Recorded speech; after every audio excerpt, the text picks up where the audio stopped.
They're Britain's most ambitious home builders. Sometimes you just got to take a gamble. Taking on the country's most run-down, abandoned buildings. Got a really unsafe wall above us, which is going to come down, and there's absolutely no way to stop it. From the remains of a bygone age... A control tower is the most iconic building on any airfield. ...to icons of industrial Britain. Sometimes you look at the big picture and think, blimey, what have I taken on here? If you can get through this, you can literally get through anything. I just hope it don't look like a barrel. They're transforming these derelict places... What we're doing here will become history. It'd be nice when it's finished. ...into stunning spaces. Glorious sunshine through here, through all the glass. Having a big wood fire in there, turkeys, chickens, maybe a hog. All Slow it down. before the time and money run out. It is completely relentless. It is literally our life. Still got a long way to go. These are the families risking everything. What was 400 grand is now looking more like 500 grand. It's like money, tick, tick, tick, tick, tick all the time. For a new life in a unique home. Or to be worth it in the end. And if one more person says that to me, I will probably strangle them.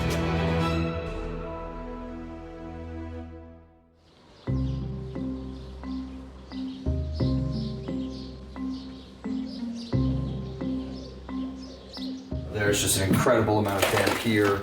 The plaster's falling down. There's a nice big hole in the wall as well. Longlands, a former medieval farmhouse in Devon. I mean, it's just time and work, but it is daunting at the moment. It's more than 500 years old, but has laid empty for over a decade. Neglected and slowly crumbling away, it's been waiting for someone brave and eager enough to take it on. It may seem like we're insane, and I certainly think that from the perspective of how long the house was on the market before we bought it, a lot of people think we're insane. Yeah. If it wasn't a challenge, It wouldn't have been the right house for us. The couple up for this epic restoration adventure are British-born Isadora, or Dora, and her American husband, Ben. They met after Isadora went travelling to the States when she was 21. This is not going to be a quick fix home renovation. No. In our experience, if you do something so that you can live with it for a little bit, you never get around to doing it so that you love it. Yeah, you've got to do it properly. when we bought the house, we knew that it was in the shape that it's in. So we knew there was gonna be a lot of work to do to it. I have done work like this before on old American houses. This is our, I don't know, 4th or 5th property. I mean, the big difference here is we're planning on staying. Having spent the last 12 years in the States, Isadora was ready to return home, and Ben yearned for another project. Us moving here, I think, has more to do with Dora's love for me. I wanted something different. I think this is the first project that we're doing that's for us, and it's really special. But the 500-year-old farmhouse came with some added extras. We thought it was just one house, and then when we got here and we discovered it was 4 acres with 6 buildings, it's got stables. Yeah, it's got 5 stables, 2 holiday cottages. They plan to rent some of these out to help fund the renovation. We've got this weird building in the middle of it, which is the old thrashing barn? Yeah, old thrashing barn. We've got the old house. And then we have the annex, which is now home to Isadora's mum, Heather. Hey, Heather. Hi. Is that your famous garlic bread? Yep. I was astonished when Dora and Ben said that they were going to move back from the States and they were going to buy somewhere in Devon. Did I want to come and live with them? It meant the world to me. So when we came to see the property and saw that there was separate structures for all of us where we can sort of keep our unique personalities and show that through the design of the houses, it was the end of our decision making. Yeah. And this is what they're planning. It's all focused on the main farmhouse, which dates from the 15th century and was, once upon a time, one of the most impressive residences in the village. Turning a historic listed house into a practical modern home demands sensitivity and a lot of cash. This renovation is certainly not for the faint-hearted. Originally, the animals would have been fed inside this part of the house. But this room will become a modern, open-plan kitchen with a large dining area. What was the main living area will be divided to allow for a stylish office for Isadora, and the drawing room will be a creative space for Ben. And it's all change upstairs too. They plan to merge 2 bedrooms to create a huge master suite with an impressive dressing room and ensuite bathroom. And the large landing will be turned into 2 new shower rooms. The old separate toilet, shower and bathrooms are being reorganised to create a bedroom, bathroom and an American-style laundry room. This isn't your average doer-upper. Having bought this unique place for £750,000, they're planning to spend around £400,000 making their vision a reality. People have come in and said, oh, you need millions of pounds to do it, which is insane. You don't need millions of pounds to do it. It's not cheap, however, and so I think it's just a cash flow issue. But Ben and Dora are certainly not wet behind the ears when it comes to ambitious renovations. They recently transformed a 200-year-old family home in Virginia into a spectacular wedding venue. This should be a walk in the park then. They'll either use the income from this business or sell it to fund their labour of love in Devon. When we first came to view the house, we came in this back door, and this Inglenook fireplace was the first thing we saw, and that's when I absolutely fell in love with it. I have this image of putting some spits across it, having a big wood fire in there, turkeys, chickens, maybe a hog. Well, I'm going to put a sofa in it. Yeah. Because while he wants to run the spit and the rest of the things, it actually doesn't have a chimney. I got shot down. They may not see eye to eye on the finer details, but she and Ben do agree on how to restore this Tudor treasure. I'm very excited to do things in the traditional way. This is one of the oldest houses in Hennick. I'm hoping that people think we do an all right job. Is it terrifying? Absolutely. Yeah, terrifying.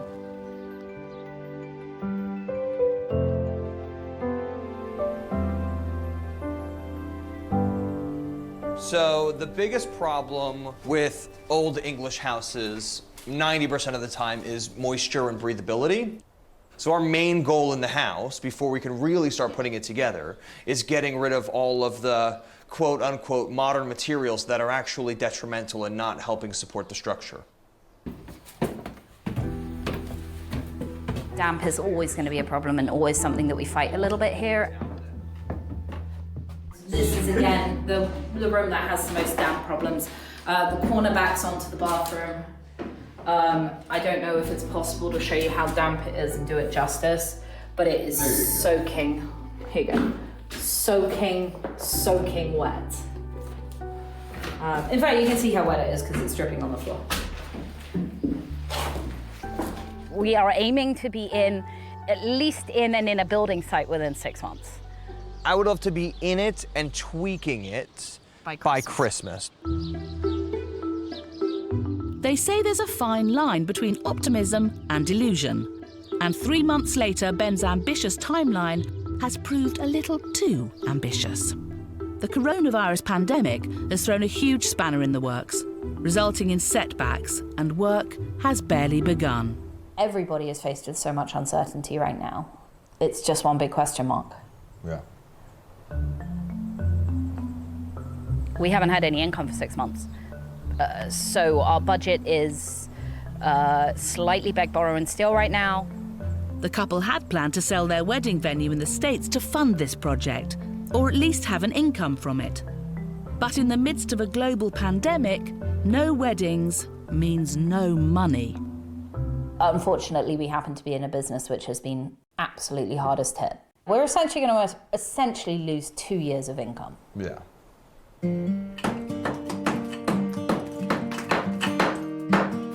With little money left in the pot, it's down to Isadora and Ben to drive the project forward.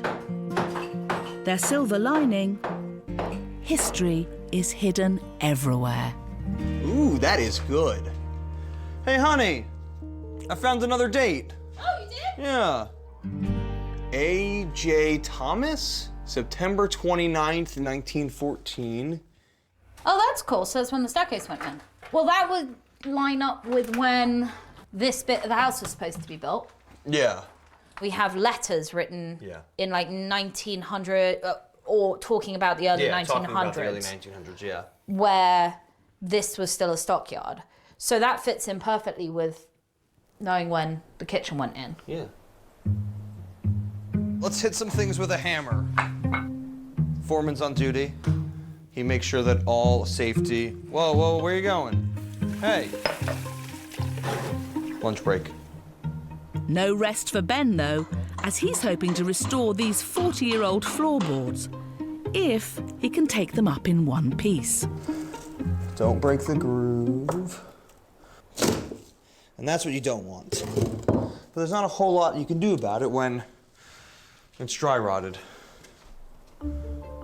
All right, I'm gonna... You've got that? I'll get the top. And the floorboards aren't the only thing they're hoping to resurrect. It's actually gonna be amazing when this is all cleaned up. Like, you just know it is. Bearing in mind a new Aga costs upwards of 10 grand, and bearing in mind where we are on our finances, we figured, why not put in the elbow grease, clean it up. You should basically just see if it fires up. Anything? I'm not getting anything. I'll try with an actual match, because I can get the match in closer.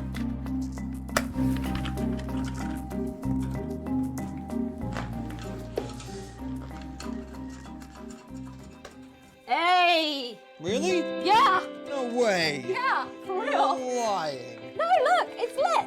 That is a lit Aga. This stuff. We fixed something. I guess you can call it fixing. It's on. It's not breaking. Good job. Ah, good day. When little things like that happen, it just makes it a good day. That's not a little thing. That could be a big thing. How do we turn it off? I assume you turn off the... turn it off. I don't know. We should have looked up how to turn it off before we looked up how to turn it on. Okay, let me put this back on and see if that's how you turn it off. There must be a way to turn it on. I mean, I feel like it's becoming a cleaner smoke. Oh, okay.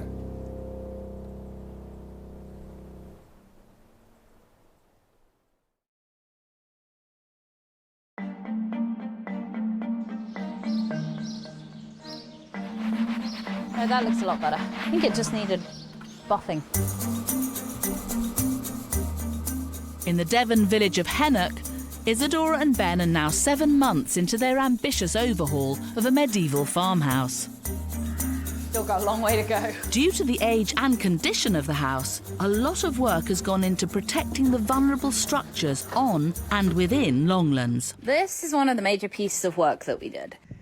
This eave used to sit right on top of the wall there. And what it meant is that the rain would run down the roof and then it wouldn't have anywhere to go, so it would actually just run straight down the wall.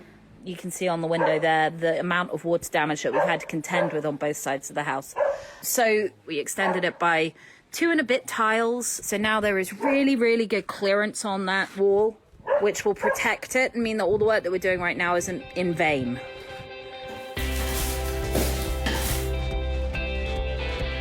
Damp has been their nemesis, and getting it sorted has been a main priority. This is getting damp-proofed. It's one of the newer bits of the house. Meanwhile, Ben is getting cracking on the windows. Ow! Oh, got it. See, you just gotta hit it with your head. Son of a... You okay? And remember the old floorboards? Dora's on an upcycling mission. These fascia boards that are on here are actually some of the floorboards, and they happen to match the fascia boards that were on here beforehand in size and depth and hardwood, so we're just reusing them. I don't know, waste not, want not.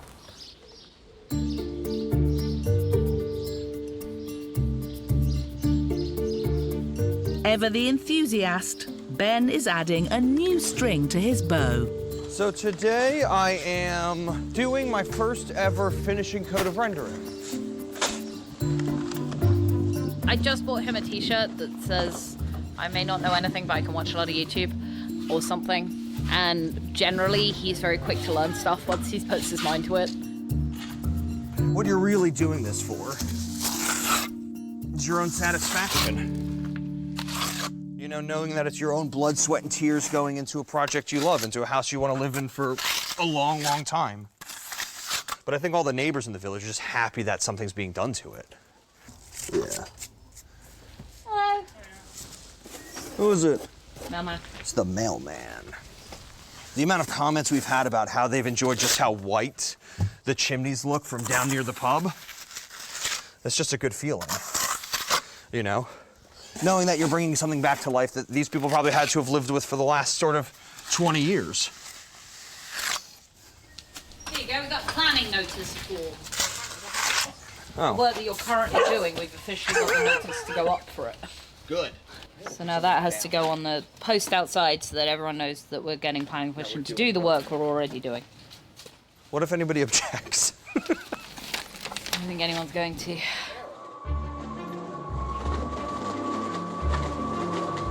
With a Grade 2 listed building, the local planners have to be across every part of the restoration, which American-born Ben has found a little tricky to get his head around. I'm still getting used to this whole, like, we're allowed to do it, because, like, we're doing it to save the house.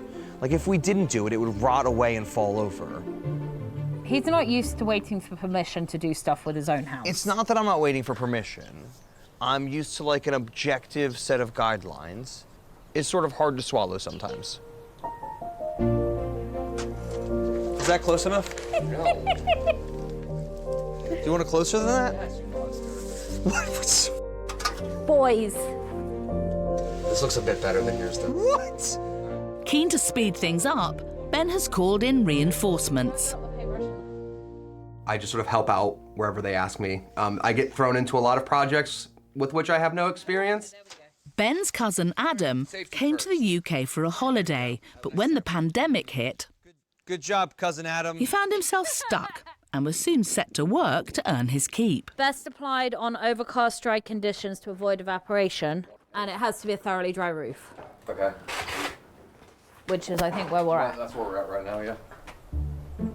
Isadora plans to spray their newly watertight roof with an algae killer to prevent the tiles from rotting and minimise any future damp. Sounds simple enough. You said there was a hose pipe that went up to the roof. There was. My point was going to be, as opposed to you having to climb all the way down from the scaffolding when we have to refill that, shall we take the hose pipe up so that we have to refill it? Yeah, it just has a stopcock on the end. It does have a thing that stops it. It just needs a gun or a nozzle or something. Okay, all right. Novice builder Adam does as he's told. But there's a problem. There's water all over the floor. Yeah, no, I mean the hose is off, but it's coming out of the ceiling now. Very specifically said to Adam, what's on the end of the hose pipe? And he said a stopcock thing. So I turned it on, thinking it was not going to flood the house, and did it flood the house? It's not great. Oh, great. How long was it on? Oh, a few minutes. Okay. It does have a thing on the end, which I assume is supposed to keep the water from coming out of it. Yeah, it didn't though, did it? Not even a little bit. Only a little bit soggy. I was really excited because we just made the house watertight. Don't press it, that's really old plaster. We're not supposed to mess with it. It doesn't feel any worse than it did when I was scraping the wallpaper off. Probably could do to dry it out before the historic buildings person comes tomorrow though. I mean, what are they gonna say? You flooded your own house.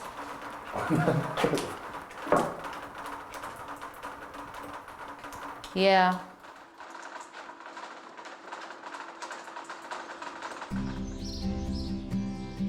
Onwards and upwards. It's the new year. So by Ben's initial calculations, he and Dora should be picking paint samples and pondering soft furnishings. I believe I was loud wrong in saying we would be in by Christmas. Very wrong, but I think we all knew that. Okay, I guess we all knew that. We still have water in here. Oh, there is? We've got a few more leaks still to fix. I think it's going to be a lifelong challenge fixing leaks in this house. Despite toing and froing with planning permission, encouraging progress has been made. Historic Dartmoor approved of all the paints. They said the rendering was authentic, which I'm going to take as a compliment. But the original Tudor windows are proving a headache for Ben. I've got about 6 or 7 windows to do. And the biggest issue right now is that there's been shoddy repairs and just general rot. Here you go, this is one. There you go. So this is all just, it's not even dry rot, this is just wet rot. And this has to be repaired. If I replace the windows, we have to go and get planning permission. I haven't done this in a while. So this is gonna be a fun adventure for all of us. Elsewhere, the adventures have already begun. Ah, there's a man in the ceiling. There's an Ollie in the ceiling. Ollie is busy running First Fit Plumbing. We are into first fits. With a team of plumbers and electricians now on board, it's full steam ahead. I think I've told them to put all bathroom lights on the inside. I have as well, but just in case, yeah. That's because we're the people who turn off the lights while you're in the loo. We're both aware of our sense of humour, so all bathroom lights are going on the inside. I'll be in the rooms. bathroom. She'll walk out of the bathroom, turn off the light on me, and go downstairs for a cup of coffee and think it's hilarious. This is the door for Dora. These 3 doors are for me. Yeah, the short jokes. You never get old. Ben door. Door.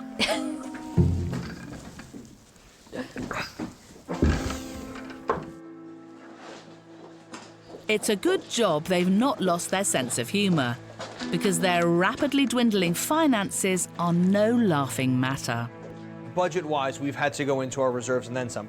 We're still hoping that the business in the state sells. That hasn't sold yet. Again, you can't sell a business when there's no income. Money's a stressor right now. It is a stressor. Honestly, it's the #1 thing. Are we going to be feeling a lot better when everybody's vaccinated and people can start partying again? Yes. Yeah. Are we gonna feel better when people can start using the holiday cottages and travel out of their tier 4 areas? Yes, very much so. Every morning we do spend an extra 20 minutes saying like, what is the next most important thing, just in case we do need to stop. I think over Christmas we had a real conversation about stopping work. It is a day-to-day fight on like where the next chunk of change is coming from.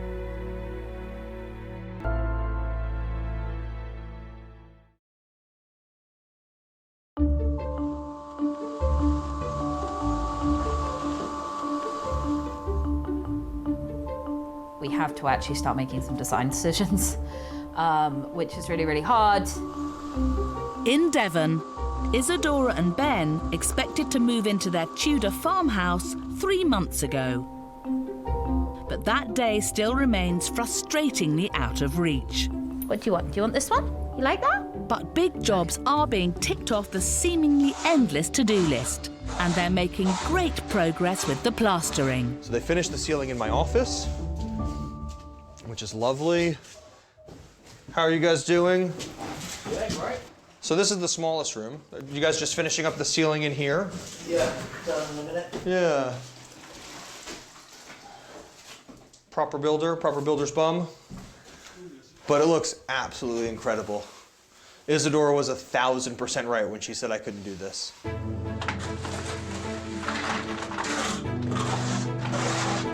We have so many guys in at the moment. Really has changed from like building to management. Yeah, it's tiring. Are you putting on a second scratch coat? Yeah, this is a float coat. The plasterers are phenomenal, but I think everyone will tell you that they are on top of everybody. There's not a single room in that house that they're not in. No, and there's not a single job that they're not waiting to be finished so they can start. Yeah. So it's putting everybody under a ton of pressure. Absolutely mad. The size of this project, the countless stuff that's going on each day, all the contractors, I think there's about 15 of us today. The whole scale of this is crazy. Rather them than me, that's all I'm gonna say. With their American wedding venue still unsold and their holiday cottages not yet complete, Ben and Dora are struggling to finish the build under mounting financial pressure. We are at the moment legitimately writing checks that we can't. Well, I mean, we are waiting on a new loan to come through, which will keep us going. But right now, Our mouths are writing checks that our bodies can't cash. that our butts cannot cash. We just go to bed at night terrified that the loan's not going to go through. Yeah. To save money, Ben's decided to fix the windows himself. How hard can it be? I basically have to get this piece of wood to match this size. Pretty difficult, it turns out. I didn't think the windows were going to take this long to do. I don't think I bit off more than I can chew, but it hasn't been easy.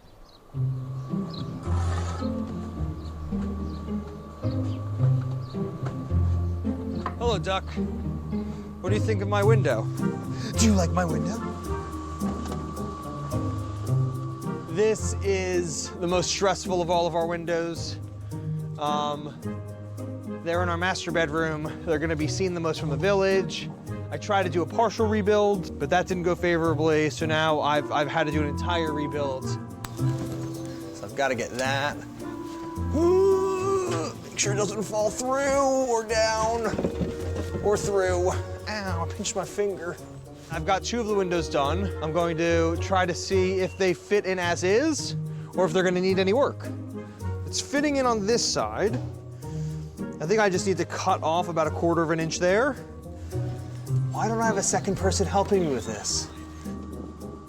I think I'm finding this more emotionally taxing as a project because you just want it to be perfect.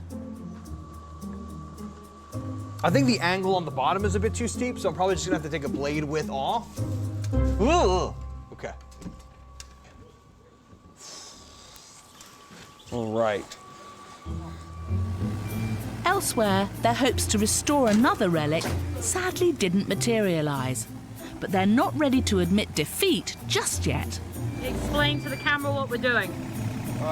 Recycling an old Arga, apparently. The Aga at the moment is in a bunch of pieces. We're gonna turn it into an outdoor pizza oven because who doesn't need an Aga as an outdoor pizza oven?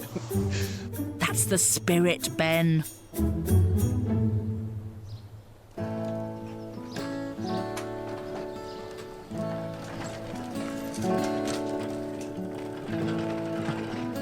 Cousin Adam, you want to tell them what's arriving? Underfloor heating is here. Which means we have a week of incredible amount of... Lots of work. Lots of work. We have 2 weeks to get the underfloor heating laid throughout the whole of the bottom of the house, which is about, I think it works out about 100 meters squared of underfloor heating we have to lay, and then tile before the kitchen gets installed, which is 2 weeks tomorrow. My daughter constantly astonishes me because she seems to be able to take on anything and make a go of it. And Ben's the same. I don't know, they're just fearless. Amazing team. Cool. Next one.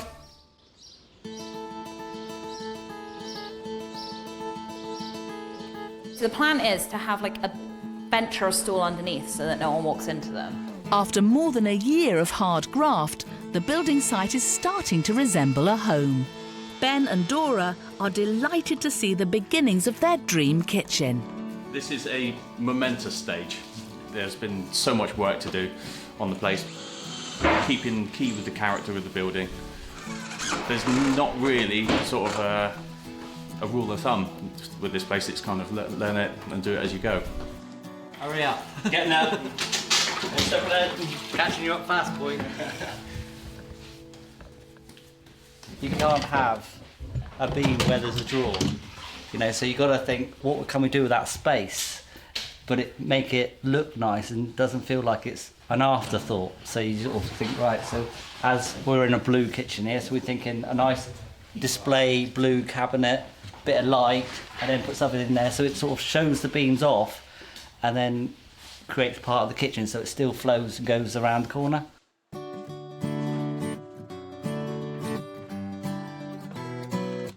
And how about this for a focal point? This one does look a lot nicer than our old Aga.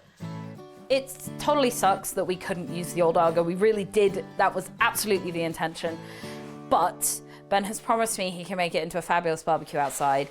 So hopefully we will be making steaks outside on a wood-fired Aga, which will be quite fun. Yeah, so not all is lost.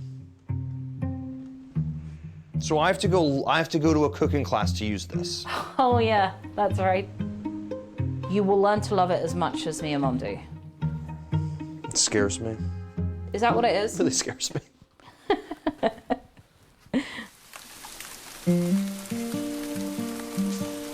Whilst they might be able to cook up a storm in the kitchen, other areas of the house are still struggling against the elements. The leaks that we have been most worried about do seem to be under control. We have a new one. There was a chimney next to it, and we took the chimney out and blocked the chimney up, and we thought had re-roofed it enough that we wouldn't have any problems, but as evidenced by this big old damp patch, that was wrong. So for right now, we are just literally patching it up as we go. It'll be fine.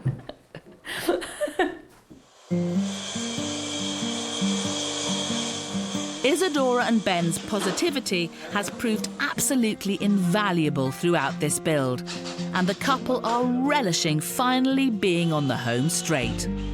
I really can't believe that we're at a point where we've got lights up and floors down and kitchens going in. It is just unbelievable. It's a definite weight off of our shoulders. Yeah, we're nearly there. It needs to be because we're exhausted and broke, but the light is at the end of the tunnel. In just a few weeks, Longlands will welcome its first paying guests to stay in the holiday cottages, putting added pressure on Isadora and Ben to get the main house to a livable standard. I think realistically we will be able to at least semi-live in it in about 3.5, 4 weeks. 3.5 weeks.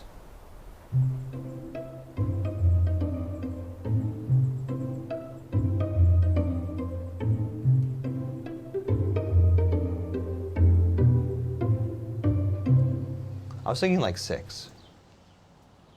We've got to rent out the place we're living in about 3.5 weeks. Then we will be in 3.5 weeks.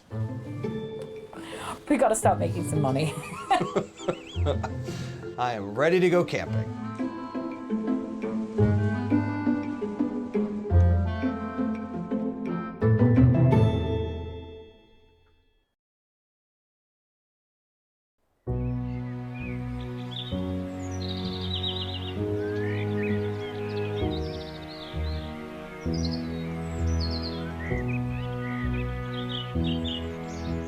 It has taken close to 18 arduous months, but Isadora and Ben have succeeded in creating the Tudor house of their dreams. Very happy. I think we've pretty much managed to achieve everything we set out to do, which is a miracle when you're talking about something like this. 2 years ago, I didn't think this was going to happen.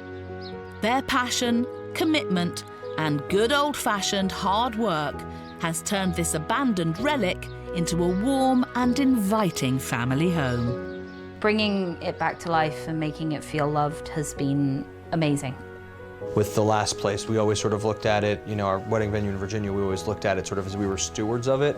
It had been there for a couple hundred years, and like what we put into it was going to make like last another couple hundred years. And here it's talking thousands. Yeah. Thousands of years. And it's a very cool feeling. Very, very cool feeling to be involved in all this history. Creating a practical house whilst preserving the historic feel and features of an old building is no easy feat. but Ben and Dora have nailed it. So the kitchen has definitely become everything I wanted, which is amazing. Every day being in here makes me really, really happy. We are so excited to host people in the space. So excited. But it feels unreal. It hasn't occurred to me that we could do that yet. That table has seen more builders' lunches than it has seen family dinners. Yes. One of those regularly around the table was Ben's cousin Adam. Now back in America, this is the first time he's seen it complete. Hey, what's going on, buddy? Hey. You ready for this? Yeah. Oh my God! Yeah. That's amazing. It looks great. Yeah. We did all of this in the last few weeks, and it's really just come together really nicely. Wow. Check out that light. I like that light. Yeah. Don't whack your head. Don't hit your head. Nope. Dora's beautiful office. Yeah. Looks very Dora. It looks amazing. I thought it was going to be a rubbish skip for the rest of its entire life, but it looks amazing. You're so wonderful, loving, and supportive. We really Thank you. appreciate you. We'll see you real soon. Thank you. All right, bye, Anna, bye. You ready? Don't hit your head. Oh. This is it. This is what dreams are made of. Big telly, big sofa, fridge, good to go. Building a house like this, it's all about compromise. I still got my sofa, but we've compromised, and that may be one day in the future of our existence, there might be a spit in the other room. Yes, compromise. A man can dream, but I don't hold out much hope for an indoor hog roast. As parts of the building date back to the Doomsday Book, the strict planning regulations took a bit of getting used to. There's a very good chance when you start a project like this, the planners will tell you you can't do anything you want to do, in which case our budget would have been about a quarter of what it was, because we wouldn't have been able to put in extra bathrooms and we wouldn't have been able to do this and that. But because they gave us permission to do what we wanted to do, I mean, our budget rocketed, but we have got the dream house now. And there was one feature between the sitting room and Dora's study that the planners were keen to have restored. So we got the screen back up, which was a huge thing for the planners. It had been taken out in the 70s and they wanted us to restore it. In the sheen that it's in now, it's beautiful on a summer day, but I'm really excited to sort of see it over Christmas. Just see what it looks like with the fire crackling and reflecting off of it, and really reminding us of how hard we've worked on this house and keeping it as perfect as we imagined. Yeah. Even I knock my head on this door. Ben and Isadora each have their own unique style, and thankfully, they now each have their own study to decorate how they please. I mean, I really like your space. I like my space a little bit better. Your space makes me hungry for obvious reasons. Empanada, Cornish pasty, calzone, whatever it is you want to call this. The first time I sat down in this room with the wallpaper up, TV on the wall, all the furniture in, I was very happy. I was slightly emotional. There's been a few times that has happened just because it's just been such a long time coming, so you really can't sort of stop yourself from... And it's coming out like we envisioned, which is really cool. Just letting those waves kind of hit you. Yeah. Yeah, so it's just been really nice. I don't get as emotional. It's okay. Upstairs, after a clever reorganisation of space, the property now boasts 4 bedrooms and 4 bathrooms, all achieved, crucially, without sacrificing any of the period features that give the Tudor house its charm, with Ben and Dora's bedroom becoming an airy, light-filled and tranquil space. I love it. I'm really glad with how it came out. I wanted something that felt really, really natural. That was the plan, and I think it's achieved that. And we have our view down the village. Ben's invaluable gung-ho attitude has meant he's mastered many new skills throughout this project. This is the one we had to take out entirely. I think that's why I spent so much time sitting in this chair looking out of it. When you get the opportunity to save history in a house like this, I think if you don't think of it as fun, you know, you're not really doing it right. So you just sort of have to stay positive, know that not everything's going to be perfect, and it's nice to know that, you know, not only are we the sort of brains behind the operation, but I actually get to get my hands dirty and and make sure it's all going smoothly. I am always impressed with the stuff that Ben's done. He manages to be able to turn his hand to stuff that other people might balk at. And because he believes that basically he can learn to do anything, when we haven't been able to find a craftsman to do it, he's learnt how to do it. The pair have even revived a room that was almost a lost cause due to years of water damage. This room was the saddest room in the house. It really was, because downstairs the rooms were bad, but obviously they weren't as exposed to the elements as this one with some big holes in it. It's just the most gorgeous room, and we've put it back together so carefully. Pretty much anyone who comes into this room that knows anything about historic buildings or is a carpenter of any sort, this is like the floorboards in here are what stopped them in their tracks. They span the whole length of the room, they're original, they are still solid as a rock, and I love them. And amongst all the lovingly restored original features, there's one room that they're both particularly chuffed with. Laundry machine. Oh yeah. American laundry machine upstairs in an old British house. It's great. Laundry doesn't have to go downstairs to get washed and dried when it comes off the beds and out of the bedding. I never understood why you'd put a washing machine in your kitchen. I don't regret it. You have enough going on in there. I don't regret it at all. Yeah. Best decision. But this has all been about so much more than just a restoration. It's brought a family back together. This is our forever home, and it's just great to be living next door to them. I mean, I live alone, so they're the best neighbours that anybody could ever have. They're so much fun, bring a lot to my life, so much to my life. Bringing Longlands back to its former glory, Ben and Dora have spent as much as £500,000. From it being basically unmortgageable to this, like, it's worth every penny. Oh, it's absolutely been worth it. Properly. 400 to 500 across the board is probably about right, which isn't too far off what we thought we'd do. We're not planning on selling it, we love it, but like if we were, we've not put in more money than it's now worth. It's not going to have lost us any money if we did decide to sell it by a long way.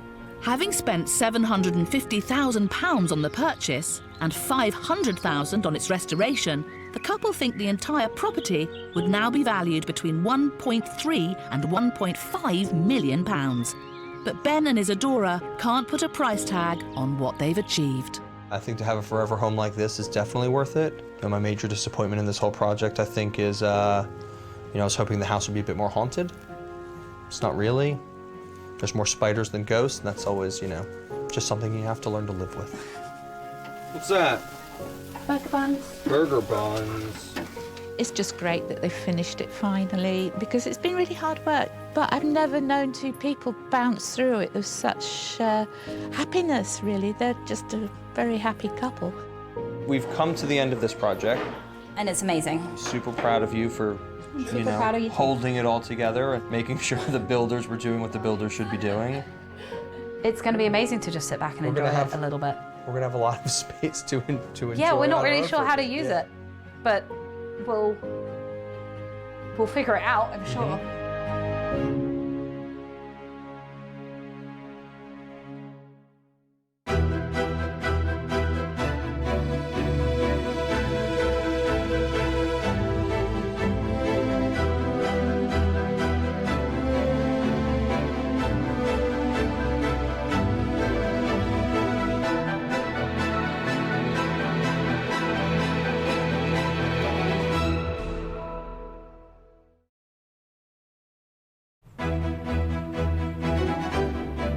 They're Britain's most ambitious home builders. Sometimes you just got to take a gamble. Taking on the country's most run-down, abandoned buildings. Got a really unsafe wall above us, which is going to come down and there's absolutely no way to stop it. From the remains of a bygone age... A control tower is the most iconic building on any airfield. ...to icons of industrial Britain. Sometimes you look at the big picture and think, blimey, what have I taken on here? If you can get through this, you can literally get through anything. I just hope it don't look like a barrel. They're transforming these derelict places... What we're doing here will become history. It'd be nice when it's finished. ...into stunning spaces. Glorious sunshine through here, through all the glass. having a big wood fire in there, turkeys, chickens, maybe a hog. All Slow it down. before the time and money run out. It is completely relentless. It is literally our life. Still got a long way to go. These are the families risking everything. What was 400 grand is now looking more like 500 grand. And it's like money, tick, tick, tick, tick, tick all the time. For a new life in a unique home. Or to be worth it in the end. And if one more person says that to me, I will probably strangle them.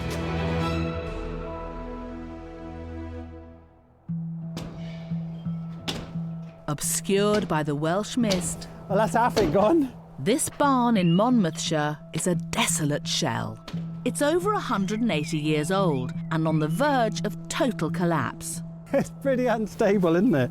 Few people would look at this and see a luxury home.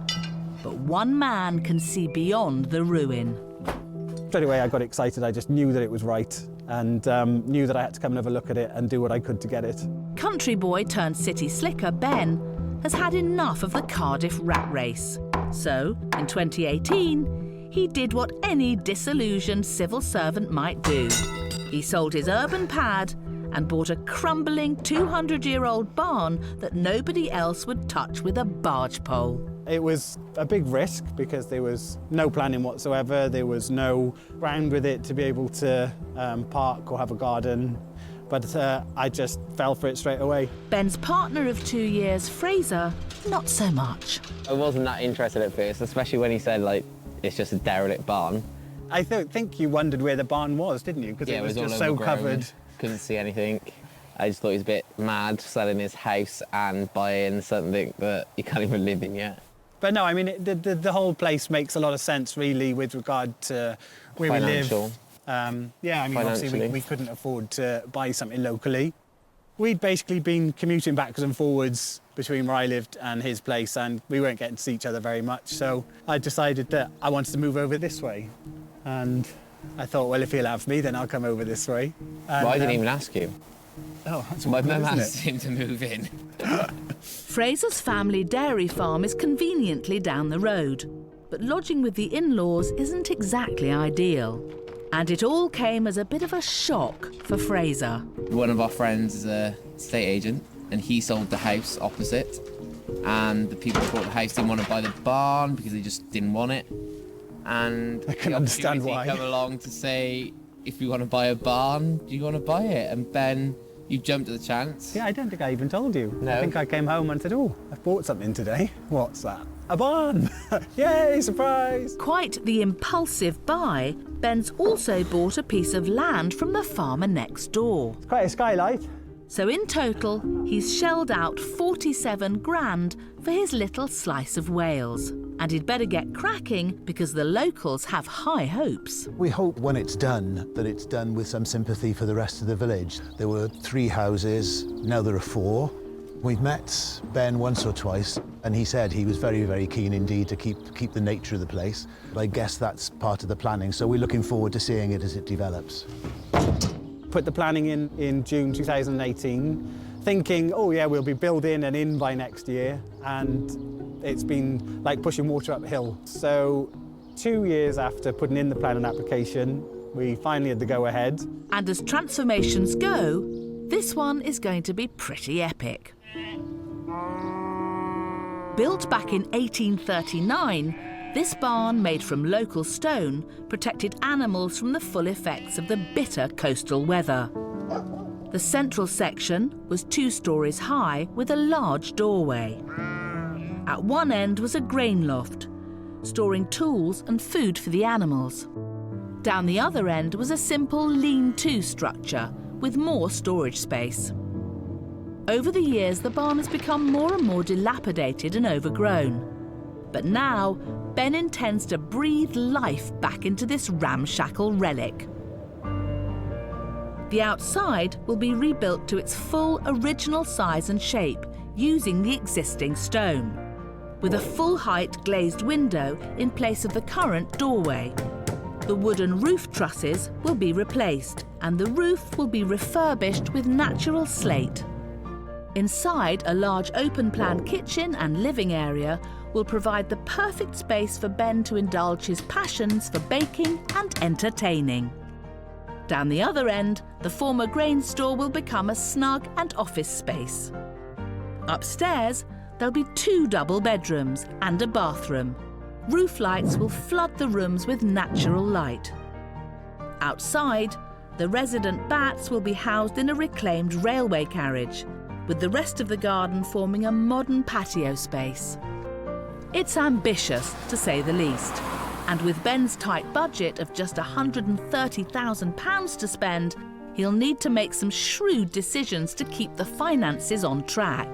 My plan with this is to kind of keep the budget as low as possible and if we're able to do it ourselves, then why on earth would I pay somebody else to do it? I mean, obviously there's things that are well beyond me. I'm not going to put everybody's lives at risk by doing the electrics myself, but knocking down walls and digging out floors is something that easily I can do, and I wouldn't dream of paying someone else to do it.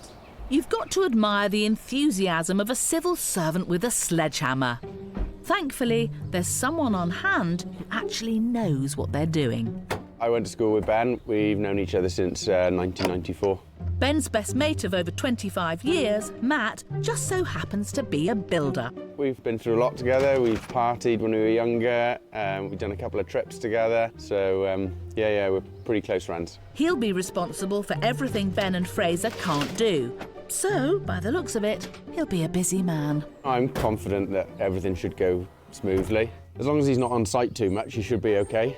But I expect he's going to be there a fair bit, so we'll just have to go softly. He's very strong-headed. He knows what he wants, and what Ben wants, Ben gets. I'm hoping to get the pad and the footings in this side of Christmas, and then that means then that it's ready for you to come in the new year then to start building the dream. I think it's just a lot better to have him on board right from the start, even on the jobs that we're doing ourselves, just so that it's all set up ready for when they come and they can hit the ground running. Actual technical jargon doesn't really appeal to me, but obviously it appeals quite a bit to you.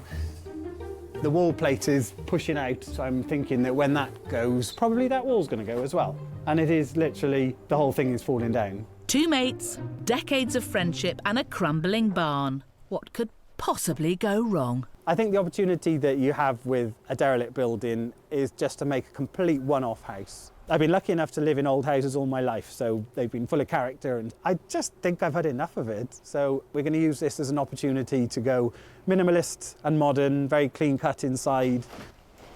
Hopefully it'll be nice when it's done. I say nice. He won't let me touch any of the decorating or anything. I'm quite easily bored, so I start doing stuff really neatly and then I just slap it down because I want to get it finished, which he hates. Even more mess. Dad says you don't make an omelette without smashing eggs.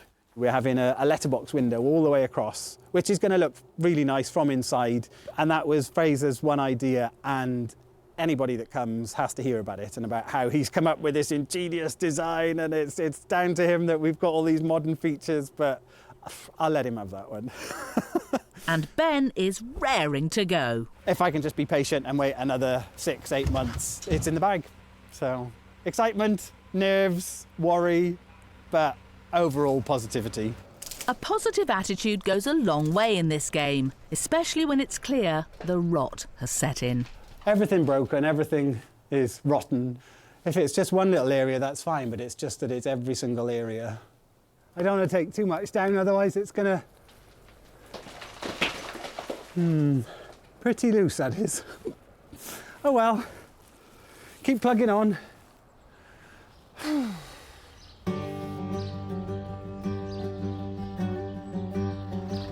Ready? Give her a go now. It's November. One key rule with this machine, just don't turn it off. Perhaps not the ideal time to be moving on to a big phase of a building project.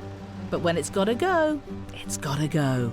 And today, it is the unstable wall and lintel above the double doorway. Their methods are rudimentary. They say you can take the boy out of the farm. So we try and approach everything with a fairly agricultural nature. Do not tilt her. With the farm, we've got quite a lot of machinery and resources available to us which we can use. They might not be sort of quite in line with what builders might usually use. Preserving the remaining adjoining walls means a lot to Ben, but it's not looking good. Frey? What? What? Is that another wobble? Probably just push over. Don't stand under it.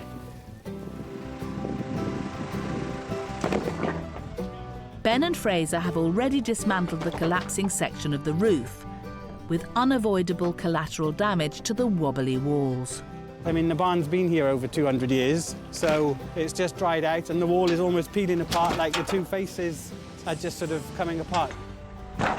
Ben intends to keep at least some of the original structure, but where this is impossible, he's determined to at least salvage the materials where he can. Obviously, every bit of stone out of it I'm saving, because A, it doesn't cost anything when I put it back in, and B, it's just what the barn is. You can see when we're just taking the stones down that it's just wobbling like a little bit of paper in the wind. I just don't think that it's going to be safe as the building goes on.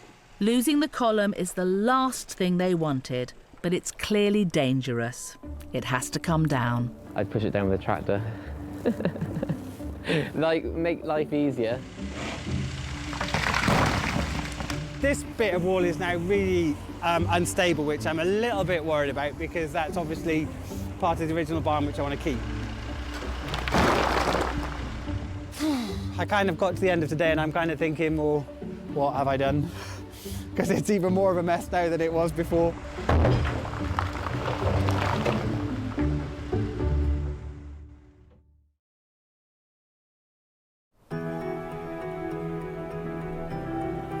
Just tilting forward a bit.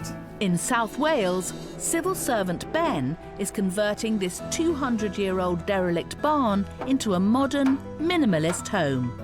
After he and his partner Fraser carefully dismantled the wobbly walls, or in other words, went at them with a tractor, there isn't much left. I think it has kind of slightly shocked me. I'm just kind of taking it in that so much of it has gone. But Ben's childhood friend and builder, Matt, is now on site to help them make sense of the jigsaw their demolition has created. Well, it's quite daunting, I suppose, but at the same time, I'm very pleased that he's asked me to do it. I can't wait to start the project, and hopefully we'll still be best friends at the end of it.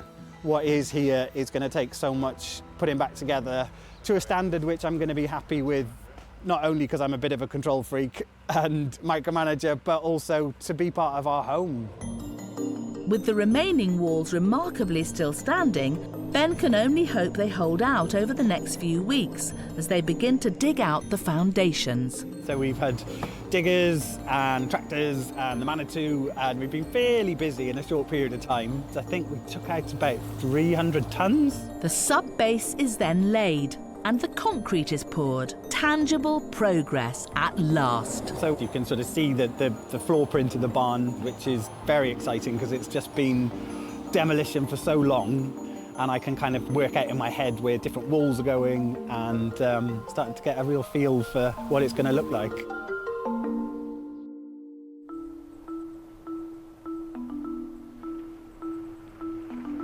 It's now December, and the Welsh winter is very much here. We do quite a bit of this in Wales, bailing out. Thankfully, Ben and Matt's friendship is weathering the storm, and the rain doesn't seem to have washed away their sense of humour. Ben's conveniently left us this hole here to collect all the water in, so it's a bit easier for us to get rid of it. So we just get a bit out so we're not in the wet on the footings. Obviously, the weather does have a massive impact on what we're doing, and it can delay things like my goal was to get the floor pad cast by Christmas, so it means now that that's probably going to be pushed after the Christmas break. So it's kind of like the first of the parts of the timeline slipping a little bit. And let's not think about the effect on the budget. It's not the ideal time to start, just before Christmas, but client wants us to get on with the work, so we've got to keep Ben happy. So here we are. I've been 2.5 years at this, and I just want to get started, and I just want to get on with it. This is a problem when we're trying to lay it in the wet, is mortar just runs then. All of stone gets wet, and it just finds the perps and runs down through it all and washes the cement out. So it's not worth the risk to start stoning if we know there's going to be a lot of rain about. So it's quite nice to be doing something physical rather than sat behind my desk, which is what I'm doing in the week. So it's nice to kind of have a day off work and get out and do some proper work. Yeah, he's doing very well. Yeah, not sure I'd take him on yet, but give it a couple of weeks, see what he gets done over the Christmas break when we're not here. I don't think I'm going to be quitting the civil service anytime soon, put it like that. The process for me has changed slightly in the fact that up until now, I've been in charge of everything. So now that the builders are on site, you're kind of losing go of control a bit, but that's great because it means it's going to move forward a lot quicker. Ben's in charge of deliveries today, but the stone for the aggregate foundation is nowhere to be seen. I've promised stone this morning, but it still hasn't arrived. So it's, I'm fairly chilled out about it at the moment. But there is a limit to how much more can get done during a torrential downpour. Lovely weather for ducks. So it's a relief for everyone when the stone finally arrives. Matt's done the calculations this time, so it's looking like it might be a little bit short, but he's in charge now, so that's fine. We were wondering at one point this morning if the stone was going to arrive, because obviously it's Friday today, just before Christmas. If the stone didn't arrive, it means then that it's going to hold everything up. But yeah, 11th hour, the stone turns up, and we can just concentrate now on getting it in and getting the floor level up. I'm just glad that it was you that worked out how much stone we needed, not me this time. Yeah, well, I didn't want enough to fill these holes up, see, so... Yeah, you need your bailing out. Yeah, we needed 12 ton, but we ordered 10, so... This imposing mountain of stone is all that remains of the demolished barn walls. Now it needs to be cut to size so the walls can be built back up. It's an enormous job, but a family heirloom is about to come to the rescue. I popped home the other night to see Dad and told him about it. And he said, oh, don't you remember? About 15, 20 years ago, we went to a farm sale and we found that stone cutter. And we bought this stone cutter for next to nothing. And it's been sat in a shed for 15, 20 years. So I thought, well, it's worth bringing it down and having a go. Is that moving down? Yeah. OK, that's looking good. Ha! Look at that! So rather than having to use a disc cutter and cut each one individually, you've got your nice face on there.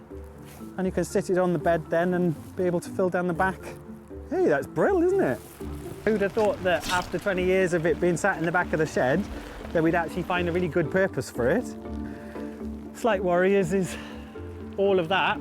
It's got to be cut down each individual stone. See you in the new year. Yeah, see you in the new year. And as the new year dawns, Ben and his team pick up the pace. The damp course and concrete pad is laid, and the interior walls are built up to the height of the first floor.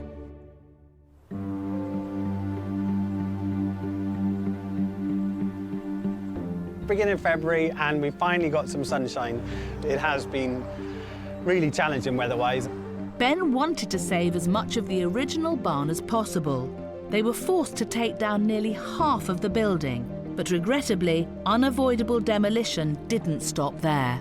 Sadly, with the snow that we had the other week, I think the moisture really got into the dried out mortar that was still left in the walls. And I came over the one morning and the one wall had just collapsed. And it had cracked then down the main gable end wall. We made the decision then to take the rest of that wall down. Devastatingly, 70% of the original walls are now rubble. Rebuilding these fallen walls will take precious time and money, potentially adding upwards of 10 grand to Ben's already tight budget. But if anyone can turn a disastrous setback into a minor hitch, it's positive thinking Ben. He's found a silver lining. The walls have now gone from being 2 foot thick down to less than 18 inches because of the modern construction we're using. So we have actually gained quite a bit of space inside, which is massively important because the footprint of the barn was small to begin with. It's a busy day on site for Matt's construction team. Having been put in charge of Ben's dad's old stone cutter, labourer H is making encouraging progress. Obviously, because it was an old barn, they just sort of chucked anything in that sort of fit in the right place. But with the separate skin thing and the insulation, they've got to be a certain depth. So yeah, I've just been going up there trying to pick ones that have got a flat face. It's nice because he knows exactly what he wants from it and how he wants it to look. has changed a couple of times, but on the whole, he knows what he's going for. After a crash course in bricklaying, Ben is getting stuck in with the internal block work. Luckily, Matt has every faith in his star pupil. How are you getting on, Ben? Building in a nice bit of character. Yeah? Some more wonky walls. Probably making a mess that you're going to have to tidy up, but... Oh, it's not bad, actually. Bubble's got to be to the one side, isn't it? No, bubble in the middle of the lines. We're going to have a look. So it's really exciting now to see these walls going up. I mean, it just shows what a massive space this is going to be, because it's so much bigger than what I'd originally thought. And this area has been fairly subject to lots of change. When I arrive on site and I say to Matt, I've been thinking, he knows that that means I've come up with a slightly different plan. When you're building your own pad, if you want to change something or put a window in here or change a doorway there, now's the time to do it. I'm sure we'll get to the end without any major upsets. He's godparent to one of my children, so we better not fall out too much. I think we're there now, and I've sort of said to Matt, that'll be it now, there won't be any changes. And he's sort of like, yeah, I'll believe it when I see it. Even though we've made fantastic progress in the month since we've been building, it hasn't been without its teething problems. Teething problems might be putting it mildly. You don't need Ben's keen eye to spot the issues here. It took a stonemason a week to build this wall, and Ben isn't happy. The stone was different colours, the joints between the stone was about double what it had been to begin with, and it just looked a mess. Unsurprisingly, the stonemason isn't returning to site, and Ben is starting again. I've got to pay for this wall to be rebuilt, but I think it's worth it. It's going to cost, what, 800, 1,000 quid, which in the grand scheme of things isn't a lot, because if I don't do it, I know that every time I pull the car up here and go through the door, I'm going to be like that bloody wall, and it's... So it's just got to be done. At least knocking it down is free, but paying another stonemason to rebuild is yet another unexpected blow for Ben's budget. I struggle to get to sleep at night just because I'm thinking, not because I'm worrying and I'm stressed about it, but just because it fills my head. And I'm probably losing friends and alienating people because all I talk about is the barn. And you can almost see people's eyes just shutting off and glazing off because I start talking about shore cab wall insulation. It's definitely quite an odd feeling doing this. Yeah, it's sort of like I shouldn't be smashing up my new house. Not yet, anyway. I've knocked it down once from the original. I've then paid to have it rebuilt once. I'm now going to knock it down again for the second time, and then we'll be paying to put it back up. So let's hope it's third wall lucky.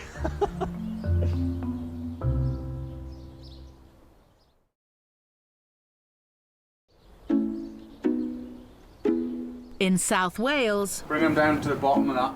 it's nearly 3 years since Ben bought a derelict barn. Be careful with the corners, don't worry. And 5 months since he started turning it into a modern 2-bedroomed home.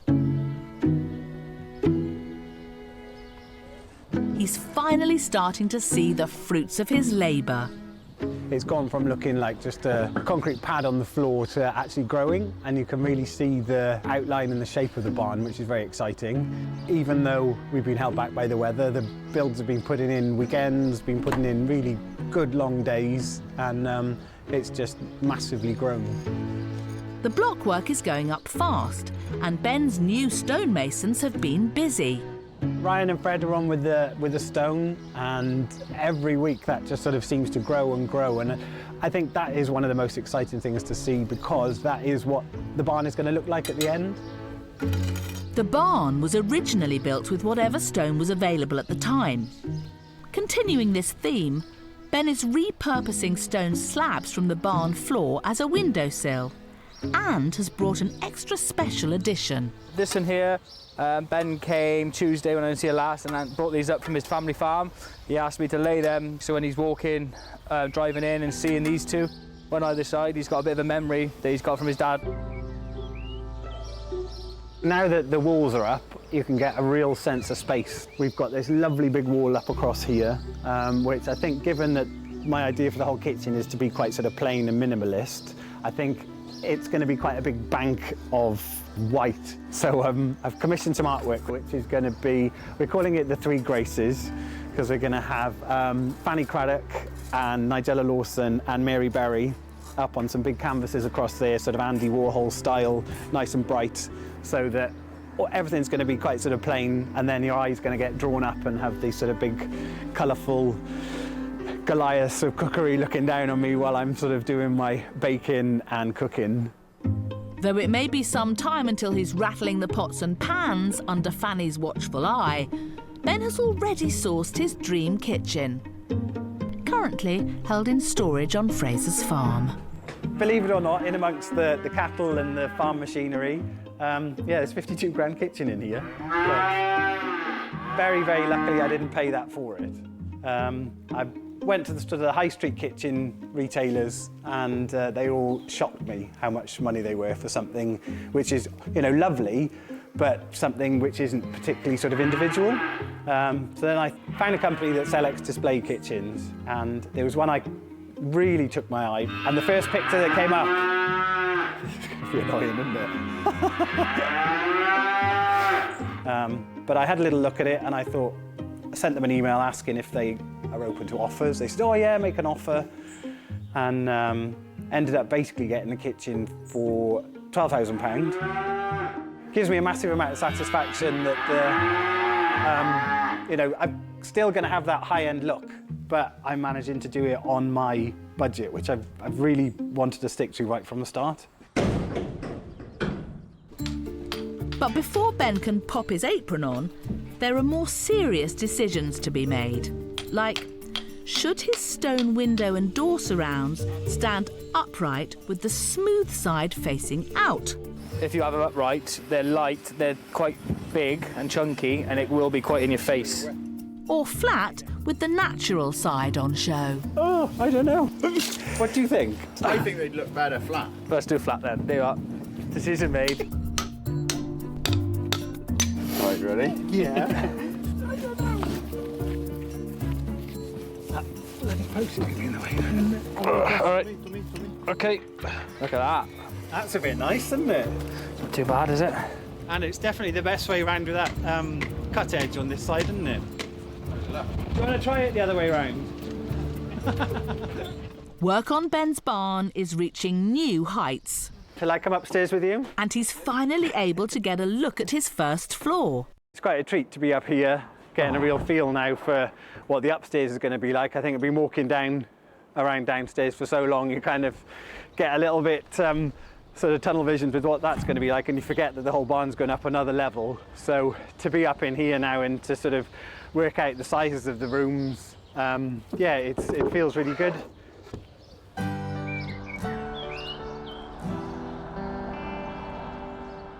Nearly 6 weeks later, and Ben's Welsh barn has continued apace. So the lid is on now, and it means we're dry inside, and it's completely mind-blowing because 10 days ago it was just the 4 walls. It's another pretty full-on day. I think this last 2 weeks there's been anywhere between 6 and 10 workers here at any one time. Even Fraser's made a rare appearance on site to check on the progress of his letterbox window. This is probably the only input that I had. I wanted it thinner, but they've done it bigger, and I'm quite happy with it. I'll look at it in the morning and think, oh, my one idea did come good. I can't wait to get in, to be fair. Everyone thinks I can, but it'll be quite a nice change from home.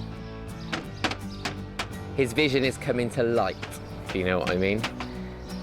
He's done a good job, hasn't he? Ben has put blood, sweat and tears into this project, but they don't pay the bills. And with the unexpected hiccups, his spend to date is 20 grand over what it should be. Worse still, with a long way to go, the 80k from savings and his house sale has run dry. And he's worryingly still waiting for his main source of funds to be signed off. It's going through a sort of agricultural mortgage, and just the legal side of it is a lot more lengthy than what I thought. So yeah, there's a few things starting to go on credit cards, and I'm really hoping it doesn't get to a point where we have to sort of say, right, we've just got to put it on stop. But obviously we're getting to the point now where there's not a lot left in the, well, nothing left in the pot. The opportunity to be able to push it forward and build that momentum pitched against the sort of financial flow It's not working 100% in parallel at the moment, but we're this close. So for now, the build continues with the hope that the mortgage will be approved. And Ben is determined to save money wherever he can. Well, I've got the day off work, so I might as well make myself useful. And if I can just shave off a few minutes on their hourly rate, that does help, doesn't it? I think it's okay that he's turns up and does a bit of the work with us, and he's pretty handy on the tools too, so it's quite useful on his days off to have him about here. But while Ben mucks in on the build, Fraser is back at his family's farm with his beloved cows. My favourite ones, or the ones I like a bit more, always have a name, like Phantom's coming down there because she's like Phantom of the Opera with a face mask. Go on, Phantom. Come on, Em. An amazing stockman with his cattle, and that's where his priority is. And I think sometimes I think to myself, well, why isn't he asking about this? Why isn't he? But it's because he's got his own things going on. I'm not at the barn as much as Ben would like me to be at the barn. Someone said it's either make or break with you both, with the stress of the barn and obviously a relationship and stuff, but I think we're quite strong. Sometimes Fraser hasn't been quite so hands-on with the build, so I'd be sort of getting quite stressed. And he'd just be like, oh, it'll be worth it in the end. Come on, Claire, good girl. And I was just, you say that one more time. We have our paddies and he moans at me. He moans at me and I moan at him. But yeah, I think it'll be worth it in the end, and I think I'll move in, if he invites me.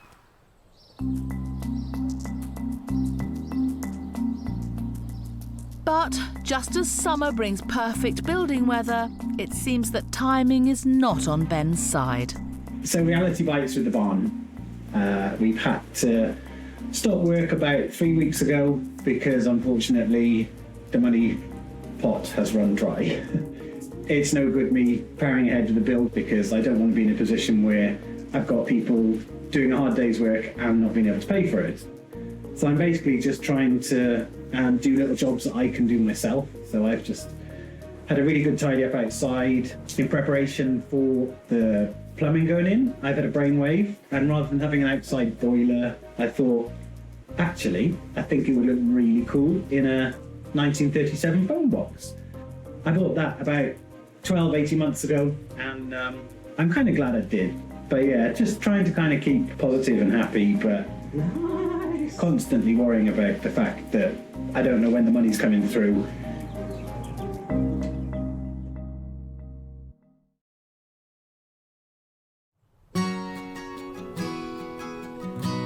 Hey, After a summer of stagnation, can you give me a hand with this board, please?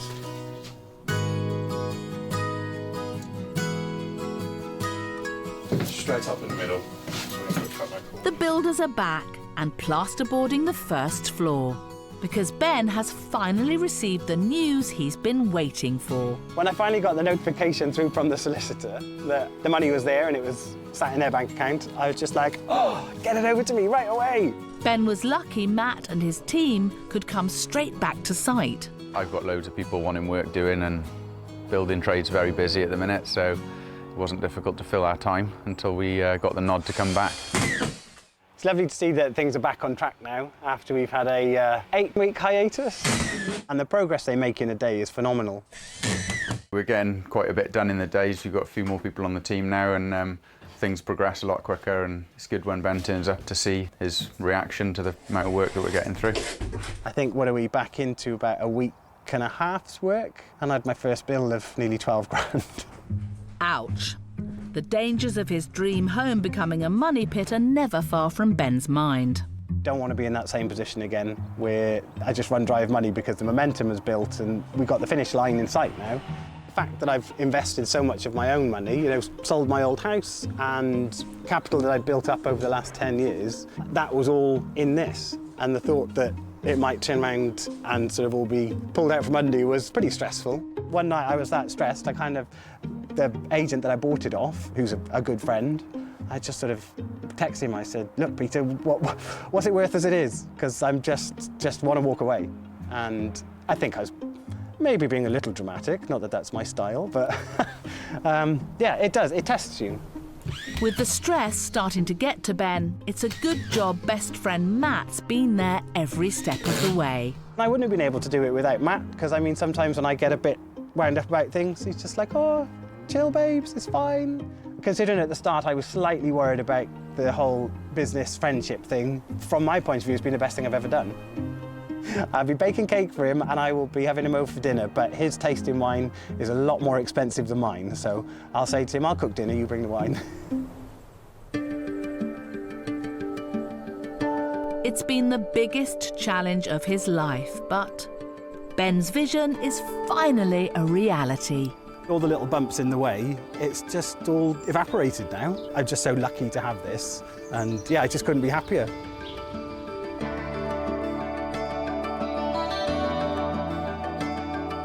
I still keep pinching myself because it's sort of coming into this, which for so long has been just a building site and a thought in my head, and now it's actually home. The heart of any home is the kitchen, and Ben's is no different. He can't wait to get his friends over for a few barn-warming drinks. I'm just thrilled with it. It is just, for me, it's a wow kitchen.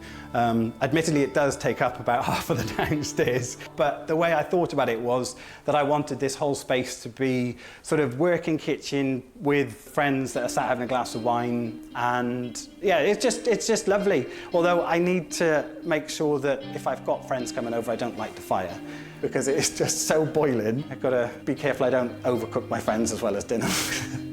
And 3 VIPs now have the best seats in the house. I'm very happy to say that my slightly odd idea, which everybody was a bit like, Fanny Craddock, who? Just looks fantastic. It's sort of been about 2-3 years in the planning, but they look fab. And because everything is quite sort of grey and white and plain, it just injects a real feeling of colour into the room. But yeah, I've done a few cakes and they're kind of maybe come out a little bit wonky, but we'll get there. But perhaps the secret ingredient in Ben's sleek kitchen is the whopping 40 grand discount his savvy shopping earned him. I was lucky enough to get the kitchen sort of ex-display, which meant that it came with everything that was in it, really. I hadn't quite banked on the fact that the fridge is like, literally, it goes with the barn, because it's like opening a barn door, because it's just, yeah, fairly phenomenal. So I kind of just go to the fridge sometimes just to have a look and get something, because it's just so excited. Ben's trademark optimism has proved invaluable throughout, and there's so much in this beautiful restoration to raise a smile. It's been quite important to get the office exactly as I want it. So I've now got a really nice space where I know it sounds daft, but even stepping down into it, it kind of makes it feel a little bit separate from my sort of home life. It really gives me a buzz when I kind of stand down here and look back up across the house, because it is open plan. I think it makes it seem a lot bigger by just having sort of bigger rooms rather than trying to force lots of small rooms into it. And this little part actually is quite funny, because when I originally looked at the barn, the agent that was selling it to me didn't even realise that this part belonged to it. So this was always kind of like the bonus. The bespoke oak staircase leads to a small but bright half-galleried landing. At the end of the day, the barn was too modest to do anything too fancy with it, but I just like the sheer size of this wall and the scale of it as you go down. And still, every morning I go down the stairs and the kitchen just opens up in front of you, and it's just like, wow, this is my house. The landing leads to an elegant bathroom and 2 generously proportioned bedrooms. I just love the fact that it's airy and it's bright, and you can just sit in bed and just have a little ponder and a think back to all the different stages of the build. And I look back on 90% of it very, very happily. But sadly, not everything survived the build. As their home took shape, Ben and Fraser's relationship crumbled. I think that's probably one of the costs of the build that I perhaps hadn't anticipated, the strain that it would have put on us. The upshot is that it just wasn't working between us, and I've ended up moving in here on my own. A little part of Fraser remains, though. The letterbox window is a really fantastic addition. Every time I look at it, I do think of Fraser. So yeah, it's kind of bittersweet a little bit, because it was something that he came up with and it was such an important thing right from the start. Now that it's finished, does Ben's barn get the local seal of approval? I think it's fused modern build with traditional very well and very successfully. And I think he's achieved everything he set out to. So going from where it was to what it is extraordinary. The neighbours are happy, but what does Ben's old friend and estate agent think? Given what it cost in the first place, I think it's turned out all right, even though I've gone wackily over budget. Yeah, there's always that risk. You do have a budget with these, and to be fair, you put a lot more in than I thought you were going to. I mean, it's obviously got a bit of my personal touch to it, but I've hopefully kept it fairly Yeah, you seem to have struck a fine balance, to be fair, but price-wise, I think you might be surprised. Oh, really? Mm-hmm. How much do you think? Oh, I don't know. I'll tell you that. I never like discussing money. I think we'd be pushing up towards 400 now. Really? Yeah, yeah. And it would go straight to up. Yeah. So if you want to list it... No, well, I love it. It's my home, but if you can get 500 for it tomorrow, you can have it. I'll ring you in a week's time. Maybe you can. A market price of 400k goes some way to soothe the financial bruises the build has inflicted. The original cost of the barn land combined was £47,000. But in terms of the build, I think I was very stupid and naive to think that 130 would cover it. I think it's probably around the sort of 210 to 215 by the time I get all the little bits and bobs finished, which is, when you think about it as a percentage of the projected budget, it makes me look like a very bad project manager. Ben wouldn't have made it over the line but for one man with the patience of a saint. So, did mixing business with friendship pay off? At the start, I was getting warned about working with mates or for family. And I kind of said, oh no, it'll be fine. We've been mates for years and years and years. I'm sure everything will be all right. And touch wood, everything has all worked out fine. Yeah, maybe.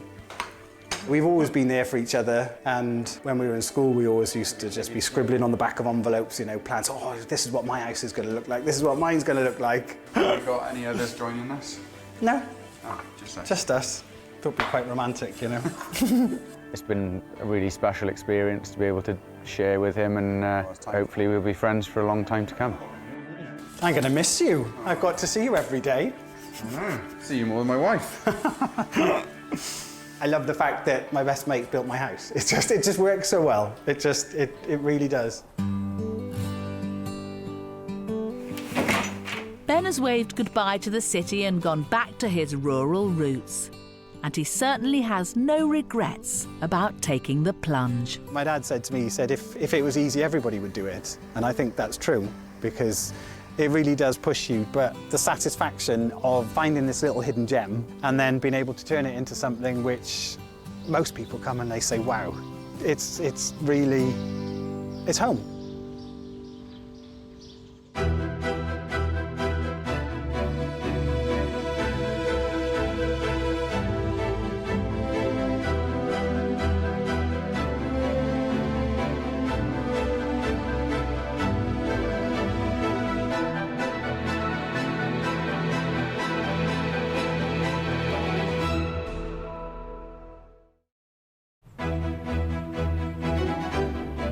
They're Britain's most ambitious home builders. Sometimes you just got to take a gamble. Taking on the country's most run-down, abandoned buildings. Got a really unsafe wall above us, which is going to come down and there's absolutely no way to stop it. From the remains of a bygone age... A control tower is the most iconic building on any airfield. ...to icons of industrial Britain. Sometimes you look at the big picture and think, blimey, what have I taken on here? If you can get through this, you can literally get through anything. I just hope it don't look like a barrel.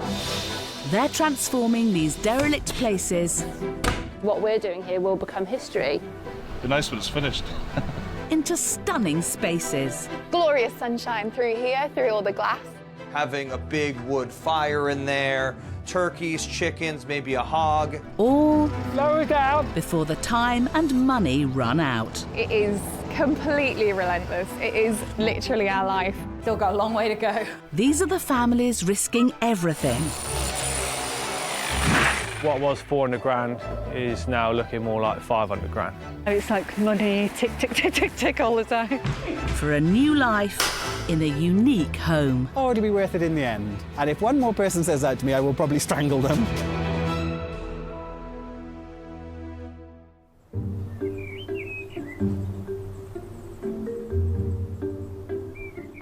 Sitting on a hilltop, less than a mile from the Devon coast, this concrete water tower was built just after the Second World War. Bold, brutal and imposing, it was decommissioned in 2009 and has been abandoned ever since. Until now. And that's why I put the bit of wood there. The enormous lumps of concrete crashing to the ground And these are the small bits. are courtesy of factory worker Rob Hunt. And now this local lad is taking on the challenge of his life. You don't see many water towers come up for sale, so it's a once-in-a-lifetime opportunity, really. Over the years, Rob has spruced up a few of his own rental properties, but has never tackled anything like this before. Yeah, nothing exciting, I'm afraid, just a magnolia and a couple new kitchens and bathrooms. This is one man on a massive mission. He'll soon be living on site, alone, in a second-hand caravan, turning this decaying lump of concrete into a new luxury home. It's a big step up. I mean, I don't know what you can compare it to, really. Any sort of house renovations I've done in the past have just been standard to work rooms out with square footage or square metres. It's just that it's round, it's hard to get like a scale. And there lies Rob's first problem. Buildings are generally square. And as they say, square pegs tend not to fit in round holes. Never done a water tower, and I may never do one again. But refusing to let a little thing like geometry get in the way, Rob is determined to create a unique home, perfect for when his young daughter Olivia comes to visit. She's excited for what her dad's about to do. Rob's parents, Jim and Sally, not so much. To us, it looks awful to me, really. I think he's taken on a big job. So do and I really do. He has a vision. He has good ideas. Hopefully the outcome will be really good. But inspirational. He's focused. Yes. And you're not going to change if he's got an idea. He's determined to carry He's determined to carry it through. Yes. So, and he, you know, I'm sure he will. We hope he will. So with that cautious support for their maverick son, Rob's coming to terms with the magnitude of the project. This is the sort of scale and size of things that I'm dealing with in here. That's the bullcock, steel and cast iron. It weighs quite a bit, which has come from up in the tank. Right then, so we're on the first floor now. More of an echo now because you're in the water tank, or what was. You have to imagine this with a floor going in here, so this will be split into two. Very few could imagine living in an echo-filled concrete void. But Rob's dogged determination is unwavering, and despite the massive risks involved, he's investing almost everything he has into this project. I'm all in on this one, and when I sell my house, as part of this, I'll be quitting my job and taking this on full-time so it can properly get going. So, interesting times. Built in the late 1940s, industrial structures don't come much more striking than this. Constructed from 10-inch thick reinforced concrete, the main tank would have held up to 1 million litres of drinking water. A central baffle wall helped keep the structure secure. Access was via a ladder in the central column leading down to the ground floor, the only part of the building with small windows and a wooden door. Rob's plans are radical, as this complete tank of a building is transformed into a luxury home. First, he'll be cutting out 16 large windows to give stunning views in every direction. The roof will be insulated, then covered in boards and fiberglass. The external tank wall will then be covered in a striking grey cladding with Juliet balconies and bifold doors. Inside, an entrance hall will lead to a curved staircase to the upper floors, where the main tank is being split into 2 levels. The middle floor will have Olivia's bedroom, a guest bedroom, a bathroom, and a huge master suite. And Rob's plan for the top floor is a stunning open-plan living area. The kitchen units will curve along one of the walls with a freestanding island, and the top of the central column will form the base of a circular dining table. 8 windows will bring in views from every direction. It's a truly monumental transformation, and a project that will stretch Rob to the absolute limit.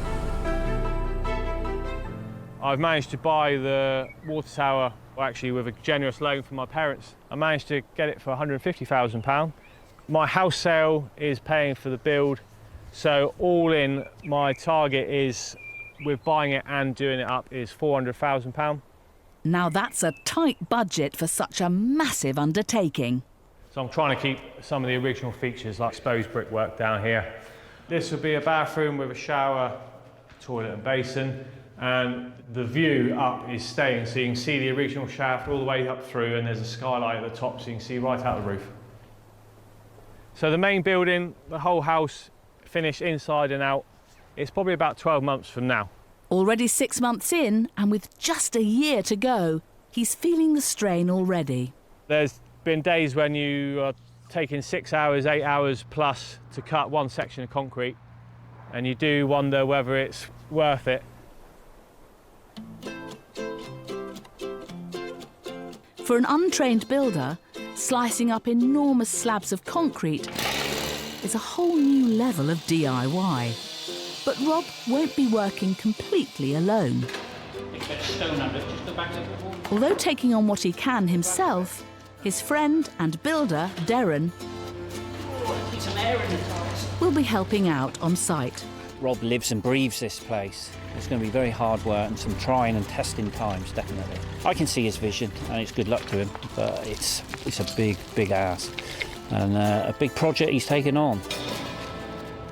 We need to try and cut it in half maybe now in situ, and to remove it. It's the weight of it and the thickness that proves the problem to cut through. Let's see what happens. Rob's still doing all this while working full-time. But things are about to change. So the house sale exchange in the next week to 10 days, definitely. That needs to happen. Which will mean he can leave the shift work behind and can commit to the build full-time. For someone who has just put their entire livelihood on the line, Rob appears remarkably level-headed. Really looking forward to, the massive thing will be the windows coming out, all the windows. But I've got a professional coming in to actually do the windows in the end, because it's labour-intensive work and you need the tools to do it efficiently. Exciting times, yeah. Every day's exciting.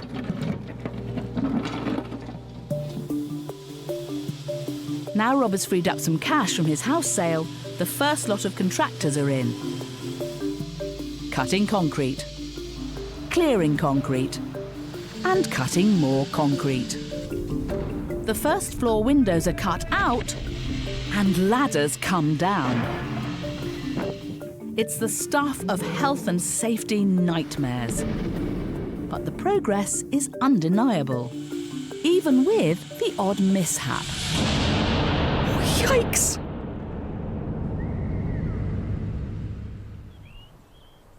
By the start of the summer, Rob is realising just how relentless this build can be. Some lonely days here on my own. You know, I'm just working on my own, saving money and just doing labour-intensive stuff, dirty and dusty and all the rest of it, but it'll be worth it in the end. With that mantra in Rob's mind, he is preparing for a landmark day.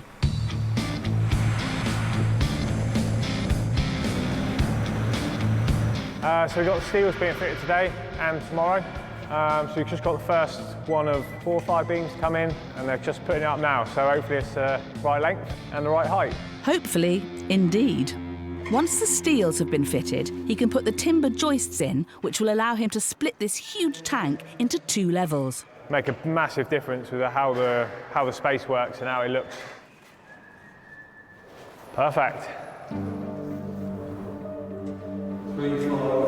But a round building means nothing quite fits as it should.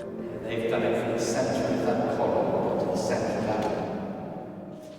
I would say just go with it being parallel. I wouldn't worry about what they've said distance, if you know what I mean, because I think, if anything, I think they think this is slightly smaller than what the actual place is.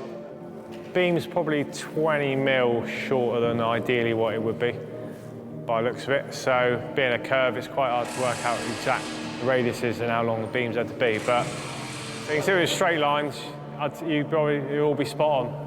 The next steel will now need to be positioned further across than they ideally wanted. This is some befuddling maths, the upshot of which ultimately means that the space for the staircase will end up too small. I mean, that's a narrow landing, that, isn't it? It's got to come round more, isn't it? That's what I'm working with. So if you measured this curve should be 2624 on the inner curve. Narrow, isn't it?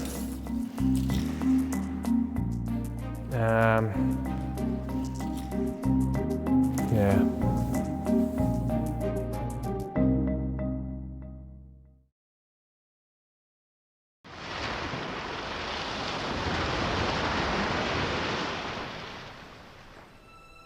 On the North Devon coast, the circular water tower is throwing up some dilemmas.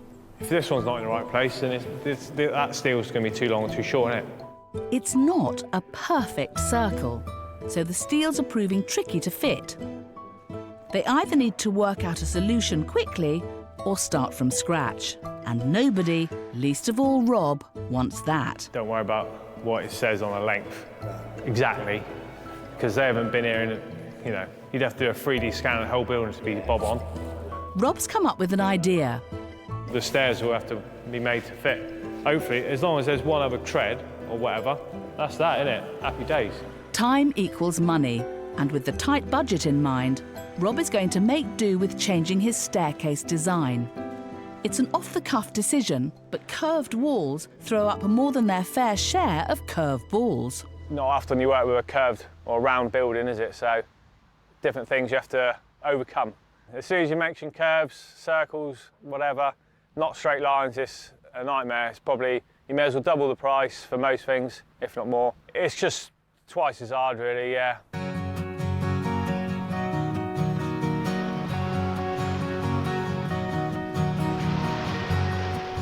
Rob is now reaching the halfway point of his ambitious 18-month schedule, converting his 1940s water tower into a truly unique 4-bedroomed home.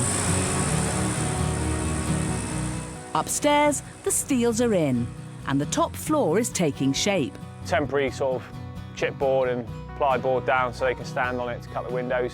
But we're up there now, we've got staircases, not ladders, temporary staircases, but it's better than going up a ladder 100 times a day. And Rob has finally taken the ultimate plunge. So quit my job, crazy, after 17 and a half years working in a factory, so change of lifestyle, change of work, location. It's completely different, really. This is more exciting.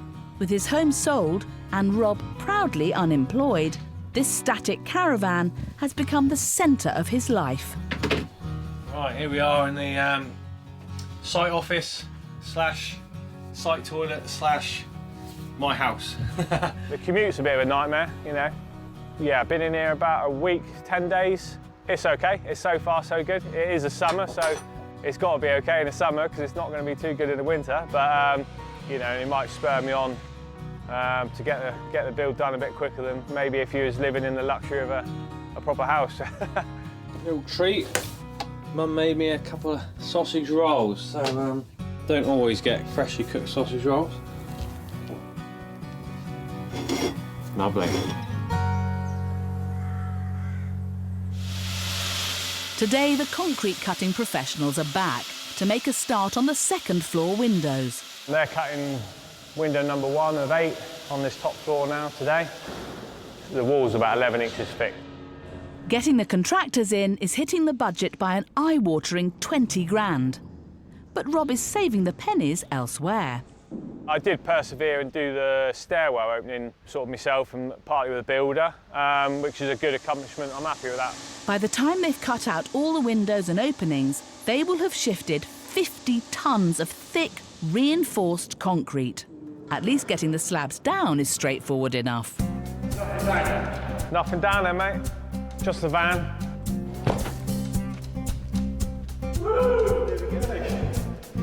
As undramatic as that. Yeah, window number 9 of 16, first one on the top floor. Looks good. Every window's a slightly different view. That's the joy of having a round house, I guess. You can just sort of move around 360 degrees. Rob is taking innovation to the next level.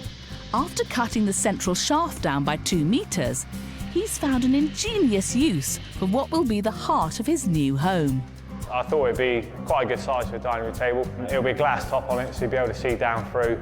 And also when you're on the first floor, you can see up through and up to the skylight. So it works as a light well as a dining room table. Nifty. Rob is the live-in project manager, labourer and health and safety officer. It's taken over his whole life. I don't think it'll ever feel like work. What they're saying is if you love what you do, you never work a day in your life or something like that. So, I mean, that's basically the crux of it on this one. Yeah! Window number 2 of 8. Ordered up quick. Happy days. 6 to go. Despite the perilous nature of huge concrete blocks falling almost 7 metres to the ground, the next 6 are cut out with little fuss. And Rob begins grinding down the base for his new dining table, while the scaffolders get started.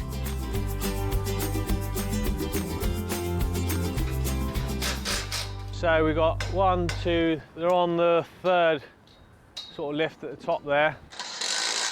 And then you've got to imagine the roof will be sort of 2 metres above that again, really, to cover it with a shrink wrap. So then it'll all be sort of all but watertight then. This scaffolding couldn't come soon enough for Rob. This hilltop tower is exposed to all the elements. He needs the shrink wrap to be in place to protect the building before the coastal winter weather hits in full force. It's a bit later in the year, and the way that we need to do the battening in, boarding, insulating the outside, and the roof's fiberglass, so everything's got to be bone dry. What we're into early September, so still looking this side of Christmas to be watertight. Famous last words, I shouldn't say that. July next year will be watertight. With just 8 months to go until he originally wanted to move in, it's obvious Rob's 1.5-year schedule is out the window. But Rob's pressing on with sheer determination. Every day brings crucial decisions that need to be made, and today there's another biggie. The final colour of his new home. Bit of a debate, whether it's like a dark anthracite or black, basically. Both matte finish. I'll put it on social media and stuff, see what people think. The majority vote tends to be the grey, the anthracite. In a weird way, pushes me towards the black. Of course it does. And Rob's maverick ways are also rubbing off on his tradesmen. He's one of a kind, yeah, a little bit mad, but I think he can definitely make it look something special. And he needs to go for the black, not the grey. When this is all finished and done, first thing I'll do probably is to have a bath. Yeah, bath and a beer with the epic views, sat looking out the window, and realise it was all worth it. Over the next few days, the scaffolding is finished and the water tower is shrink-wrapped. Imperative to shield it from the harsh coastal weather. Now the building is fully protected from the elements, Rob wastes no time getting started on the roof. He lays a damp-proof course and works on the skylight. Originally it was square, I've cut it out and made it round, so it matches all the rest of the building really. It was the only square thing in the building. But with Rob being a one-man band and often working alone, it's taking a lot longer than he first thought. You know, I'm a bit behind schedule now really, with a few things going on. There's so much labour involved with just getting all this timber up here. There's probably an argument to put a load of trades on here or even more of the same, like chippies, to get it done, but it's time versus money. So, but it's gone well. It's gone down pretty well, the fiberglassing. It'll be a massive difference obviously when it's all painted. But before Rob can get out his paintbrushes, he's confronted with an unwelcome visitor. A storm brings with her 75-mile-an-hour winds. Right, 27th of December, midnight. I'm going to go and have a look outside, check on the roof. The joys of living on site. Let's have it.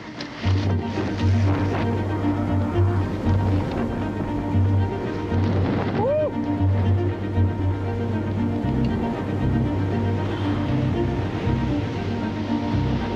Great. That'll do well to survive. What do you do there? It's coming heavy on it. Not sure how this roof's staying on actually. That's how far the shrink wrap's moved off the scaffolds. If the shrink wrap is ripped, the unfinished exterior is then open to weather damage, and that spells costly and lengthy delays. But there's not a lot Rob can do alone in the middle of the night as the storm rages on. Absolutely soaked through everything.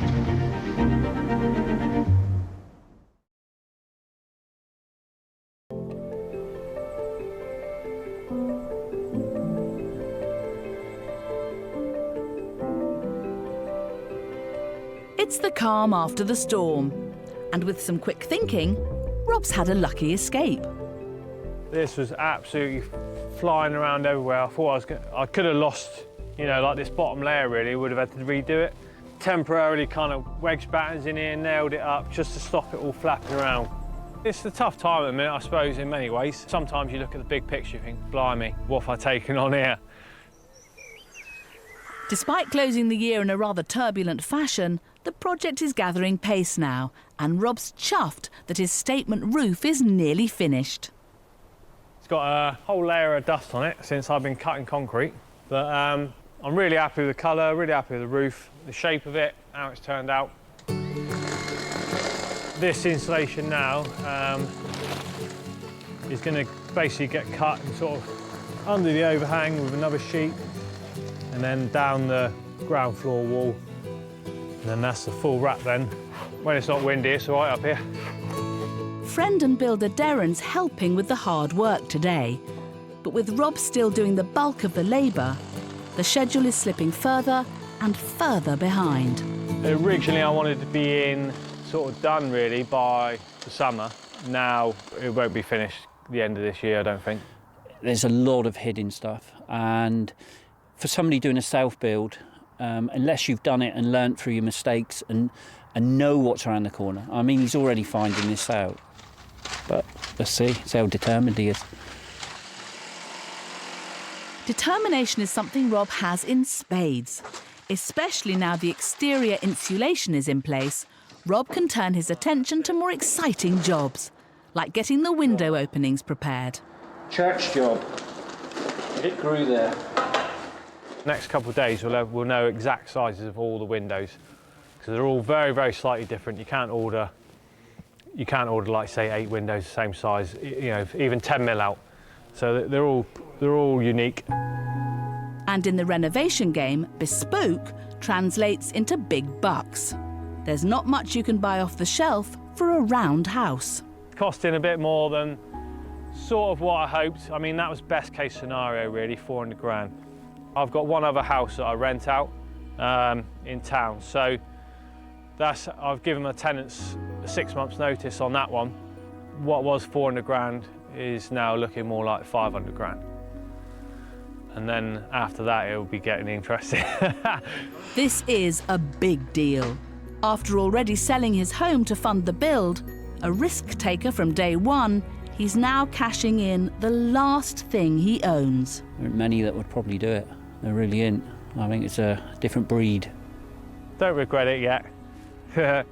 Something would have to go really, really pear-shaped here for me to think I've made the wrong decision. Let's not tempt fate, eh, Rob?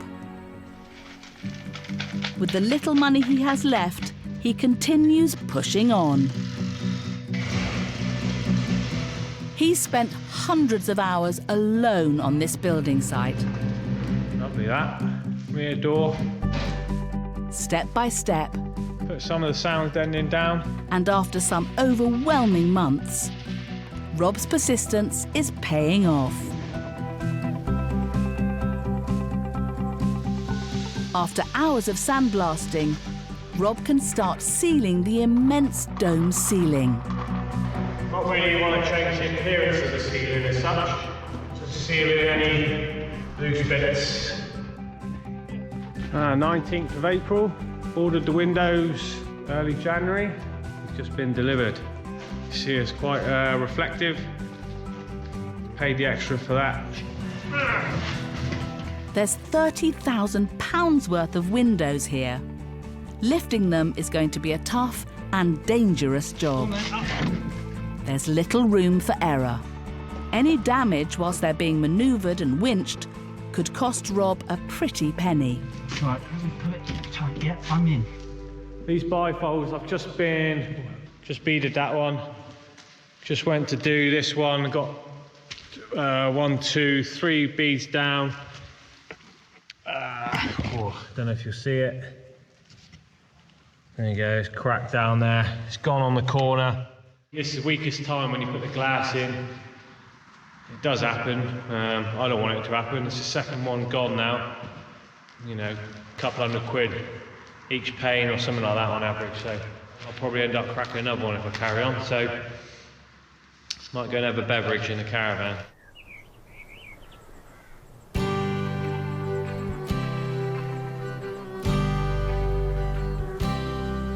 Rob was hoping to be sitting in the bath with his beer by now. But it does feel like it's all starting to come together. Beautiful. First time. Looks like you've done it. It's that good. Today, contractors are here preparing the exterior walls for the metal cladding. It's really exciting, and to be watertight, that's the main thing. Massive to be watertight. The cladding is a metal sheet that turns up on a coil. We put the under and overcloak on it, like a male and female edge. Seam it together, and that's it. All the fixings are hidden, allows for the thermal movement and that sort of thing, and just gives you a nice, clean finish with no screws showing. It's got like a cover on it, you know, a film, so it's you know, quite tempting to peel it off and see all the black cladding for, you know, see what it looks like, but leave it all on, do some sort of big reveal, you know, a couple of weeks' time. He's so particular about everything. In the build up to us coming to site, he's been, you know, red hot on all the details and the finishes. He's got a really strong vision of what he wants, I think. And yeah, so it's undoubtedly going to be really something to see once it's all the scaffold stripped. Not long now, Rob. Keep your eyes on the prize. Darren is helping him with the tongue and groove floor today. But because we've got underfloor water pipes, I don't really want to go through the pipe, because then that becomes a right problem. So we're going to mark out exactly where the pipes are underneath, and hopefully, fingers crossed, we're going to miss them. They got water in them now, so if you did go through one, you'd know about it.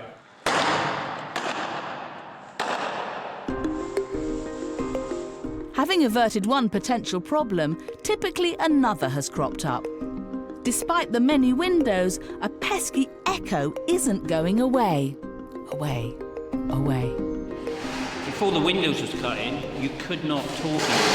Rob would talk to me and I just said, you have to go outside. We cannot hear. And once we cut the openings into the dome, it sort of cured it. But I think the more we're putting back with the glass going in, as we're standing here now, we can probably hear the echo. So, yeah, there could be an issue. Could be a big issue.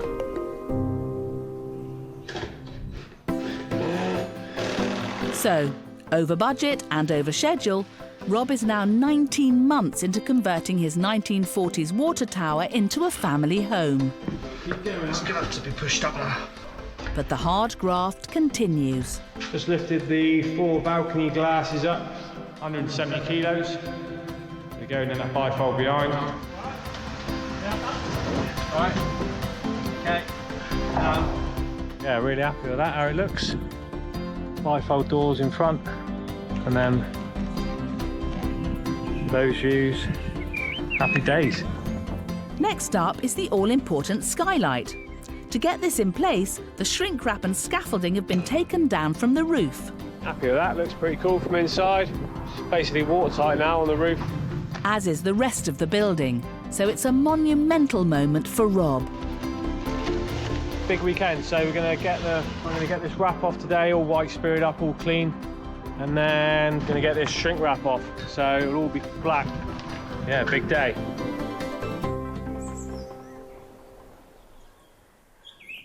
Turning his attention to the interior, the tiles have arrived for the top floor. So over 2 ton, 2.5 ton of tiles, so I'm a bit aching today, up 2 flights of stairs. That's yet another hard surface going onto the top floor, which will do no favours for that lingering echo. Yeah, no, you wouldn't want to leave it as it is. Do your head in. You can't have a conversation up there too well. So I'm hoping that plasterboarding will change it, and then we'll see then after, you know, painting and decorating and putting furniture in, soft furnishings, where we're at then. I don't have to live here. That's the main thing.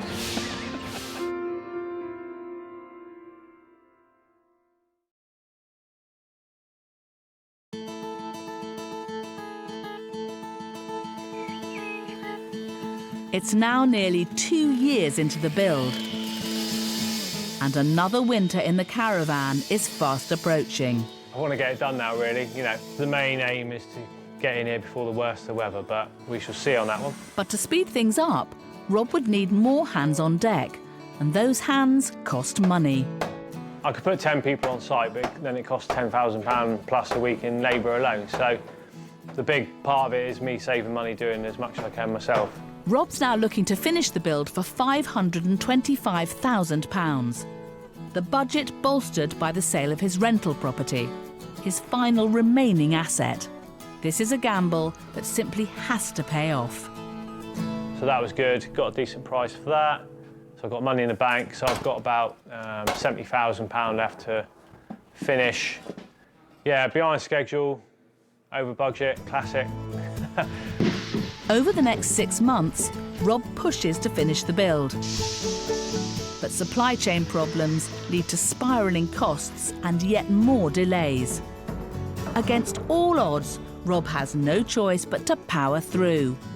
Incredibly, despite relentless demolition, some at spine-chilling heights, several tons of glass being heaved up many flights of stairs, and Rob turning his hand to anything and everything, the job has rattled along without a major hitch. Until now. Last Sunday, decided to go and break my leg. Rob was alone on site when he fell 4 metres off the back of a scaffolding tower trying to take a cracked bathroom window out. I've had an operation on it. I'm screwed for 8 weeks, whatever. The glass blew out with force. It weighs 120 kilograms. Had it landed on Rob, it could have been fatal. It could have been way worse, 100% way worse. My one thinking is my own mistake. I was here on the 8 on Sunday, which, you know, not good. Nightmare. This truly puts into perspective how dangerous working alone on site can be. As he hobbles towards the finish line, Rob takes stock, knowing he was incredibly fortunate to escape with just a broken leg.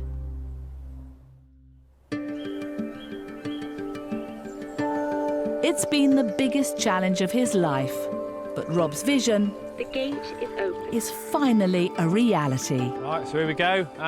The gates were all wired in a couple of days ago, and it opens up to what I've been working on for the last 2.5 years. Rob's dedication, hard work, and meticulous ways have turned this concrete monolith into a distinctive home of epic proportions. Its original and unique features are centre stage from the moment you step through the door. Right, so here we are in the grand entrance. I'm happy for that to be the feature. As soon as you walk in, bang.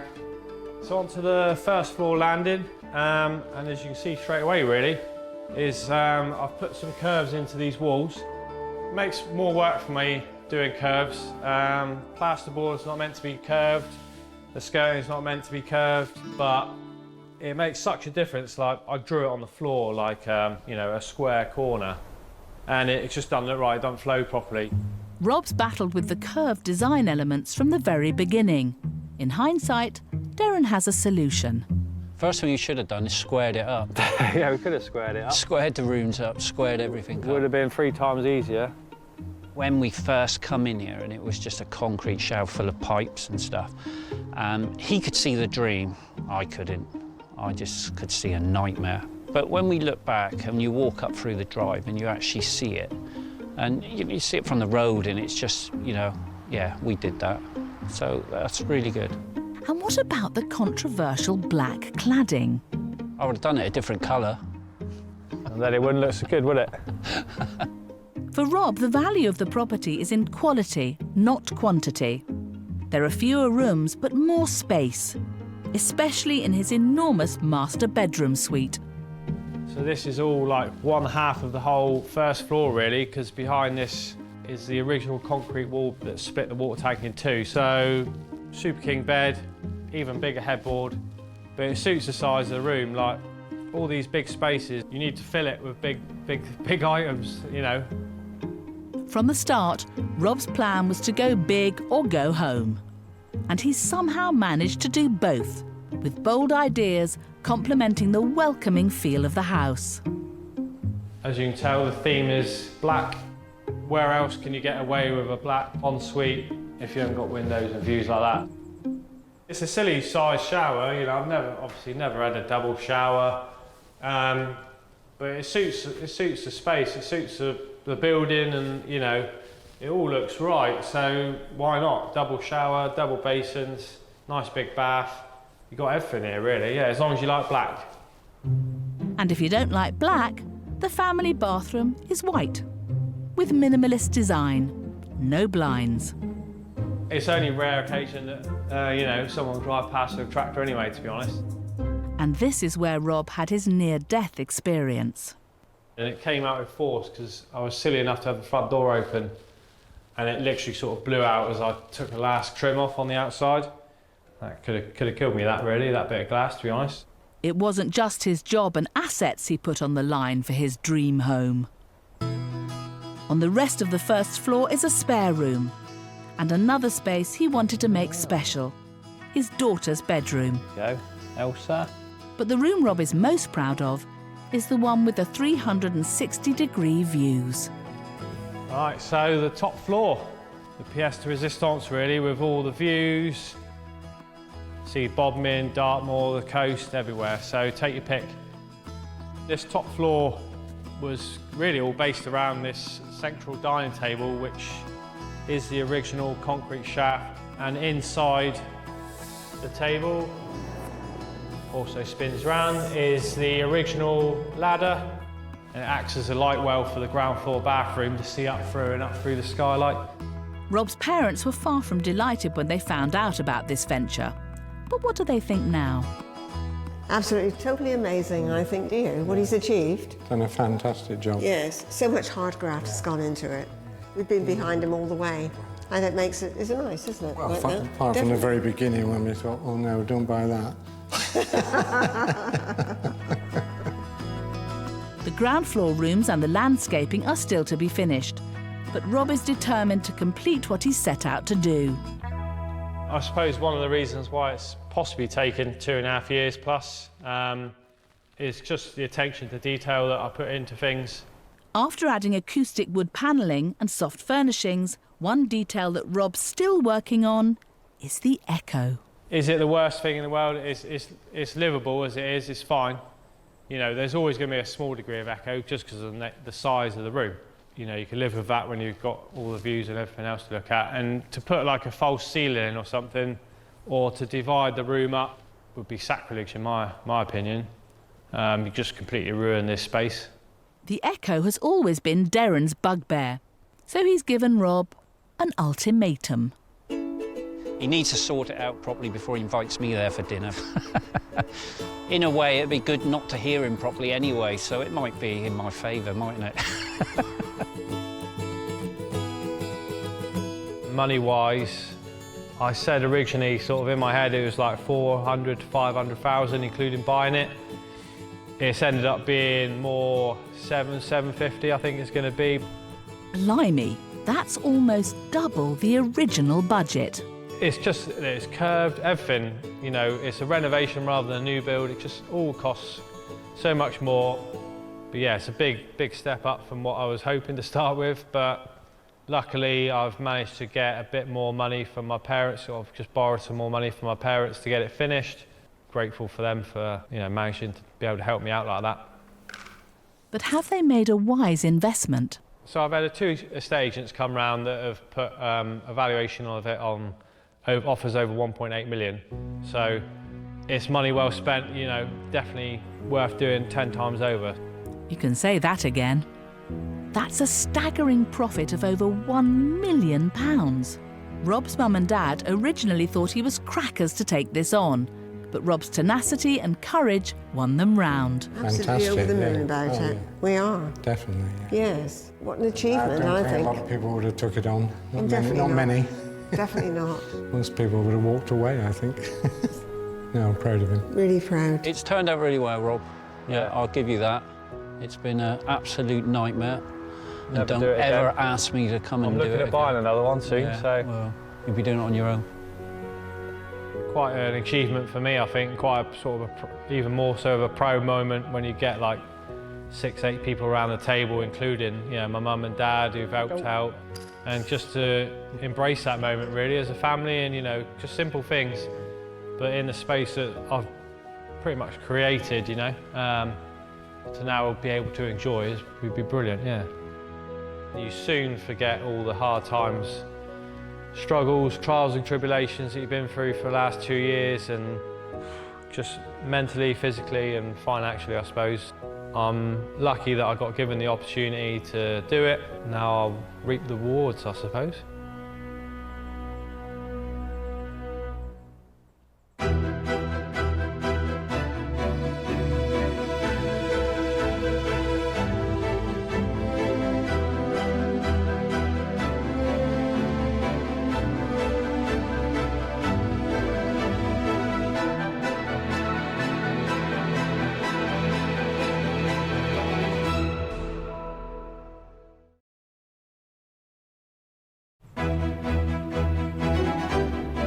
They're Britain's most ambitious home builders, Sometimes you just got to take a gamble.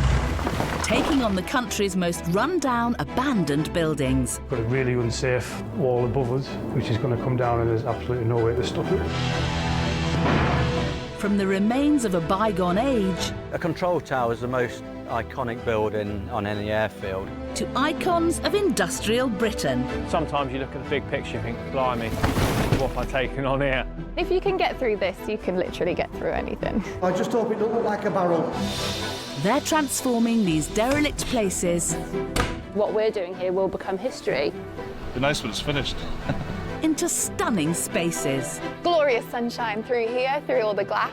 Having a big wood fire in there, turkeys, chickens, maybe a hog. All Slow it down. before the time and money run out. It is completely relentless. It is literally our life. Still got a long way to go. These are the families risking everything. What was 400 grand is now looking more like 500 grand. And it's like money, tick, tick, tick, tick, tick all the time.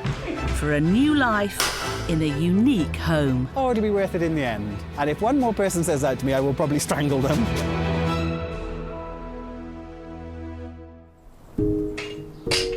Just take them off and stack them up. Once the heart of village life, Probably got enough, Chris. now abandoned and decaying. Still needs cleaning out anyway. Built in the 1860s, this Methodist chapel in the upmarket village of Stamford Bridge in East Yorkshire has been derelict for decades. But this former place of worship, with its shattered windows and a small forest growing out of the roof, is about to see a transformation of biblical proportions. I happened to be driving past one day, saw the for sale sign and thought, oh, that could be a project for me, really. Something about this humble brick box spoke to decorator Chris. Maybe we should leave that tree in. He couldn't resist finding out more. It was for sale for offers over 150,000. We had a budget in mind, which was 175. It had planning permission on it to create into a dwelling. And yeah, luckily it's now our project. Taking on this enormous task will be something of a family affair. My wife and myself have bought the property, but actually doing the physical work along with myself, that's my dad. I'm a builder. I do the substructures and stuff like that, the superstructure. My dad built his first house when I was only 2. Chris is really good with the fine finishing. I'm absolutely no good with that. But with regard to getting on, we're both opinionated. You know, we do clash. I'd be a liar if I said that we didn't clash. We very rarely clash. I'm glad we cleared that up. Hoping to keep any clashes to a minimum is interior design enthusiast Marissa, Chris's wife. I just let them do all the hard work and I just do all the pretty bits. It's something that we all really enjoy doing. You know, for them, obviously, that's something that they do as a job anyway. So it's quite nice sometimes to do a project for yourself. And Marissa already has grand ideas for the finished chapel. The master plan is to have it as a holiday let, because the village it is in is actually a really nice location, but you never know what the future holds, so we will see. Chris and Mick are going all in, sacrificing paid work to turn this building from wreck to restored in just 6 months from now. I think with anything, it's a bit of give and take, and that's how we work, really. We've always wanted to do something together. There was no better time, really, than this project, and let's get cracking with it. But this is not the first time they've worked their restoration magic. I do like the idea of having the double height landing though, like there. Chris and Marissa recently restored this part-renovated barn in a nearby village and roped in Dad Mick to give them a hand. That obviously then changes the layout of the upstairs. Yeah. But this time, Chris has got his dad fully on board from the get-go as they start this project together from scratch. In this area, you don't see that many properties that need like a complete renovation, and for us especially something that was affordable for us to purchase and do the work on. Having purchased the chapel for £175,000, Marissa, Chris and Mick are chomping at the bit to get going. But with an £85,000 budget and half a year to complete it, this is not your average remodel. There are going to be some modern elements, but obviously sticking to the Victorian roots of the building, just bringing, you know, the contemporary side in, but still keeping those character and features of the Victorian building. It'll be a sympathetic restoration, but to a modern standard. Yes. It all looked very different back in 1867. Described in the parish magazine as a model of neatness and strength, this almost perfectly square chapel cost the community just £265 to build. For 6 decades, these pews were filled with local worshippers until it closed suddenly back in 1935. Now, a mere 86 years later, Chris and Marissa are planning a complete transformation. A new doorway will lead into a full-height entrance hall with a sweeping staircase alongside a snug and utility room. At the back will be a large open-plan kitchen and dining area. And the whole back wall will be knocked out to add extra living space with bifold doors opening out onto the patio. Steps will lead up to a landscaped garden, and the brickwork of the new extension will be carefully planned to match the original building.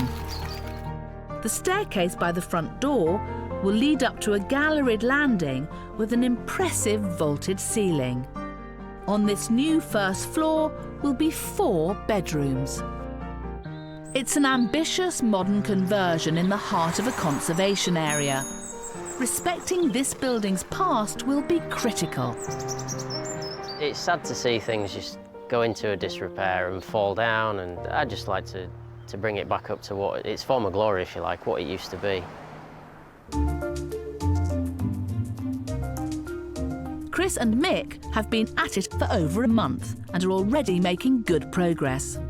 The building has been cleared and the interior breeze block walls are up to the first floor.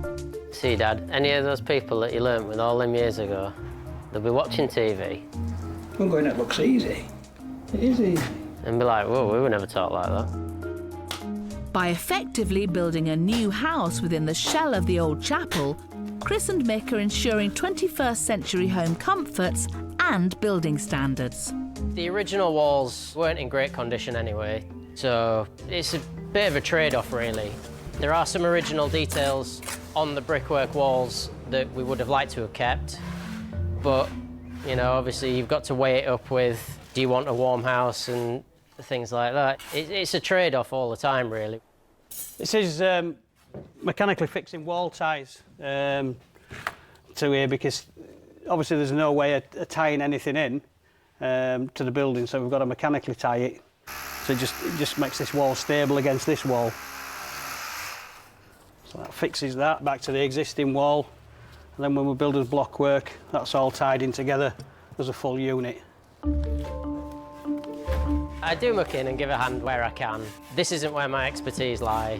You know, I can lay blocks and bricks, albeit not very quick or as good as what my dad can do it. Painting work and decorating work is where my skills lie. I'll brag about it, because if you don't... Well, you might. What do? You don't blow your own trumpet, do you? I do. I just tend to labour on him for this part and let him crack on.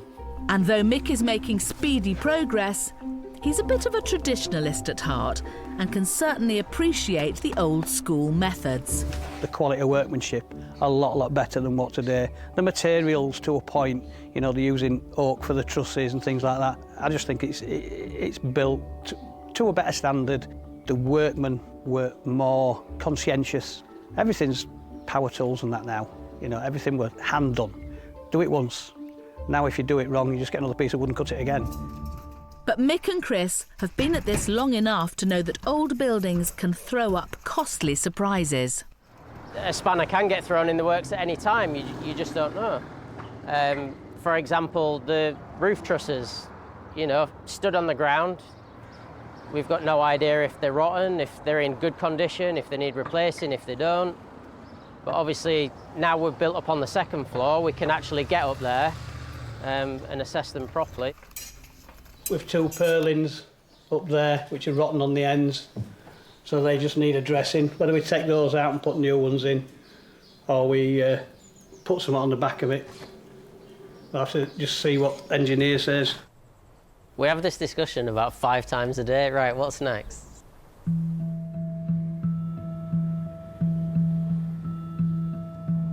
Today's a big day for Chris and his dad. They're on their way to the chapel to start demolishing the back wall. Now they've literally made their mark.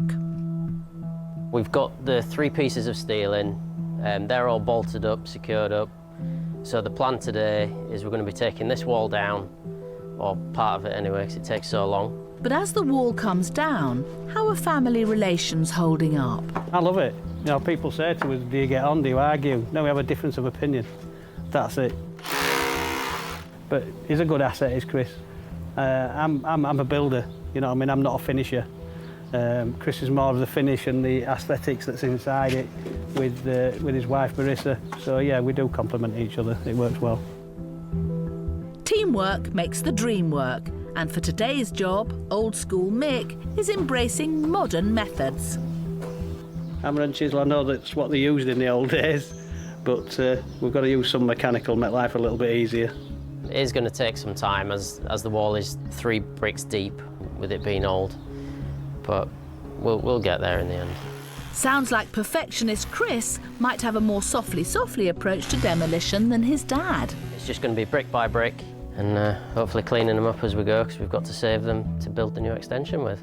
Recycling the original bricks will eat into weeks of their tight schedule, but Chris knows it'll be worth it down the line.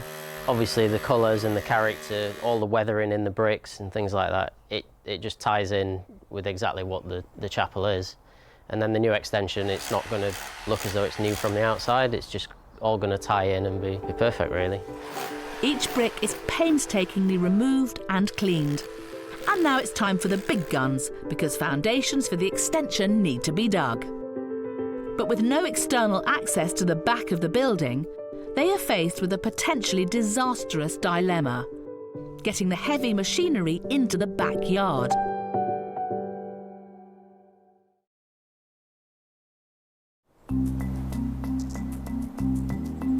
You can put 2 strips out, can't you? In Stamford Bridge, in East Yorkshire, father and son, Chris and Mick, are orchestrating a risky manoeuvre. So we're going to be breaking ground, digging out, and having a load of fun on machines.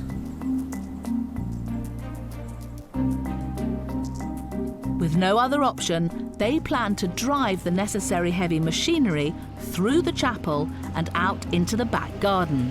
The margin for error is minuscule. Talk about a tight squeeze. Breathe in, Mick. Although it may seem unconventional to come through the building, there's nothing that can harm, unless obviously we make a mistake and take down a wall. No big deal then. We try and play to our strengths. I've had previous experiences with the dumper that I don't really want to talk about, so we'll let my dad stay on that and I'll stay in this. This is my comfort zone here. One slip-up today could destroy their newly built walls and put a sizable dent in their budget. But Chris has every faith in his dad's steady nerves. Whenever you're moving, really, you just bring everything nice and close in together, then move nice and slowly. Everything's done not at speed, and then obviously load up the dumper from there and out that goes. But yeah, one wrong move and, well, there'd be a big pile of bricks. Amongst the drama, seasoned pro Mick always makes time to keep the neighbours on side. We can put cones out and advise the people that we see on a regular basis that this is what we're doing. And to be honest, everybody's fine working with the local community rather than working against them. You know, let's keep everybody happy. They are very, very considerate and always being very amenable. If somebody wanted to move, they move them. And yes, they are just doing an amazing job. Before Chris and Mick started to do anything to it, it was just an eyesore. And it was so nice to think that somebody was going to buy it, do it up and make it look part of the village again. We've lived in the village 14 years and it's always been derelict and just got worse and worse, so can't wait to see it transformed. You could see the planning from the start that it was going to be a home and not turned into flats or anything daft like that, so yeah, can't wait to see it done and finished and back as it should be. We're digging out for the extension. We've got to reduce the dig approximately about 1 metre. So we take it all off square and then we drop it down a little bit round the edges. Then we can hardcore it and concrete it. They're now 4 months into this build and 2 months away from their deadline, all the while keeping their day jobs on hold. For us now, there's, I don't know, maybe a month's worth of work in building the extension, putting the floors in and the walls upstairs. And then from there, it's really just reliant on other trades, just ready for us to paint out, fit the floor in and put the kitchen in. Oh, I don't know what we can find. The deeper they dig, the more treasures they uncover. Oh, we found loads of pottery. We've just found I don't know, it's part of a jug or a plate. And I'm just finding bits and trying to bolt it all together, and then we found what we think's an ink pot, rightly or wrongly. You know, it might even be something that we've been thrown out a couple of years ago, and it's, you know, we had nail varnish in, I don't know, but it's just a cute little thing. He's a bit more like a magpie, so anything that glistens that he can see in here, he'll be, ooh, what's that? And we've got to be careful just for him to get it out.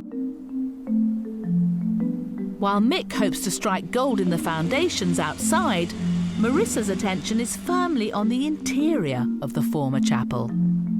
What I've been doing at the moment is putting some mood boards together for the bathrooms.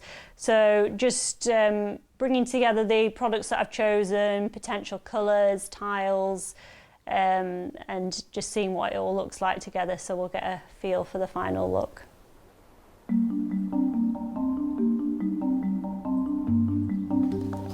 Put a bit on there first. The vision for their new home is spurring them on.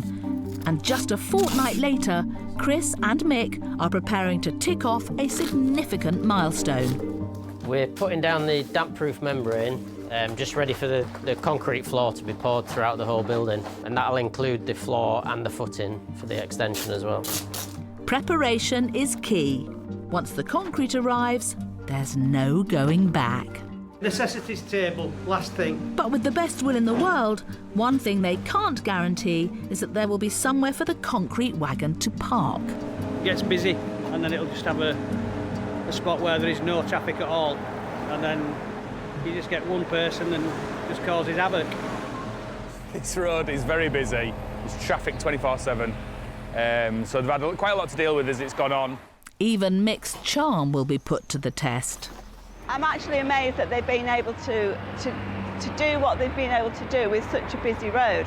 Occasionally they are having to stop the traffic, but nobody minds that. But it is a very, very tidy job that they're doing, being very considerate to all the cars and everything. 5 minutes early, it's better than being late.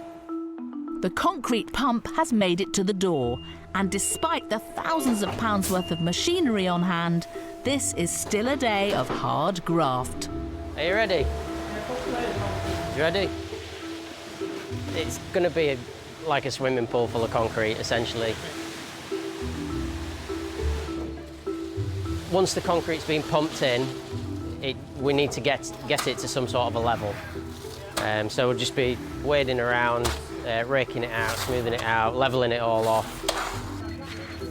It's definitely not like ice cream, that's for sure. Still need it over here.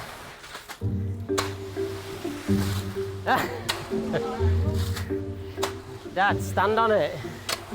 Up to now, we've been, working in muck, working in dust. Like, it's not been the great conditions you would hope for. But once you get the concrete in, you've got a nice level playing field to work from. Everything becomes clean and tidy. Make me get a sweat on, won't it? It just squeezes it out so it fills every little nook and cranny that's there. Out here is not imperative that it's absolutely spot on level. Inside needs to be very nearly level because we've got the big sheets of insulation going on top. So you don't want any gaps under those, you don't want them to rock around. Is all this right? Yeah?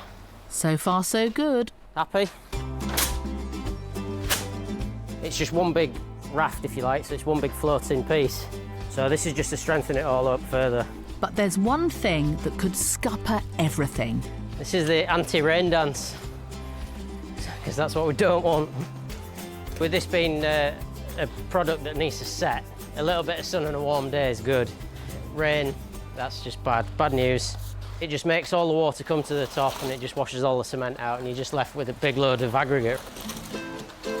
No, I said, are you ready? Speed is of the essence. No, not always. He does have some finesse about him sometimes. But yeah, he likes to crack on, get it in, make a mess, and I like everything to be spot on, like to the millimetre, like as perfect as I could possibly get it. We work well and complement each other that way. He told me to go home once, so I started getting in the van. He said, what are you doing? He told me to go home. So, but no, you just sort it out and crack on. With concrete firing out of the hose under 85 bar pressure, this is no time for a family tiff. What's that, don't flash you? But within minutes, there's a problem with some of the pipe work.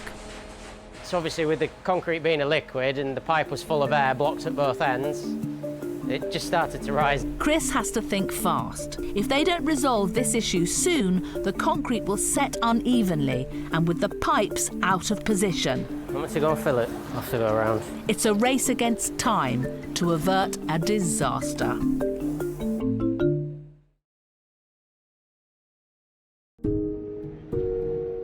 You either take that pipe off and put this one on, or put this one on that. In Stamford Bridge, Chris and Mick have hit a snag with the concrete pour at the chapel.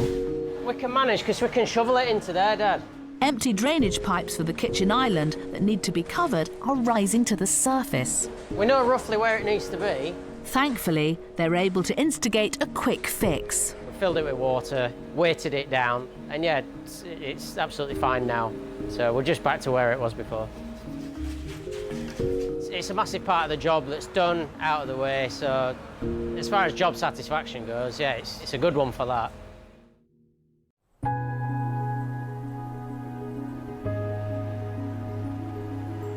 The chapel sits empty for 2 weeks for the concrete to cure. Then it's time to insulate the floor. All the insulation's down for the underfloor heating. And the small matter of building the extension. So what are you doing today, Dad? Well, Christopher, today we're bricklaying. Whilst Mick is pressing on, it's Chris's time to shine. But his dogged determination to repurpose materials from the original building is slowing them down. The old bricks, which came out of the chapel, add an element of awkwardness to the build, just with them not being perfectly square like a modern brick. You know, the slightly different sizes, slightly different shapes, and obviously trying to match up with the sizes of a breeze block. Normally you'd get so many courses of brick which would marry up with so many courses of breeze block, and the older bricks tend not to. But ever the perfectionist, Chris not only insists on reusing the old bricks, but also meticulously laying them to reflect the original brickwork style. On the extension, you can see the bricks have been laid in a slightly different pattern to standard new build, if you like. So you can see you've got the 3 courses where the bricks are running this way, and then you've got 1 course of bricks, which you can see like they're a lot smaller in size. It just means the bricks are laid this way, running through on these courses, and then the bricks get turned around and laid with this side facing outwards on these other courses. And we've just added in that detail just to keep in with the original chapel. Above the windows, you can see the bricks where they're stood on their end like this. That's like a soldier course. And we're gonna just add that detail back in above the doors. To add those details back in really makes the difference for me. It's even things like this. We've managed to source like an old hopper, which will, you know, grind down, sand up, and repaint to make it look like new. And we'll use that rather than the plastic. So that'll just sit nicely in there. While Chris works his magic with the bricks, Marissa is looking forward to putting her mark on the chapel. For me, definitely the best bit is yet to come, you know, when everything's getting decorated and we're adding in features and things like that. But I mean, I, you know, enjoy the whole process, even though I'm not there building. I'm behind the scenes, obviously designing the layouts and things like the kitchens and bathrooms. For example, we've bought a Victorian washstand that I just found on Facebook Marketplace. So we'll be sort of refurbing that, and that's going to be like a vanity sink unit. It's now September. They were hoping to have the finish line in sight, but the schedule is continuing to slip.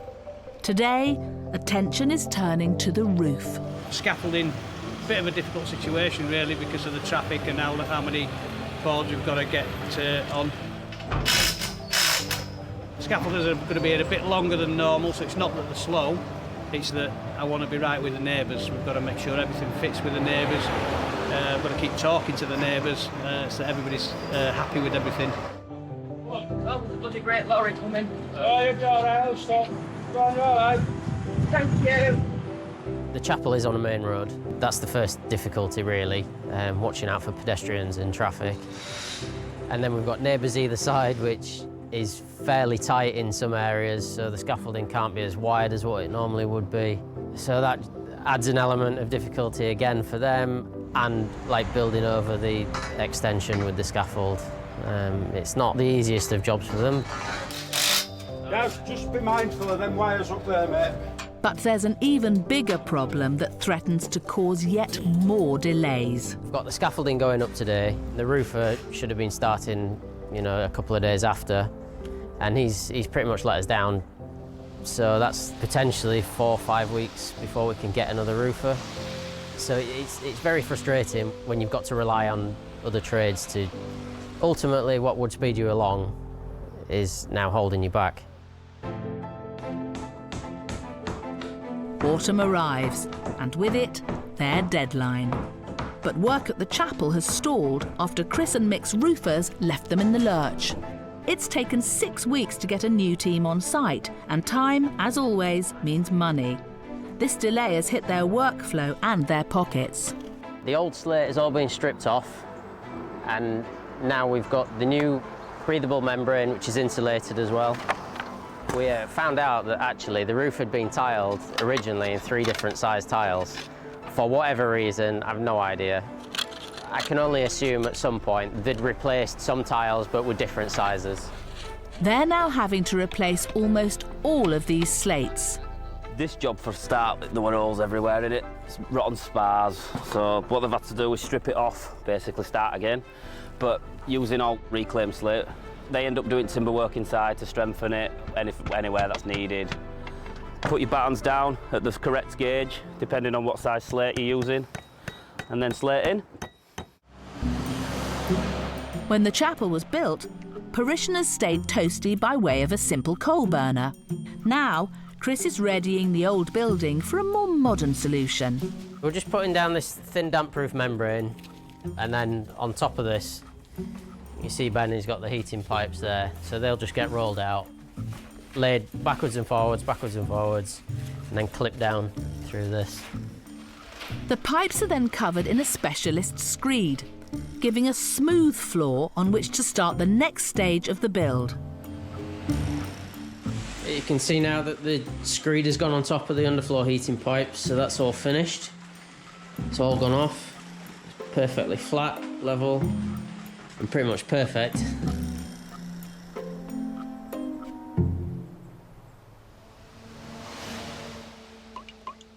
Autumn ploughs on. It's now a race against time and the weather to get the building watertight. We've got open windows at the back, we've got the roof that's coming off, going back on, and no proper doors on the front yet. But to get it watertight, it'll be brilliant, because that then means, obviously, we can crack on with the plastering, get the heating on, and everything like that. Work begins to pick up pace. The windows go in, and plasterers get going on the internal walls. But before Mick and Chris can get carried away, not everything is falling into place. Right, so what you got, 1 bottom step, and then it kites, 2 bottom steps. The plan was to have a grand feature staircase for the entrance hall, but the manufacturer is questioning Mick's calculations. What difference would it make if we did it 1.50 m? How would it not look right? I must have seen 1,000 like that. But it's probably personal preference, isn't it? Of course it is. We want a wider staircase, but then we want it to come in from this side, so you come up the stairs from there and then turn and go up the stairs. But what the manufacturer's saying is that with it being wide and having 3 steps at the bottom, it comes out further than we anticipated. But with the maths that I've done, it will work. And I don't want it any different than what we want. I mean, that's the whole point of the door opening where it is, the door being as big as what it is, how the door's situated, and how the stairs are going to be situated. So there, Chris. It's 1450. No, 1550. Right, so that's the widest one. Yeah.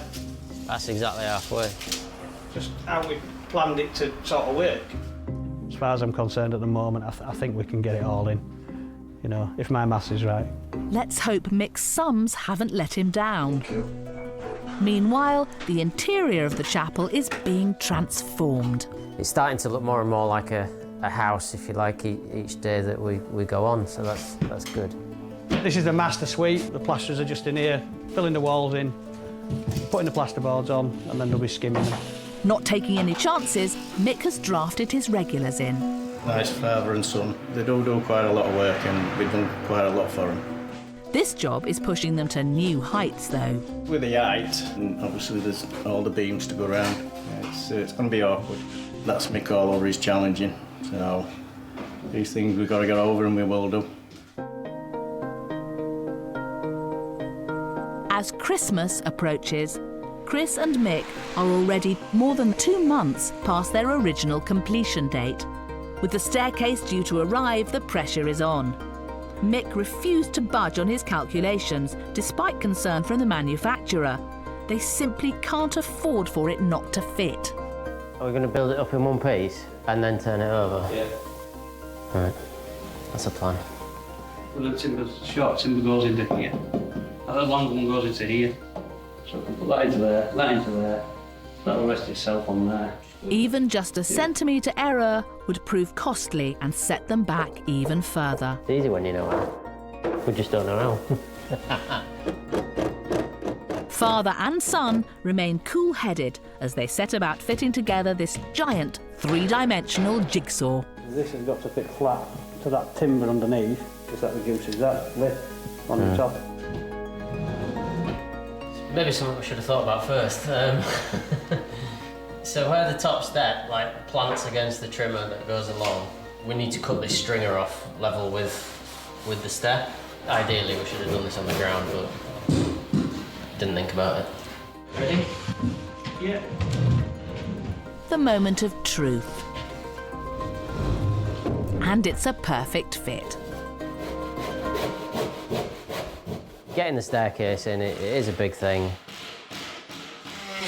It's been well, I would say weeks in the making, but it's been months in the making with all the trouble we've had throughout the country. Though everything seems to be fitting into place inside the chapel, the schedule is taking a hit. At the moment, I think we're probably about 6 weeks behind, maybe a little bit longer. With their day jobs on hold, Chris and Mick haven't taken on paid work for 9 months now. I think because we put extra little things in, a little bit over budget, it's roughly thereabouts.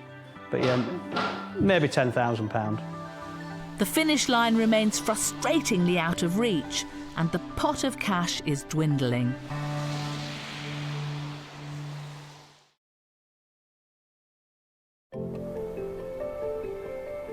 The sink wants fitting when the worktops are here anyway.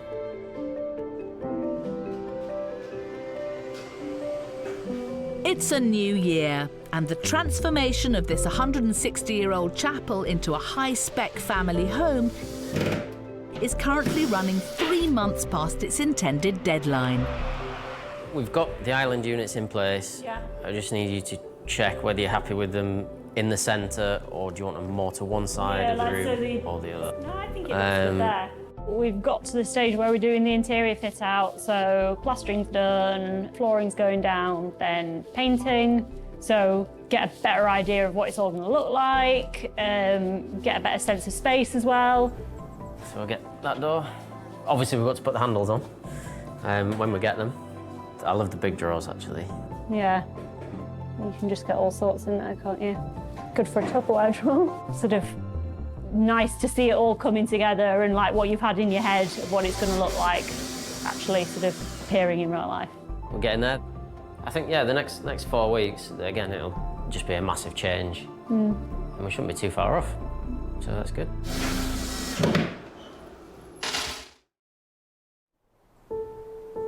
Chris's optimism is short-lived. A post-COVID business boom offers a chance to balance the books, and with their professional diaries filling up, Chris and Mick make the difficult decision to down tools at the chapel. We've got other work to be getting on with, which isn't here, but ultimately we need to earn the money to be able to spend on here, so we'll go and do a few jobs and just drop back onto this as and when we can, really. Prioritising their day jobs to boost the bank balance means it takes another 12 long months to complete the finishing touches.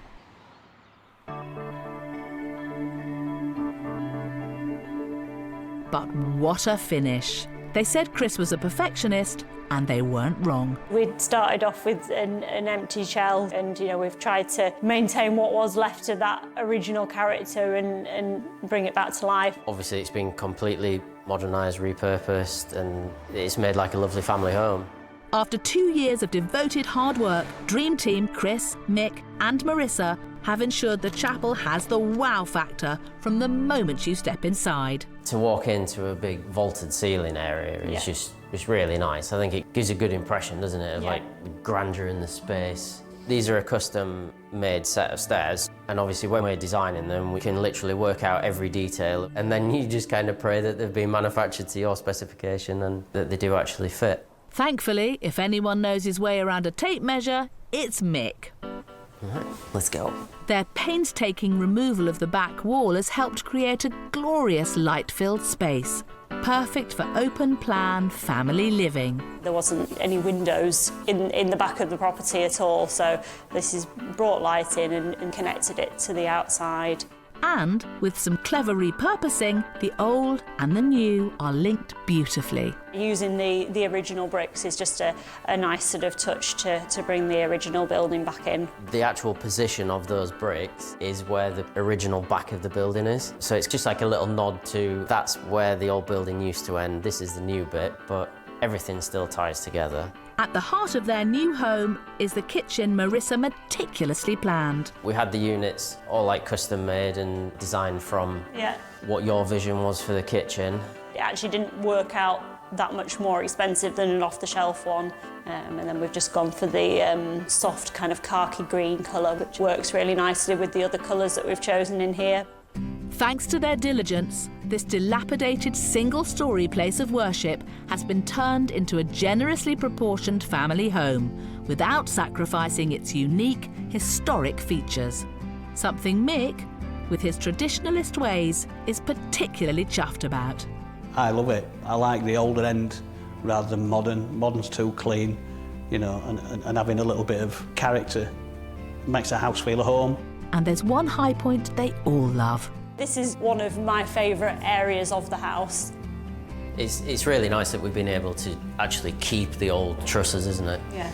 They've been there since the men put them up by hand, you know, and it's just nice to keep them. And a handmade custom light fitting finishes the space beautifully. It's not that difficult to just buy the components to make something that's bespoke to the space, because you know you can get these drop pendants, but most of them tend to be a certain length, and anything that is long enough is hugely expensive. With their attention to detail, they've achieved an impeccable finish in every room. So we're here in the house bathroom. We're lucky that we ended up with a really nice space to fit in, you know, freestanding bath in front of the arched window there, walk-in shower as well, and a nice vanity unit. I always like to use sort of vintage pieces, you know, it adds character. I think for me as well, like, I hate to see things being thrown away that still have life left in them. We also did the floor with the mosaic with the little crosses, which is like a little bit of a nod to the fact that it was a chapel. With some clever use of space, Chris and Marissa now have a gorgeous bedroom suite. We've got, you know, a nice area just for the bed, little dressing area round the corner for you to put your makeup on and whatnot, and then the dressing room. Dressing room / walk-in wardrobe, an ensuite. This family are not the only ones who are overjoyed with the transformation. This chapel, when I moved here, was just a derelict building. It just looked really tatty in such a lovely street, really. And everybody used to say, oh, you know, I wish somebody would do something with it. And Mick seemed to embrace his role as part builder, part public relations manager. From my point of view, speaking to the local community when they're passing, the majority have always been interested, because it was just a derelict building. It was, for want of better words, an eyesore in a lovely little village. But it's you know, everybody's happy. What Chris and Mick have done to it is, oh, well, it's amazing. And it's just looks part of the village again. And they did everything in the community. Everything was done so tidily. There was never a problem holding anything up, you know, and they just really considered the community as how they were doing it. The people in the village are lovely people. Yeah, pleasure to talk to them. It's nice. That's why it's taken 2 years. Yeah, talking to the people up down the village. Chris, Marissa and Mick have formed a deep affection for the former chapel. But having done such a good job on the restoration, they've found themselves contemplating its future. With house prices being as they are, you know, it's worth a lot more than what we originally anticipated. Whether that means keeping the spoils for themselves or cashing in to fund their next project. Selling it would be a good financial decision, although it is difficult to let go. You almost feel a bit of like sentimental attachment to it because it's the first one we've done as well, like from scratch, and you know, and it has turned out so nice. It's a dilemma, but the potential profit is tempting. We've not had any estate agents out, have we, to give us a definite this is what it's worth, but we're thinking like in the region of probably 500,000. So yeah, we bought it for 175, spent 100 on it. Not including your time. Yeah, not including like mine and my dad's time, our labour costs, or your time as well. Labour costs are a big wedge of any renovation budget, so making the most of their own skills has certainly maximised their profit. Me and my dad working on it together, we've ended up saving a massive amount of money. Just the labour with another contractor would have been more than what we spent. I mean, we estimate it probably cost over £200,000 more than what we've actually spent on it. A tidy saving. But how did family relations hold up day in, day out on a dusty building site? You can't trust anyone like you should be able to trust your family. So yeah, to work together on it's been great, and obviously we've achieved like a really nice property out of it. Working together has been really good, but actually finishing a product that hopefully somebody can enjoy, it's an achievement in itself, that for us. So yeah, it'd be nice if somebody enjoys it and loves it as much as what we've enjoyed restoring it. And for Mick, restoring this former chapel alongside his son has been nothing short of a blessing. Working with Chris is just, you know, we have his moments, but I've enjoyed every minute of it with him. Everything he does, you know, it's...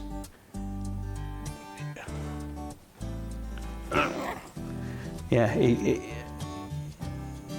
he does it, it works, he thinks, there's a thought process. I admire him for that. It's been a pleasure working with him. I'd do it again.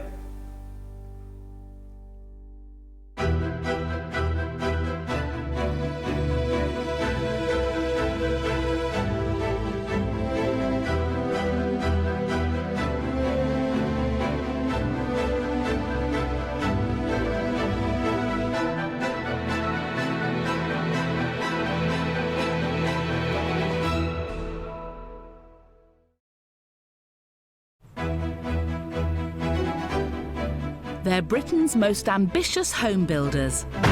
Sometimes you just got to take a gamble. Taking on the country's most run-down, abandoned buildings. Got a really unsafe wall above us, which is going to come down and there's absolutely no way to stop it. From the remains of a bygone age... A control tower is the most iconic building on any airfield. ...to icons of industrial Britain. Sometimes you look at the big picture and think, blimey, what have I taken on here? If you can get through this, you can literally get through anything. I just hope it don't look like a barrel. They're transforming these derelict places... What we're doing here will become history. It'd be nice when it's finished. ...into stunning spaces. Glorious sunshine through here, through all the glass. Having a big wood fire in there, turkeys, chickens, maybe a hog. All slow it down before the time and money run out. It is completely relentless. It is literally our life. Still got a long way to go. These are the families risking everything. What was 400 grand is now looking more like 500 grand. It's like money, tick, tick, tick, tick, tick all the time. For a new life in a unique home. Or to be worth it in the end. And if one more person says that to me, I will probably strangle them.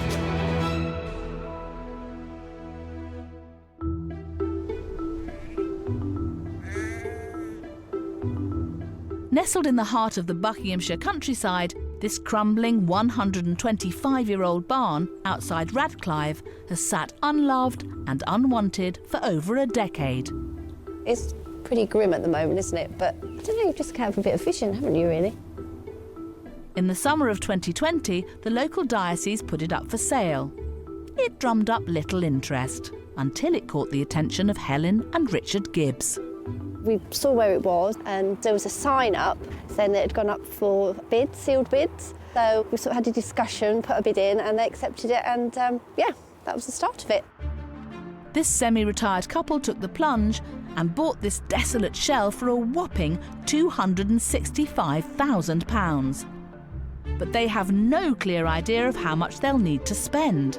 I don't think we're mad, are we? No. Ignorance is quite good sometimes. And you go in with a leap of faith thinking, right, OK, what's the budget going to be and what are we going to find? And we're still at that stage at the moment. We're hoping that we'll spend about 300,000 to get it to where we want to. Throw money at it, I suppose, is the brutal answer of it. Thankfully, Richard is beginning by throwing money in the direction of Kyle, an experienced project manager. Carl, can you run through the schedule of works we've got in front of me? Just make sure I'm clear on that. Kyle's reassuringly armed with a graph and some grand plans, though his timeline is, let's say, ambitious. So the week 1 we've got demolitions. Week 2 we're going to go straight into excavation of foundations. That is quite a big time window, but we'll hope to improve on that depending on what we find under the ground. Obviously quite a different type of build. There's no modernisation really other than the kitchen and stuff like that, and then most of it's going to be pretty in keeping in the whole build. Then the rest of them kind of just follow suit, so drainage, retaining walls, substructure, masonry, ground floor, and once we're at that point we're kind of into known territory. New, so it should be relatively straightforward. So it's got 20 weeks, so there's going to be some pressure on it, but the underpinning's probably going to be the only unknown because nobody knows what's under the ground. You could find anything. We'll give it our best shot. If it goes over a couple of weeks, then well, we're not going to. Hopefully, we'll come in under a couple of weeks. A full renovation in under 5 months? Who doesn't love an optimist? With the team now on board, Helen and Richard can't wait to get stuck in. Kitchen will be this area here. It'll be all worktops along there, and halfway along here to the doorway. They're moving out into what will be the dining area, although this will be all open plan. And I keep thinking of how lovely this is going to be when you're sat at the dining room table and you've got that view out across the window. Their vision is coming into focus. It'd be really lovely. You think? Yes. Yes. Back when it was built in the 19th century, these huge wooden doors would have opened onto a threshing area, with bays on either side for storing hay and grain. Little of the internal structure remains, but high in the rafters, the hayloft window is a reminder of its long-forgotten life. Helen and Richard's plan is to create a stunning modern home, while still paying homage to this barn's past. The dilapidated doors will be replaced with a feature entranceway designed to bathe the barn with light. And shuttered timber frame windows will provide more light to the upper level from both gable ends.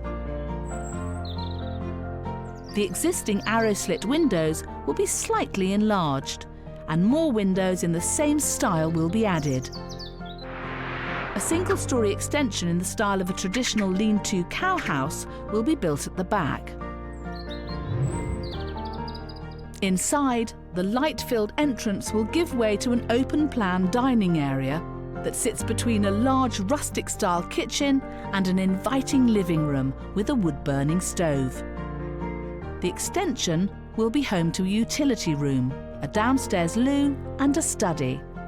Upstairs, a gallery landing will fill the space with light, while the vaulted ceilings will maintain the traditional look of the barn. The first floor will have 2 guest bedrooms and a family bathroom, as well as a large master suite for Richard and Helen. It's all about making the most of every bit of the space, but the rewards could be huge. Yeah, this could be a home, yeah. Yeah. Well, that's the challenge, that's the excitement part of it, is taking something that is pretty much derelict and hopefully having a nice finished product at the end of it. So that's the journey. And the old building is already offering up plenty of intrigue for the pair. The builder, when it was constructed, so puts it in to June the 15th, 1898.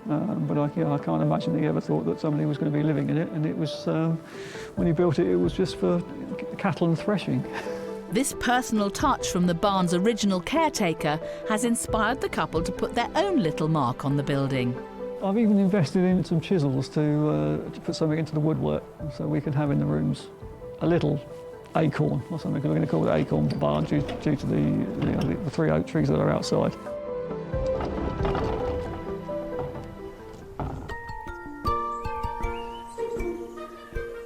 It's 7 months since Helen and Richard took the plunge with this crumbling barn.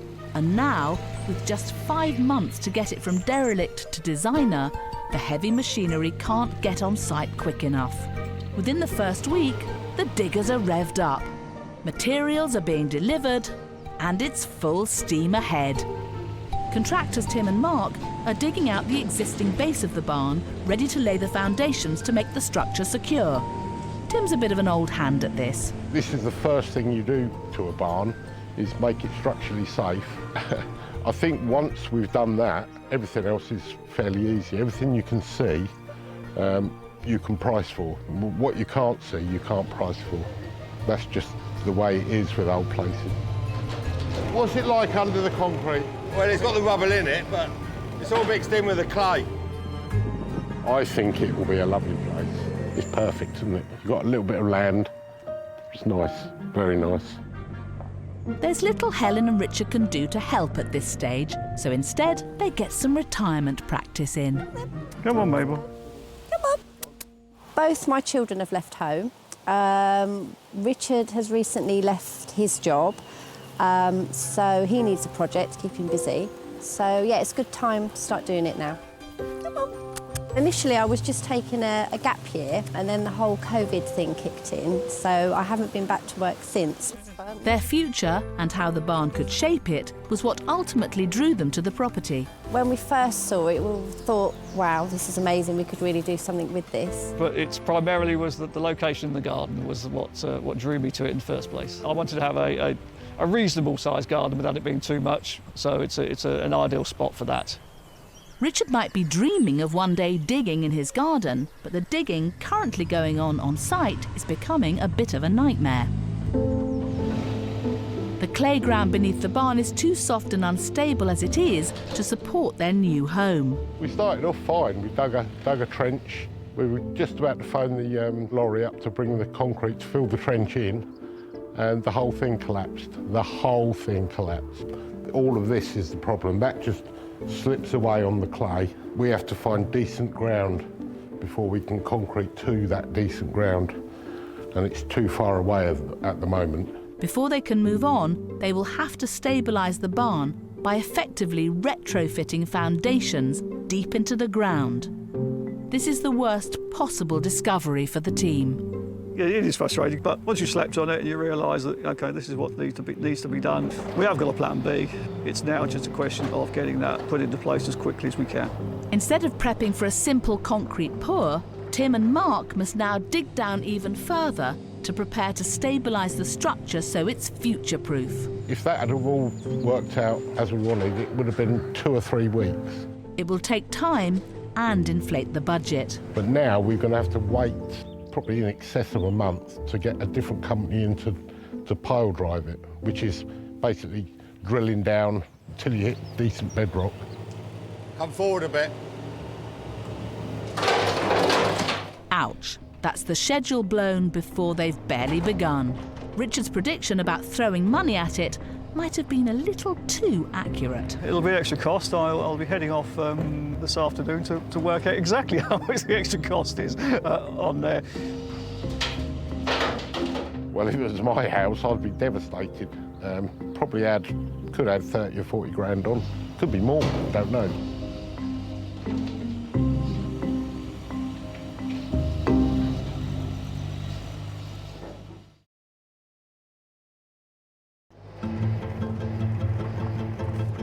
Back in the day, we had to use shovels. And we'd have been here a month doing this.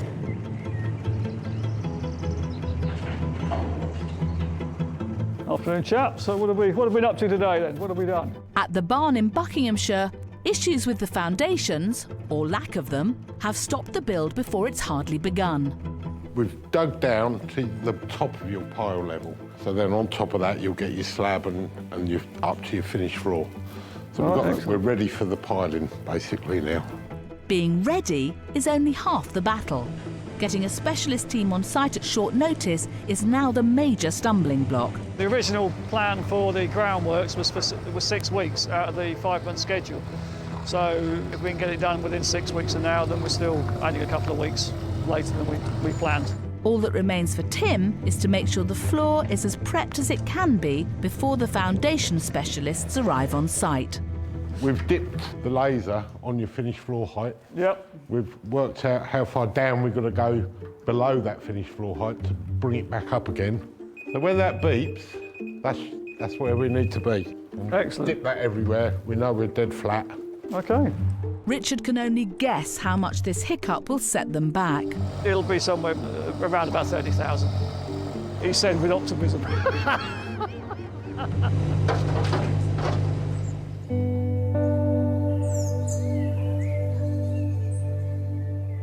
All is quiet at Acorn Barn. They should be more than halfway through their build schedule of 20 weeks by now, but difficulties getting contractors in for the unexpected groundworks has left the site at a standstill for 2 months. You get the place and think, right, this is what we're going to do with it, and then you get the builder all lined up, and then they come and think, yeah, we're starting, and then it all stops, and then you're like, oh, okay. Come on. But it's fine, you know, it happens. Nothing ever goes to plan, especially with old buildings. Thankfully, a month later, after a delay of more than 10 weeks, the team can finally get started on the groundwork that will secure and future-proof this aged structure. Holes, or piles, are bored deep into the ground and then filled with concrete, rubble and stone. Sounds straightforward enough, but this unexpected essential work has dented the budget by an eye-watering £80,000. We are pouring the concrete into the piles, so we've got 41 piles that have been sunk into the ground, 6 metres deep, and now we're putting the reinforced concrete in. We couldn't get the concrete mixer with the hose, so the alternative is to put a hole into a wheelbarrow and use it as a funnel, which seems to be working very well. Ingenious. Necessity is the mother of invention, especially if it would take weeks to get the real deal. Here we are at the barn. With the foundations secure, the build can move forward, at last. Gorgeous view over here, the sun going down.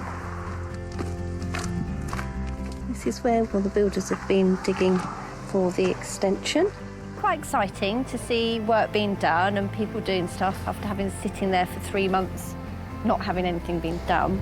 We knew if there was any problems with the foundation, we'd have to go through this. But of course, because it wasn't planned, we then had to wait for everyone to come out and get the soil samples, and they have to be sent off. And so it's quite, that's why it took 3 months really. But yes, they're here now. And here they stay. With progress continuing day on day, they finally reached a monumental milestone. It's like Christmas. After all the hassle with the foundations, work has begun above ground. Concrete officially poured. We are now out of the ground. Happy days. And with things finally moving on site, Richard has been able to get stuck in himself. We've already started sort of where the patio will be, and Richard started doing a little bit of landscaping, but you can't really tell through all the bricks and things. But yeah, it's nice to imagine what it'd be like next summer, hopefully, when we're in, hopefully.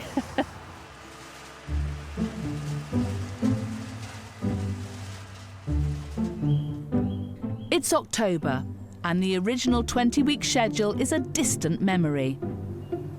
Helen and Richard should have just enjoyed their first few weeks in their new home, but they are remaining positive. Progress at long last. The extension literally went up within a week or two. It's amazing. And now they've started the second floor, so all the wooden structures. It makes such a difference seeing the second floor, doesn't it? Getting some of the internal structure in place has eased one particular concern for the couple. See all the head heights now, which are fine, aren't they? Yeah, it's a little bit of a worry. It's not the tallest of buildings, but we're going to be okay. So we're not very tall, are we? So we'll be fine. It was always going to be tight, but we've got plenty of room up there now, and so yeah, so it's it takes a worry away that it is going to be cramped. So, but it's going to be fine. Tackling the barn's brand new upstairs is carpenter Charlie. So I'm just putting the joist in between the steel just to create the floor. Obviously, with an old barn like this, the brickwork is normally out of plumb, not level. Nothing's really straightforward. So you just make the best of what it is, really. I've always been told by my dad, measure twice, cut once. That's why I'm just going over everything, double checking it. Make a template with a joist, and then every joist is the same from there. Richard's a good lad. He gets stuck in. He was on the shovel yesterday. Just if you ask him to do something, he'll be more than happy to help you out. I thoroughly enjoyed it.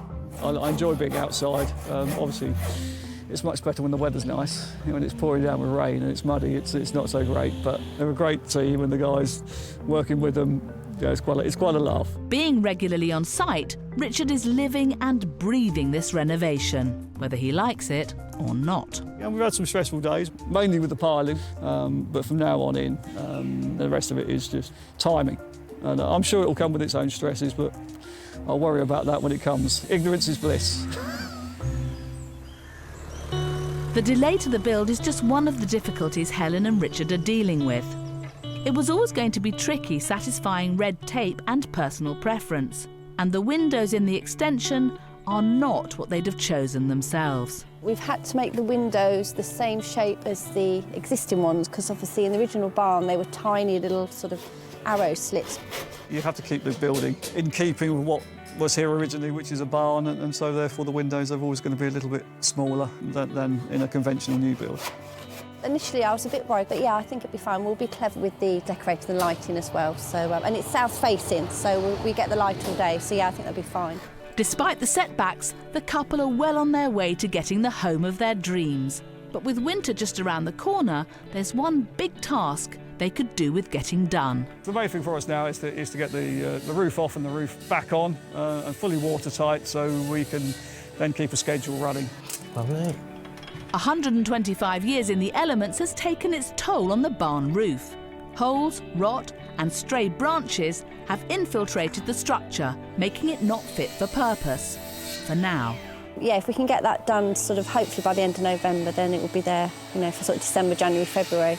And then of course they can start doing things inside then, once it's watertight. The roof is one area they're hoping to recoup some cash.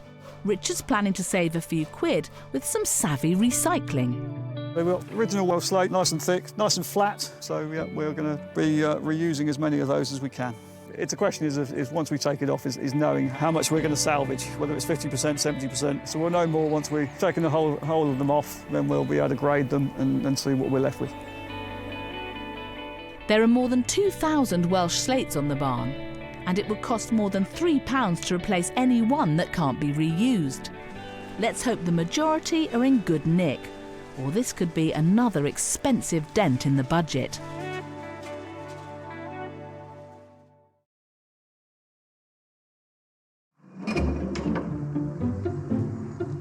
So this is a good gig in the summer, doing all this. In the winter, it's not so clever, is it?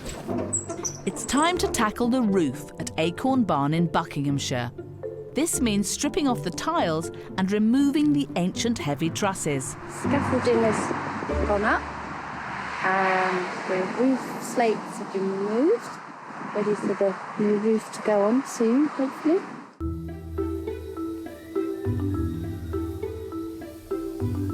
It's over 2 months since Helen and Richard should have moved in. And although they've come to terms with that, they had hoped to be at least watertight by now. But after a last-minute roof redesign leads to increased delays, there's more bad news for Richard, as he's left funding a different kind of night on the tiles. Once we took the slates off, it was realised that we got various different types on there, so it was deemed to make it look better, that we'd have to get new slates. At £3 a pop, that's over 6k added to the budget. I hope there's an upside. It makes it easier for them to put it on, but we're hoping to use at least 40% of the original roof on the shed in the garden, so at least we've got a bit of reusing and recycling going on. Every cloud, eh, Richard? And speaking of clouds... Worst weather for roofing you can get. Raining non-stop, heavy winds, freezing cold.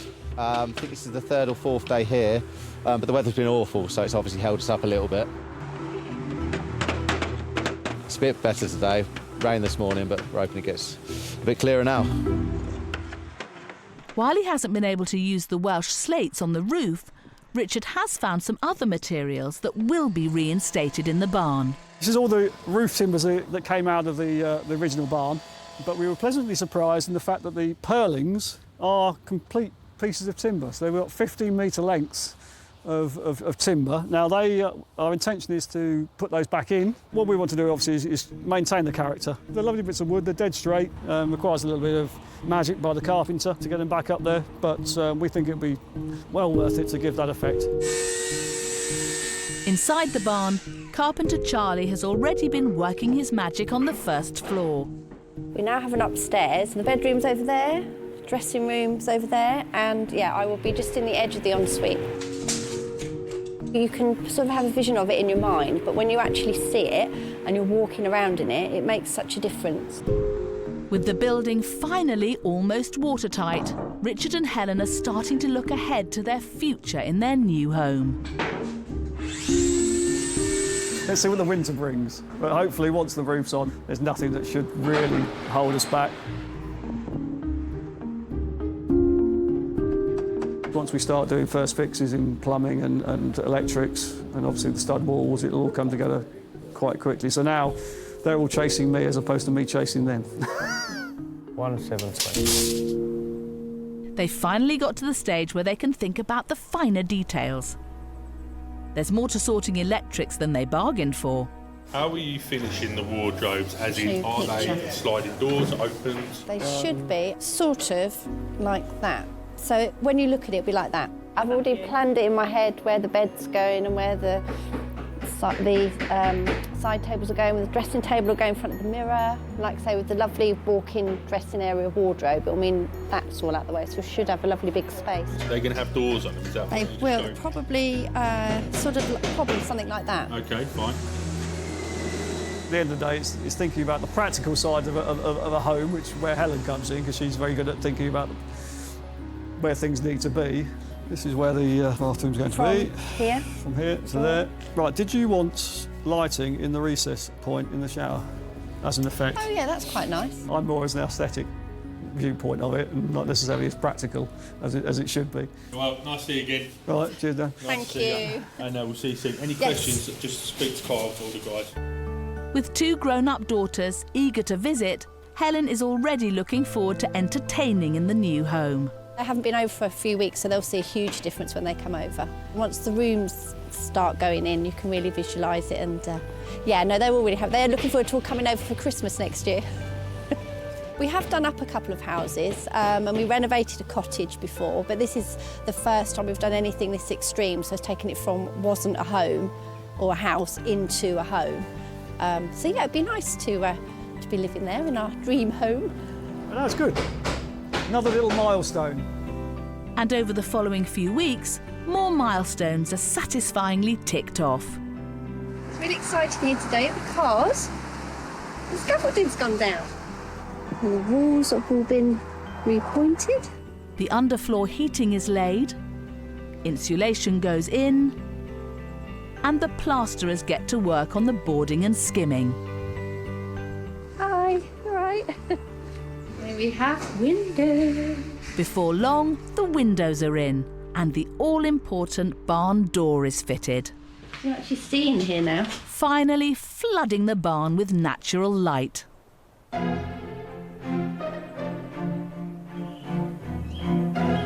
Spring has sprung, marking nearly a year since work began on Acorn Barn. It's time for Helen to indulge in a little retail therapy for the barn. Her eldest daughter, Bridie, is keeping her company. Oh, I like that. It's a lovely colour, isn't it? Very nice. It's really nice to be able to go out and do a bit of girly shopping. Oh yeah, we've been planning this bit forever. We've got Pinterest boards and everything. Hi. Got some beautiful things. These are really nice. And it smells amazing as well. It smells lovely. We're going quite neutral, so the living room's sort of, I suppose you call it sort of Scandi, sort of a pale wood and pale whites, creams, beiges. Beautiful piece, they're all lovely colours as well. Thank you. We've been looking at stuff online and digitally, and it didn't really feel real then, but now we're actually out and looking for stuff. It's really good, and Mum's definitely enjoying it. Enjoy. Lovely, thank you very much. Thank you. Dad's waiting for deliveries, he's working on the garden, and we get to play and go out and get all the colourful stuff, but he wouldn't want to do that anyway, so. Whilst Helen and Bridie splash the cash on soft furnishings, Richard is indeed getting some quality time in the garden. So I'm out here in the sunshine, just moving a little bit of earth, what I'm qualified to do. Let the professionals, the artisans, do the proper work.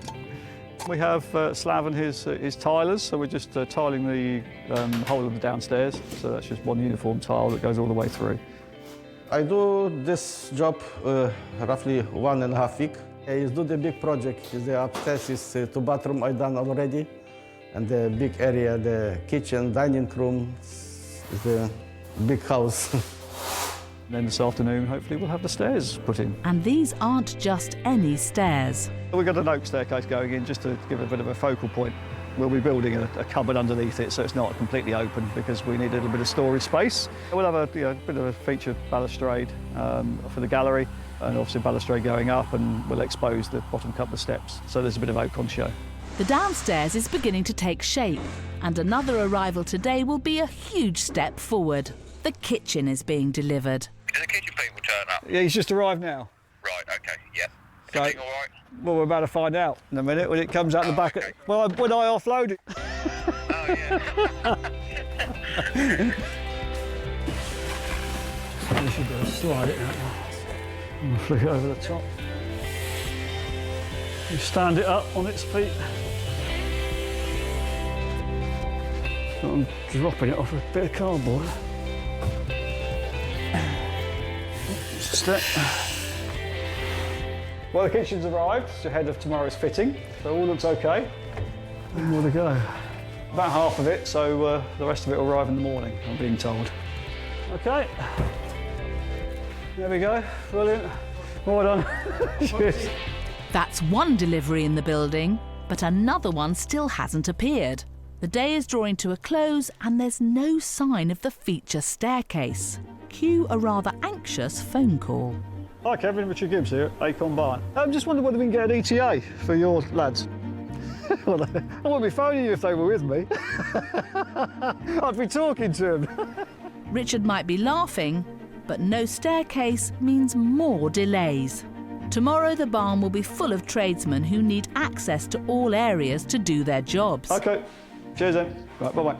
But nobody seems to know where the staircase is.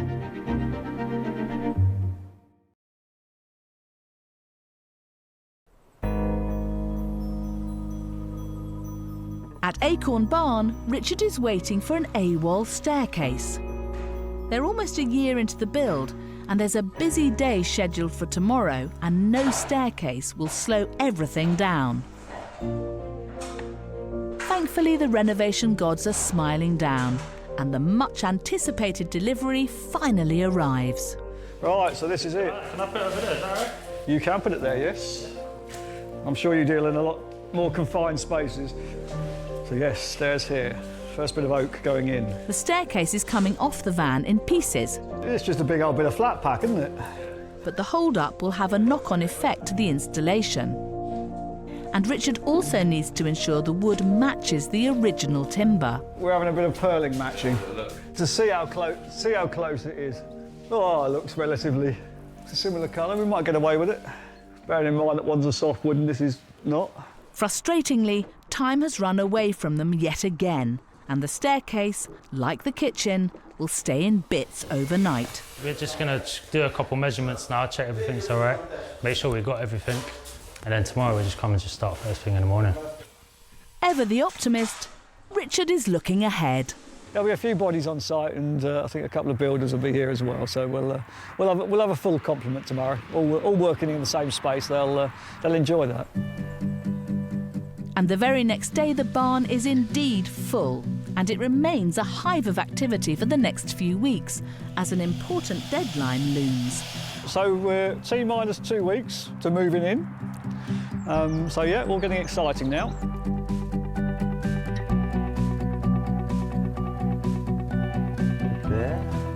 So today we have got the kitchen fitter working hard. We've got plastering, putting in the fireplace.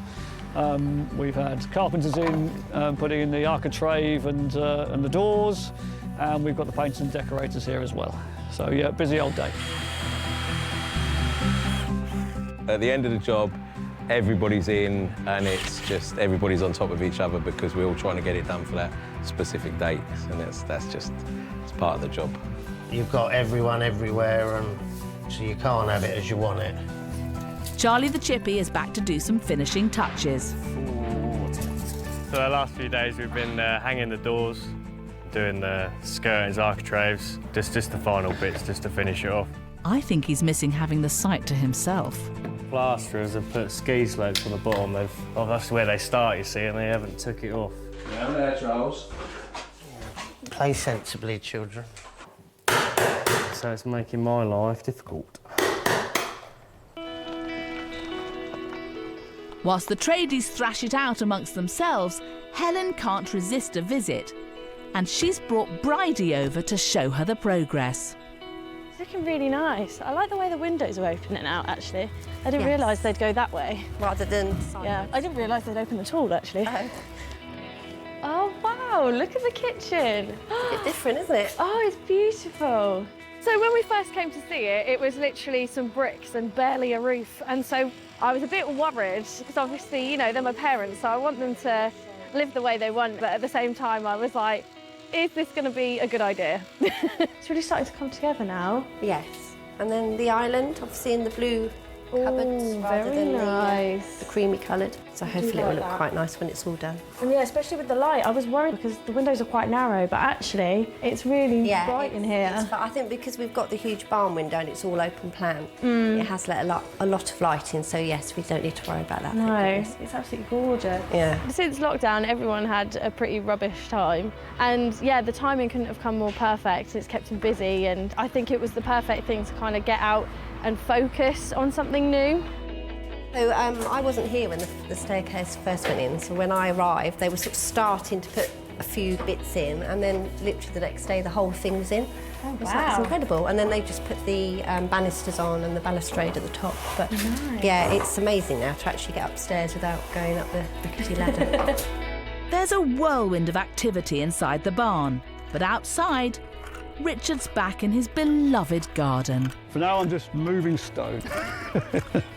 The geography is a lot of gravel, and so yeah, we have to get a lot of stone out before we bring some more topsoil in. But we can use the stone for the footings of paths and patios.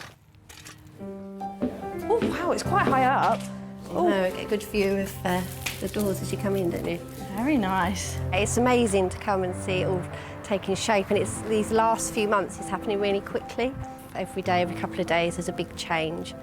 Yeah, it's looking more like a home now, rather than an empty barn. So this is where you're sleeping then? Yes, yes, this will be our room. Richard and Helen are reaching the end of their renovation journey.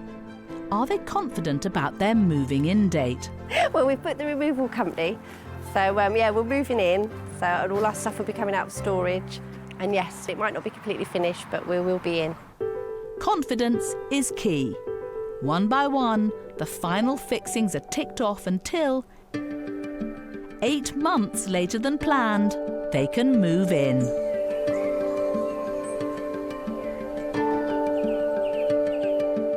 It's amazing, isn't it? Yes. To finally be living here after all the work and the dirt and the mud and the hassle. But yeah, no, it's lovely. No, it's looking good. Looking exactly as we thought it would. Yeah. Once a derelict and abandoned farm building, Acorn Barn is now a stunning home. Obviously, when we first looked round, it was an old barn, and you imagine what you'd hope it to be like. And yeah, it is as we wanted it to be, really, isn't it? Yes. It's nice every morning. I woke up here in the last few weeks has been thought how fortunate we are that we've made it through, and it's such a lovely place. Richard and Helen's unwavering vision and determination have given this once crumbling cowshed elegance, beauty, and most importantly, light. We were slightly concerned, weren't we, because we're only allowed through planning to have the tiny little windows. But I think we've got away with it because of the huge barn door windows that lets a lot of light in. Helen's gone for a calm, uncluttered style in her dream kitchen.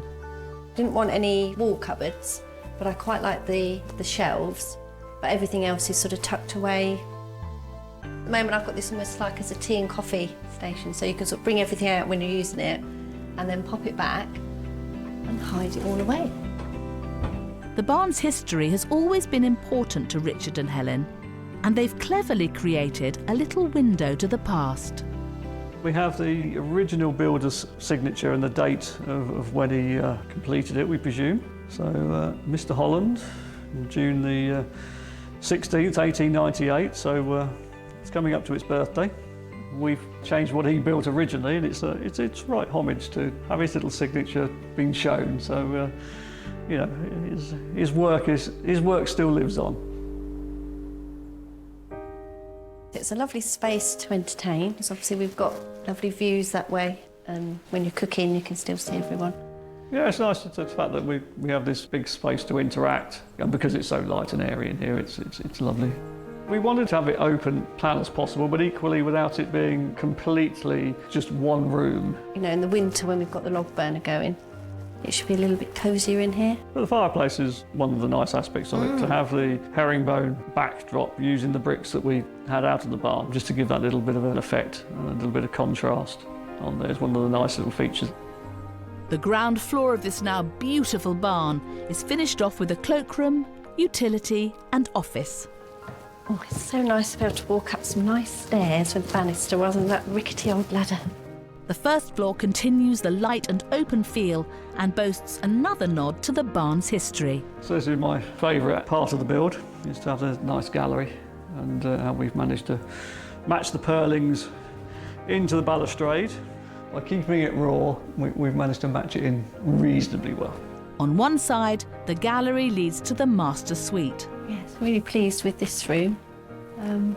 Yeah, so the master bedroom, it's quite a nice space. Yeah, it's a good size. Quite an airy.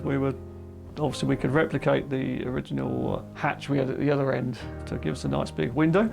And yeah, again, trying to make best use of space in here and the recesses that we have throughout the barn. And what about those ceiling heights? That was always the concern, was how much height do we get for the upstairs. So we're pleasantly surprised that it doesn't feel too enclosed and it's encroaching down on you. I have bumped my head once when I was getting something out the bedside and stood up too quickly, but once you've done it once, you don't do it again. Any minor bumps and bruises are surely worth it.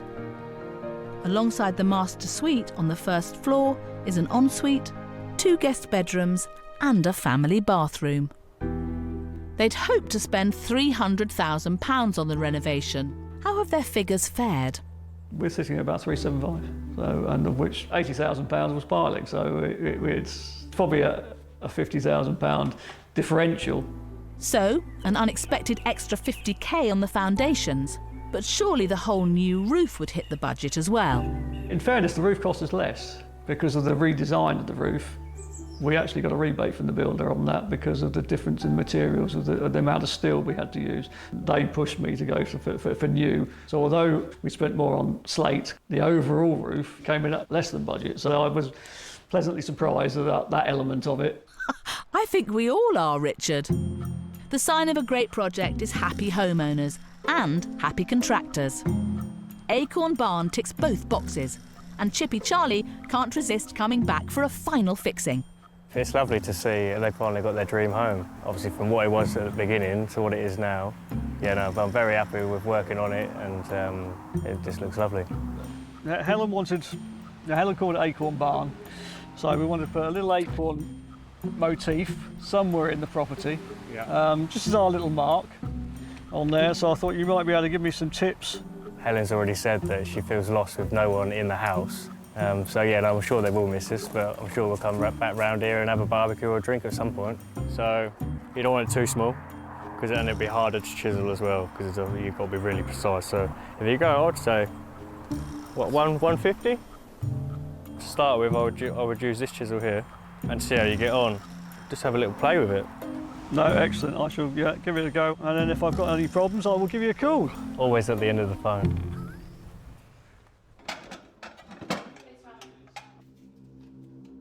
It's time for Helen and Richard to put their beautiful kitchen to good use.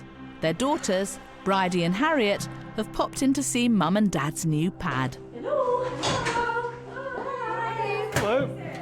Little nibbles for you. So what's the verdict? I can't believe that they've done this. Thinking back, even a few months ago when it was just an empty room filled with just dust and dirt and nastiness, and now you look around and it's like a show home, it's ridiculous.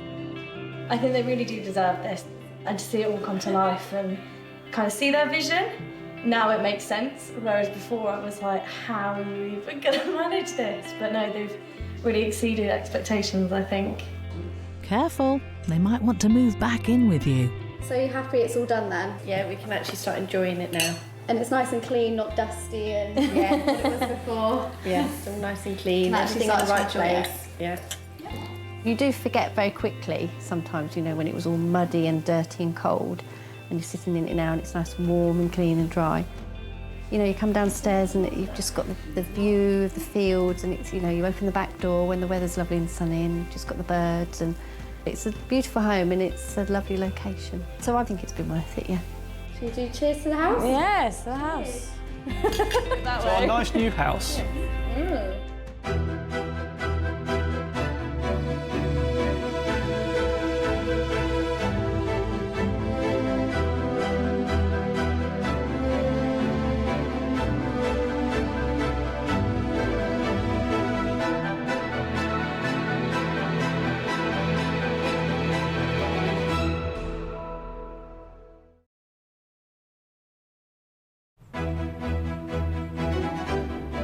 They're Britain's most ambitious home builders, Sometimes you just got to take a gamble. taking on the country's most run-down, abandoned buildings. Got a really unsafe wall above us, which is going to come down, and there's absolutely no way to stop it. From the remains of a bygone age A control tower is the most iconic building on any airfield. to icons of industrial Britain. Sometimes you look at the big picture and think, blimey, what have I taken on here? If you can get through this, you can literally get through anything. I just hope it don't look like a barrel. They're transforming these derelict places What we're doing here will become history. Be nice when it's finished. into stunning spaces. Glorious sunshine through here, through all the glass. Having a big wood fire in there, turkeys, chickens, maybe a hog. All lower down before the time and money run out. It is completely relentless. It is literally our life. Still got a long way to go. These are the families risking everything. What was 400 grand is now looking more like 500 grand. It's like money, tick, tick, tick, tick, tick all the time. For a new life in a unique home. Or it'll be worth it in the end. And if one more person says that to me, I will probably strangle them.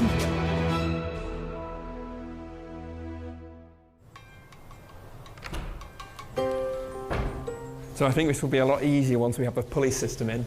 Yeah, definitely. Certainly what's in there now is not strong enough. At the heart of Leaming, a tiny village in North Yorkshire, a former Methodist church stands proud. Potentially a chain or a really strong rope would work really well. Yeah, definitely. Time's been ticking on this weather-beaten building since it was made redundant as a church in spring 2019. Left empty, it was in danger of falling into rack and ruin. Until a go-getting young couple decided they were the ones to raise it up. We just loved all the historic features. We liked how unique it was. We loved how gorgeous it was from a front and a big circular window. I think it's just an all-round very pretty, elegant building. But taking on a project of such biblical proportions wasn't always part of the plan for renovation novices Seb and Nadia.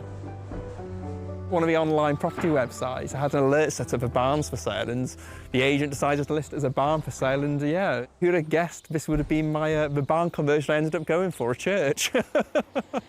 When we turned up and saw the church and we walked around inside the church, we felt, you know, the peace, and we saw the potential, and we made a decision that day to make an offer.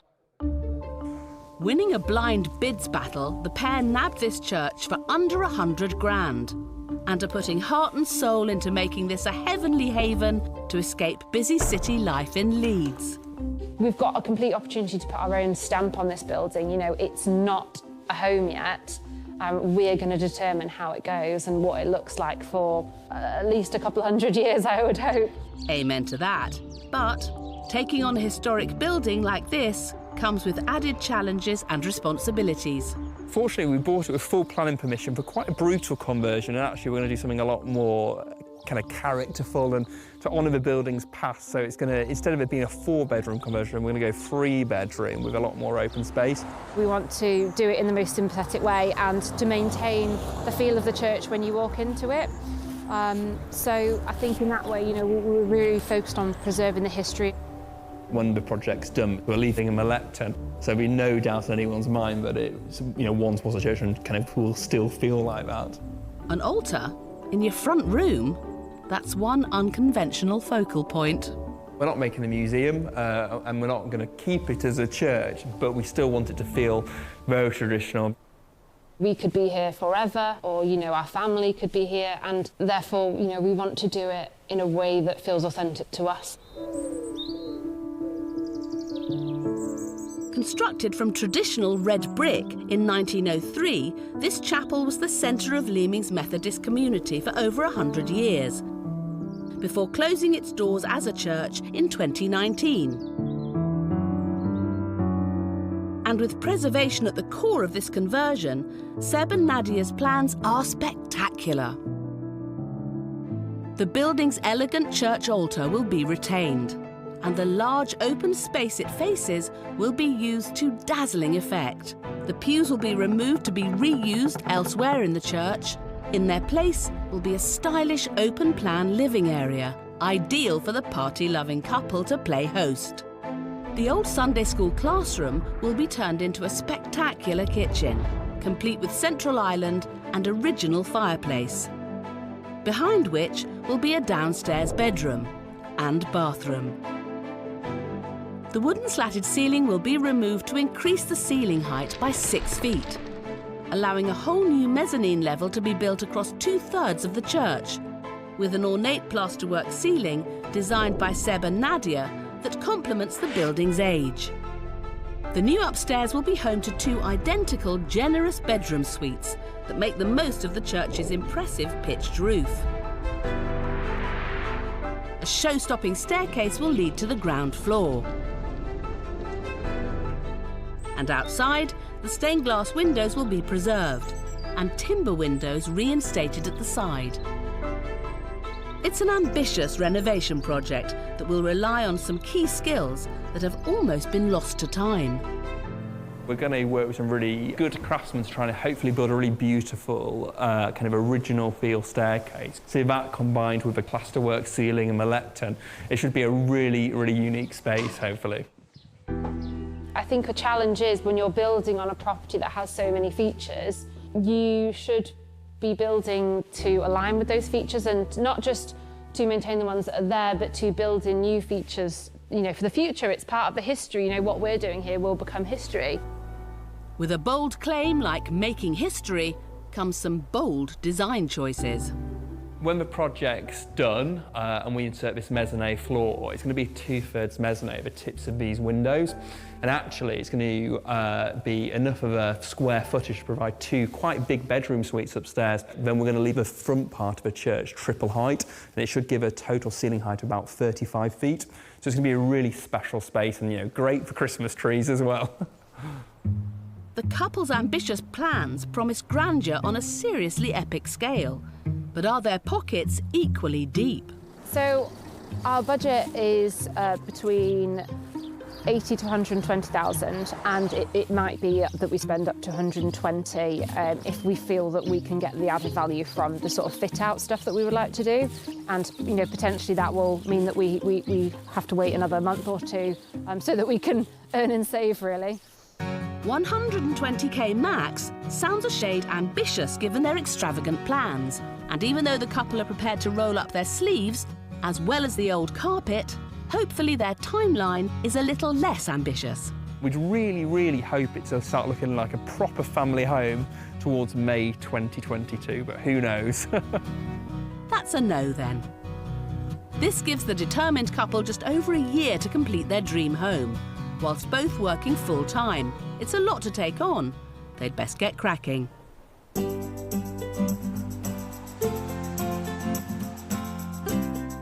It's switch could just go there then, behind the door. The only time it'll be a problem. 4 months on, it's late summer and the main building phase is about to begin. A little later than planned. All work starts in 3 days. It's obviously early August now. I did say I wanted it to be done, or at least started June, July time. I don't think COVID-19 has helped, number one, and I don't think the labour shortage and the material shortage has helped. But we were fortunate enough to be able to pour rocket fuel on this project by getting a really strong firm, led by a chap called Chris, who's just brilliant. Rocket fuel's good, but what this project really needs is a serious injection of cash. Just how deep are Seb's pockets? I'm in a position where, whilst we have some finances to do this project, we don't have an unlimited money tree. I think we'll probably end up spending about 110 at the moment, which is great, but we'll see where we end up. Things are still looking very, very good for that. That switched from next to it. Yeah. Are you going to box over the lectern? Yeah. Okay. Straight-talking Chris will be Seb's spiritual guide throughout the process. But this project's something of a leap of faith for his team. This is very different to what we normally do. We build mental health hospitals, so this is a little bit smaller but very different, so we're keen to see it right through. So we need to put a light fitting in directly adjacent to that circular window. But that's going to be the major switch point in the church. There is so much to do in a short period of time, but I'm so fortunate that I've got an organisation to be beside me for the next few months. It's great. So we'll just leave that switched from next to it? Yeah. If we were going to be bold and put a power point in the middle of the floor, how hard would that be? What, in here? Yeah. Be a pain in the back. Let's not do that. With Chris providing the proverbial rocket fuel, work soon picks up pace. The lectern is boxed up to protect it from demolition work. The panelling is removed but won't be wasted. The couple want to repurpose as much wood as possible. And then it's the turn of the church's vast wooden floor. Carpenter Will is on the case. It's proving quite difficult as it was put down really well back then because it was meant to last, which it has. So we're removing them because there's a sloped floor in here at the moment and I'm not sure that would really work in a living room. It's really important they're removed carefully because we're going to be doing something quite unusual where once the concrete goes on and the insulation, the screed and the underfloor heating pipes, these floorboards will be put back on. Revealing what lies beneath the old church floor. Not creepy at all. Pragmatist Seb isn't spooked, but he's still a mite nervous about what they might find. This is the period where we could find issues and challenges as we peel layers back. Yeah, well, it's not ideal, is it? Is that the worst rock we've found so far? Yeah. It's nothing which we can't resolve and it's not game-changing. The dry rot can be fixed, but building inspectors have spotted an issue which could pose a much bigger headache. Once we've pulled the floor up, there's some damp that we're aware of now. So if the building regs comes back and says it has to be tanked, then it's going to set us back a bit, and obviously it's going to be costly as well. It's not good news. Adding a damp-proof membrane would be a massive job.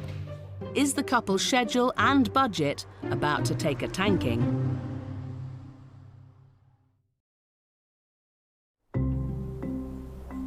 Have a look at the damp issue solution.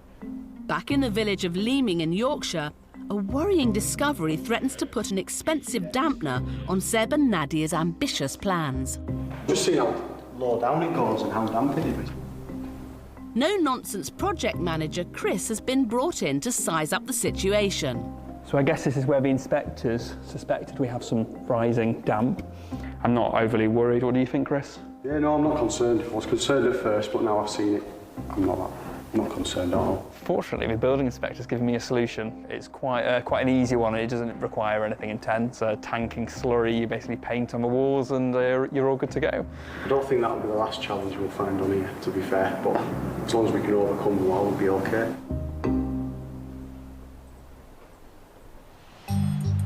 One week later, Seb and Nadia are dropping by to check on progress. Blimey. So first time back since the builders have started.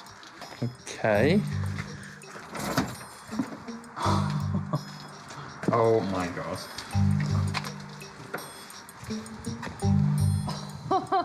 What? Has happened here. Don't look to your left.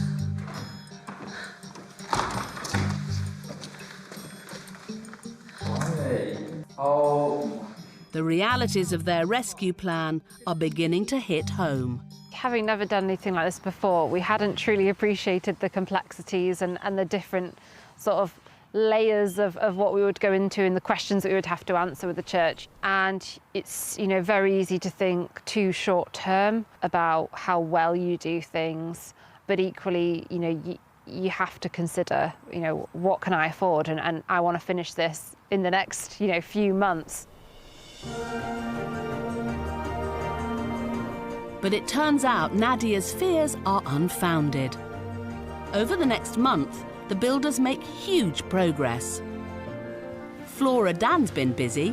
After the floor was levelled out, we've then sub-based, put a sand screen down, damp proofing, we've then concreted and then followed with the underfloor heating and then the final layer of screed on top.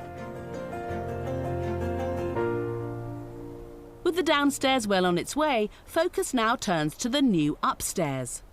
The plan is to put a sleek mezzanine floor above the main living space, housing 2 identical bedroom suites. Let's hope the couple aren't in separate rooms by the time they move in. Running today's operation is one of Chris's lads, builder Tom. So the plan today is the steel guys are in. We're going to get the steels in, which will create the first floor access for the bedrooms plus en suites. Now we'll try and tip this down. All right, Jordan? Yeah. The floor will sit on 2 mammoth steel cross beams, spanning the width of the church. Getting these monsters to fit inch perfect will be heavy going. So we'll go up now then, eh? All right, mate? So we've got a couple of genie lifts here today. That's the usual way of lifting steels now. Are we all right, Sam?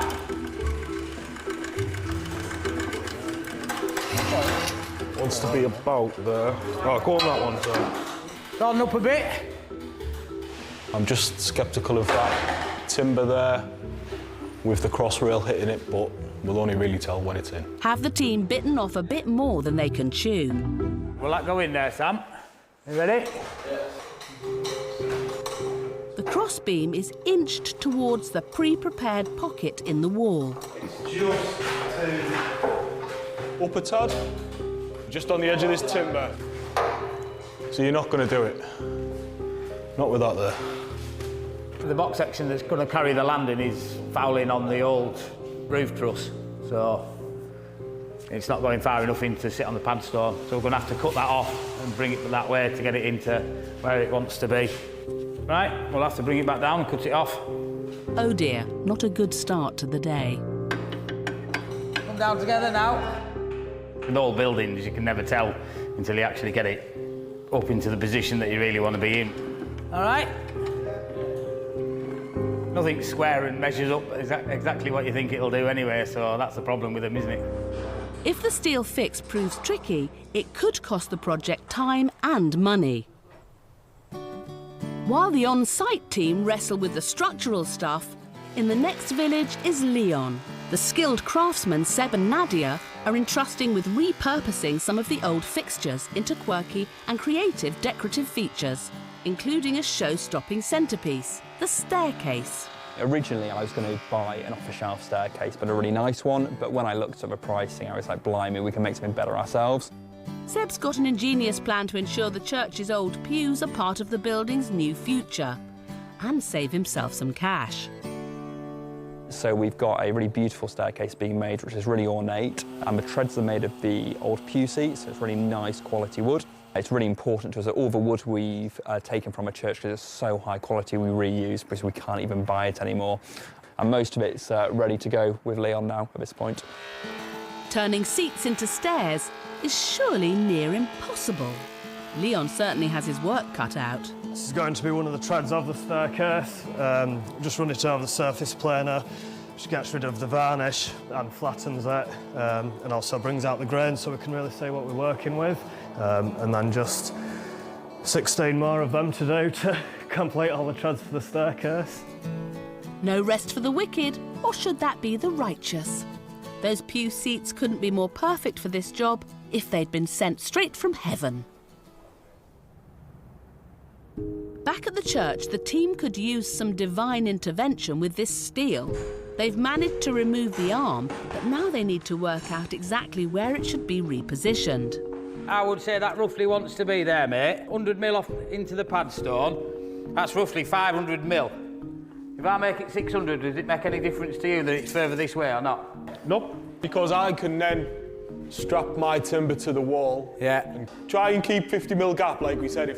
So I'll do it 550 then. Yeah, will you be safe at 550? I think we'll be safe at 550. As the steel beams get re-welded, Seb, oblivious to the difficulties on site, finally gets a look at his staircase in waiting. So Leon, this is looking good. Yep, we're getting there slowly. These are the pew seats originally. So these will then be planed on the surface planer and thicknessed to, number one, get rid of the finish, and also number two, to thickness it and keep it nice and flat. Are you going to prep the staircase completely in advance before going to site? Yeah, so it will be in 3 pieces. Yeah. So it goes up and then back on itself and back again. But the staircase won't be much use without a destination. Right, hang on. Right, John, you go up. So if you, can you sort of come round, Sam? Yeah? Yeah. Keep going. Yeah. Right, here we go. Go in now, John. Bingo. Job done. Now we've moved it along a little bit that way. Fits perfect. The end of the beam is now snug in the pocket and settled on the padstone. Time to place the end piece in the pocket on the other side and bolt the pieces together. What could be simpler? Yeah, go on. Is that enough there, mate? Yeah, that should be all right, that. The chunky end section weighs around 10 kilos. Oof, watch those fingers.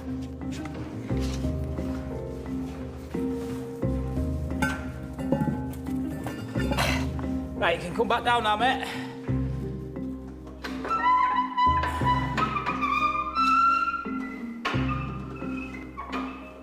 Whoa.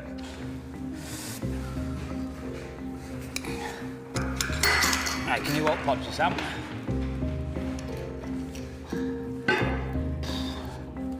We'll have to split the difference on him, aren't we? It's not looking good. That's maybe 50 there. The beam is too short for the gap.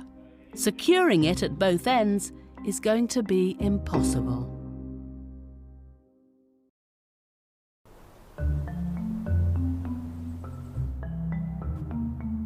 Back in North Yorkshire, Seb and Nadia's builders are wrestling with a hefty problem. A wrong measurement has left one of the steels supporting the upper floor frustratingly short. I think the measure's been took wall to wall, so we're about 100 mil short on the overall length. We need to lift it back up, push it in there 100 mil. I'll measure this here, and then we'll make this sub longer. It's a waiting game as the end support piece is built off-site.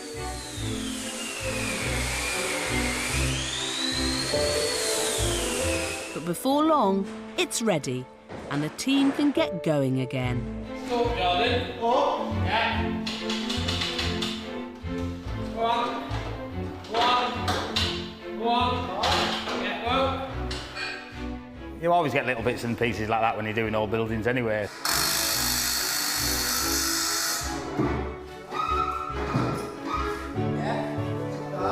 Hold it there. It's all up. We've all still got our fingers, so that's the main thing. The battle to fit the beam is won.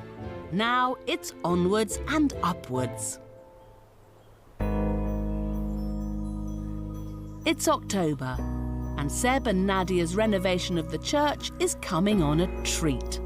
I think, we were really fortunate to get this building. I think we're in a really fortunate position to be able to do projects like this. And I just, I feel so, I appreciate it so deeply, basically, that I'm not going to let this opportunity just pass, and I'm going to give it everything. Why not?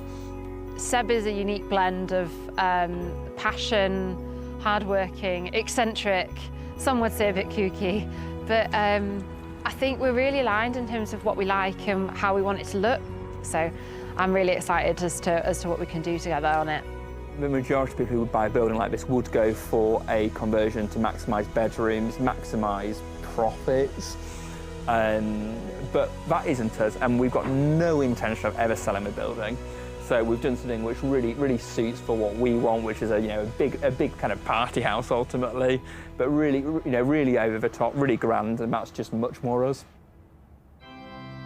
I think the most exciting part is we have an entrance hall with 26-foot ceiling height, which gives us the ability to drop massive chandeliers in there. The only sacrifice we've had to make, with heritage of the buildings, we had such a beautiful wooden ceiling in, but it did have to go, unfortunately, and it had to go for, kind of two reasons. Firstly, because there's so much more living space with it gone, and secondly, because we had to insulate the roof anyway, so we had no real choice.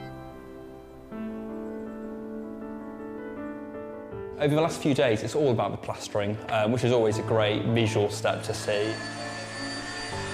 So I'm really excited how progress is looking at this point. Everything's coming together now, and it's just really beautiful that we can see all that gorgeous Victorian woodwork and the purlins and the trusses. And when we were designing it, we were down to the last mil on the finish, whether or not we see it or not. And we managed to achieve it so we can see it. Seb's dedication to create an impressive sense of grandeur in the house, alongside his commitment to preserve so many original features, is a wonder to behold. As a local, plasterer Patrick appreciates the efforts the couple have put into preserving this village landmark. It's quite a big project to take on, but, they're saving the church, rather than it going to rack and ruin, which is a good thing. All the original features. And it's always good as that, because people recognise that fact, and they'll gain respect for doing it that way. But transforming the church into the masterpiece he's so meticulously planned is taking every ounce of Seb's time and energy. It's been such a busy few months, and it really has been truly difficult at times, and to do a project like this outside of a full-time job is a real challenge. So what I've done pretty much every day is finished my actual job at about 5 o'clock, then done church stuff all evening, been at the weekend, spend all weekend here. What balances that out is the progress we've made is fantastic, and I do not regret it for 1 second.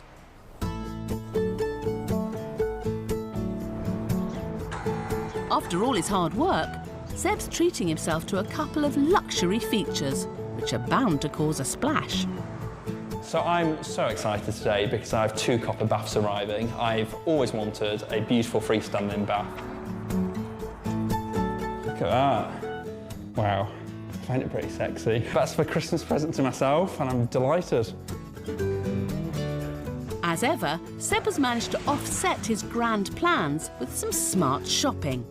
I had to work hard for them, but yeah, they were absolute bargains. I've had a quarter for what I should have, really, so they're just so beautiful. They work really well. I got really eccentric steampunk style taps for them as well, so it's, yeah, very cool.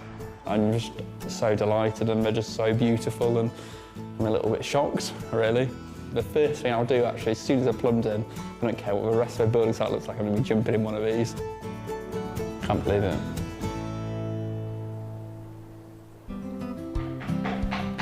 There's every chance Seb will have a stairway to his bathing heaven because, back at his workshop, Leon is making excellent progress with the staircase. All these risers were glued up out of 2 pieces of the ceiling boards, so cleaning off 100 years worth of cement and muck on the back of them has been probably the hardest part, and then just getting all these little details right, and endless detail on the newel posts to keep that as grand as possible.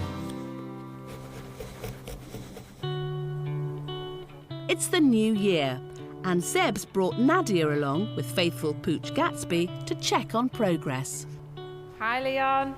Hi, Nadia. Oh, it looks great. Well done, wow. I just can't believe how well the pews have come up. It's like a new lease of life. No, I think you absolutely smashed this detail. It looks really good. Was it hard to do? Not for Leon. Part of the feature staircase is in position, and Leon's already thinking about the next steps. So what are you up to today? I'm just starting to put the brackets up for the top section. See if we can get some of that stood up. And do you think they're going to be secure enough? Yeah, quite happy that yeah, it'll work well, I reckon.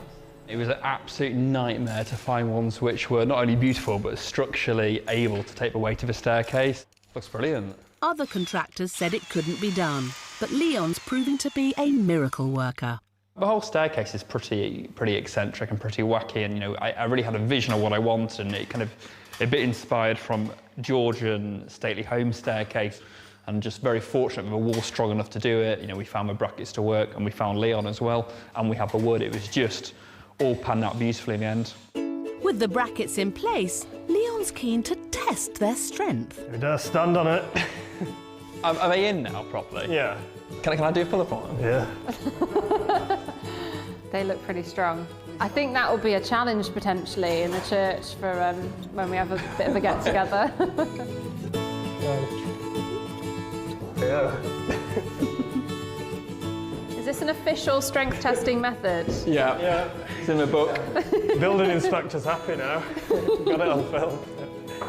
See it in its final place. I mean, it looks fantastic, which is great. I think I'm just really excited to see the actual staircase hanging off it now. Seb's one step closer, in fact a whole lot of steps closer, to getting his very own stairway to heaven. With designs that reflect the magnificent stained glass windows at the front of the church. See how it ties in with the circles and stuff. It just, I think it fits. I always think it adds so much when you go through, a property or a home. You will see designs carried through the house in different ways. It doesn't always mean they match, but it creates that sort of like feeling, that personality of the building, and I think that's what we're really trying to do and add. We've still got some of the dental detail to add, which is similar to up here. But this level of attention to detail doesn't come cheap. As Seb and Nadia approach the final stages of the build, they're close to hitting the top end of their budget of £120,000. Obviously, we have a budget, and we're doing okay against the budget.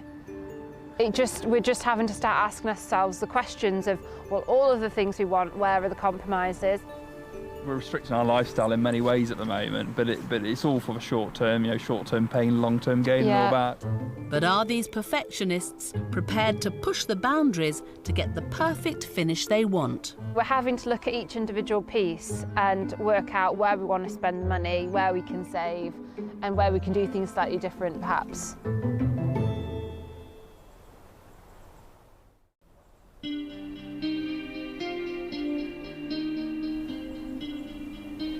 We've got the rest of the original floorboards waiting, ready to be laid. It's April, and Nadia and Seb's dream to be finished in just a month's time is a crushed one. With the money pot empty, they're now funding the build from their earnings and are having to get stuck in themselves to get the build over the finishing line. Now that we're the ones making the progress and the work's down to us, it's certainly a switch. And perhaps things are moving a bit slower because we both working full-time jobs at the same time to pay for it. But the needle's now swung in the direction where our savings are gone, pretty much, and we're jumping in the trench to get jobs done. Today, they have their sights on the little entranceway. It's time to paint it black. It's an interior design trick. When you go into a small dark room into a big white bright room, it's supposed to be a real kind of visual effect. Well, it's quite fun painting with something dark. Is black really the new black? For such a small room, it's certainly bold. You've got to keep the faith, it's going to change as the layers go, so... I don't know if Nadia's speed is impressing me or scaring me, I'm not sure. Working their day jobs in Leeds and spending all their spare time on the house is taking its toll. As you tick off the big stuff, you become aware of all the smaller tasks that you've still got to do, and you'll be walking room to room thinking, oh, that's not quite finished, the electrician's got to do that, or the plumber's got to do that. So I think it's easy to get quite overwhelmed when you add all these little tasks up and think, how on earth are we going to do this? Over a year into the build, Seb and Nadia are strapped for cash. But there's a cherry on the cake they just can't bear to take off their list. We're just installing a new ceiling in this church. Everything's been made by hand with the help of Mark and myself.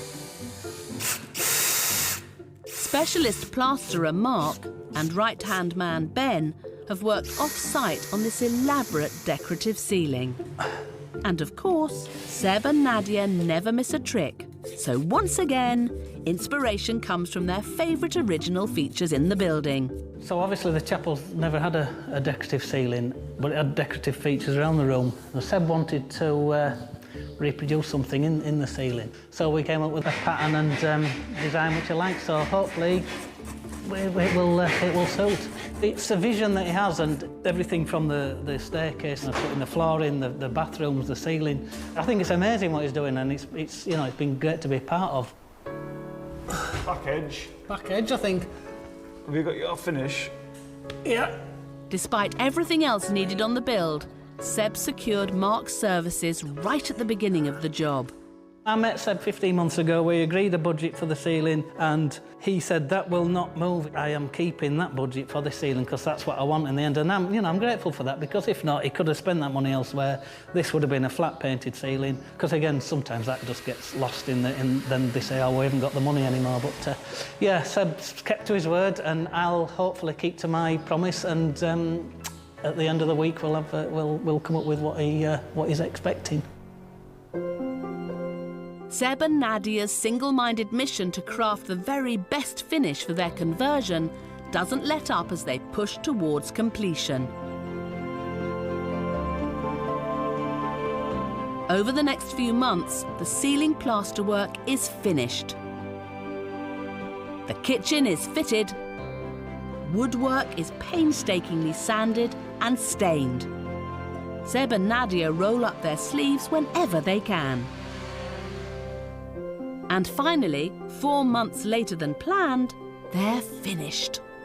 It's been a really exhausting journey, but I've absolutely loved it, and it's just remarkable that we're here today. It just doesn't feel that long ago when we got the keys. It's just heavenly in there. I absolutely love it. And we're just really proud, I think. And I'm really, really proud of Seb. He's worked so hard on this. He's put everything he's got into it, you know, while we're still working full-time jobs. So I'm just really proud of what we've achieved. And what an achievement. In just 18 months, young novice renovators Seb and Nadia have turned an empty, uninviting church into a stunning work of art.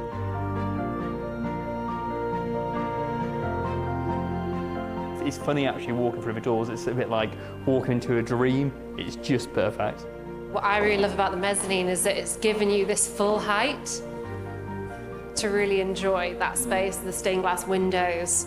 The fact that we've pulled the colours through from the stained glass window into the room, it just all flows really well for me. And that was always my fear with having such a massive room and converting a church, that it wouldn't feel like a home, that it would feel big and cold, or that we wouldn't quite get that relaxing home vibe in here. But I think what we've done is hopefully done the building proud.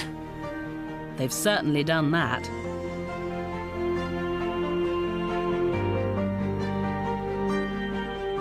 And centre stage in this remarkable new home is the magnificent bespoke staircase. It always makes me laugh, the fact that when we were looking at the various designs and we brought various companies in and they all looked at the space, thought, there's no way you can make a staircase out of the pews, it will never work. They've not met Leon. Yeah. Morning. Hey, Leon. How are we doing? Good to see you. Good to see you. Welcome back. All right. Missed you. Absolutely. It's been a long time. Yeah, looking very homely in here now. Thank you, yeah. And we've obviously varnished the staircase now. Yeah. I think it shows off your work really well. Yeah. I think the fact that we turned the pews into staircase is probably my favourite feature. It is a masterpiece. Looking very nice now. It's all in and finished, and with the old plasterwork ceiling as well. Yeah, I think it's for me, it's like two masterpieces together that really make this room just outstanding. Leon, genuinely, without you on my project, we would have never accomplished this quality. And it's just remarkable, it's special. I think, you know, all these features you've added to the building will stay here for, I imagine, you know, another 120 years. They're just so beautiful, so I really appreciate it. Oh, it's been really nice to see it through and have someone that appreciates the quality as well. So, no, I mean, thanks to you guys as well for letting me do it and, yeah, have the freedom of creativity as well. Leon's carefully crafted creations have helped to solve all kinds of design dilemmas throughout the house. And again, it's another amazing feat of joinery from Leon. It's pretty unusual to have a bedroom next to a kitchen, so we had to somehow block it off. So that led me to my next wacky idea, which was, well, don't make it look like there is a bedroom there at all, let's hide it. So here is our magical bookcase door, which is actually, for me, maybe my favourite feature in the whole building. And that's a tough list to get to number one. I'm really delighted with it. It is amazing. Like, I've never seen one in person before. Yeah, I think this one really pushed Leon to the limits.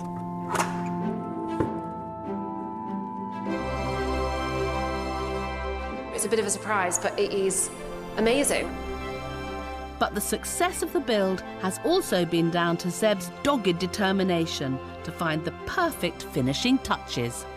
Seb's clearly very creative and he's really sympathetic to the architecture of the building. He's really done it justice with all the pieces that he's found or had made and designed, and they've all come together to make it a really wonderful space, a really wonderful home. Every decision we've made has that ecclesiastical grand feel, because I think if we did anything but that, it just wouldn't have that same flow throughout the building. I mean, it's been kind of quite a stressful journey at times to find, being able to salvage pieces. I mean, I remember these took weeks to find, and there was a few I kept seeing, and I'm not sure they were grand enough, and when I came across these, it was like, definitely buy those hinges. And how did Seb's treasured antique tubs pan out? We sat it on this really beautiful Abiscato marble, and I think the combination just works so well. It's a dream bath, and to have two as well is just such a treat. But getting the top-notch spec the couple always wanted has stretched their time and their budget. The initial budget was 80 to 120. We now sit at 132,000. So what, 12k over higher budget. However, we've got the world's most beautiful kitchen. That ceiling is unbelievable. We've got 2 copper baths, so it's been absolutely fine. And with the extended timescales we put on it, it just allowed extra time for us to earn money, and so it's worked out fine. Wow, only 12 grand over budget, with a total buy and build cost of just over £200,000. This stunning, elegant house has been an absolute steal. It's now worth around £500,000. But what will their nearest and dearest make of the finished masterpiece? Hi. Oh my God, look at that. It's the first time close friends Rowan and Victoria have set eyes on the couple's new home. I'm so glad you get to finally see it. Yeah, wow, what a change. We love the stained glass Oculus window. Oh, that is really nice. You can probably guess I picked the toilet. So cool. The mezzanine floor has impressed. But what about the controversial decision to keep the altar? Oh wow, that's amazing that you kept that over there. It's good you've got all the church features, the windows, full pit. Do you like the ceiling? Yeah, I mean, you told me about the ceiling and I thought, oh, here's another crazy idea from Seb, but it's actually worked out pretty well. Yeah, it makes all the difference in here as well. Yeah. I think it makes the room instantly, far grander than what it was. I sort of expected grand from you, of course. Our love has got into it, and I can't imagine it not being ours. I'm looking forward to spending more time here with friends and family, being able to enjoy it and being in the area and actually getting to explore the area rather than just the tip and and the builder's merchant. So lots of exciting things to come. It's been a long, hard slog, but these single-minded perfectionists can finally celebrate their perfect new home. Right, guys, thanks for coming. Really appreciate it. It's lovely to have you here. Cheers! Cheers! To the new beginning. Thank you. Congratulations. Thanks, guys. What's your favourite feature, Kira? Definitely the bookshelf. Bookshelf? Yeah, well, that does not surprise me, actually. I was looking forward to this moment and all those dark days that it would be done, one day and you'll love it. And I'm now in that moment and I do really love it, and that's really special. Every single thing we have agonised over, and while that was really hard at the time, I think we've got it right. I'm really, really happy with the end result. I'm so glad we did it. I can't believe that we're finally here. It's going to be magical.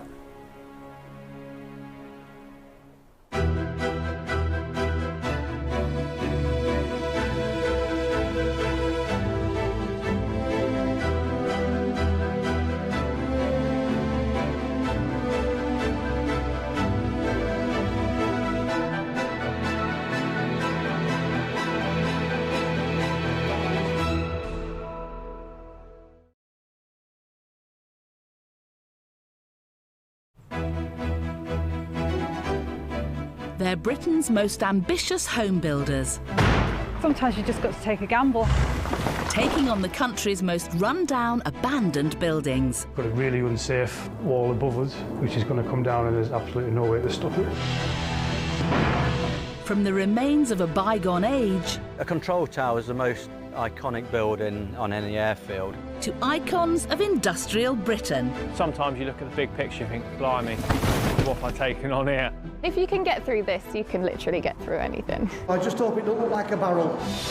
They're transforming these derelict places... What we're doing here will become history. Be nice when it's finished. ...into stunning spaces. Glorious sunshine through here, through all the glass. Having a big wood fire in there, turkeys, chickens, maybe a hog. All lower down before the time and money run out. It is completely relentless. It is literally our life. Still got a long way to go. These are the families risking everything. What was 400 grand is now looking more like 500 grand. It's like money, tick, tick, tick, tick, tick all the time. For a new life in a unique home. Oh, it'll be worth it in the end. And if one more person says that to me, I will probably strangle them.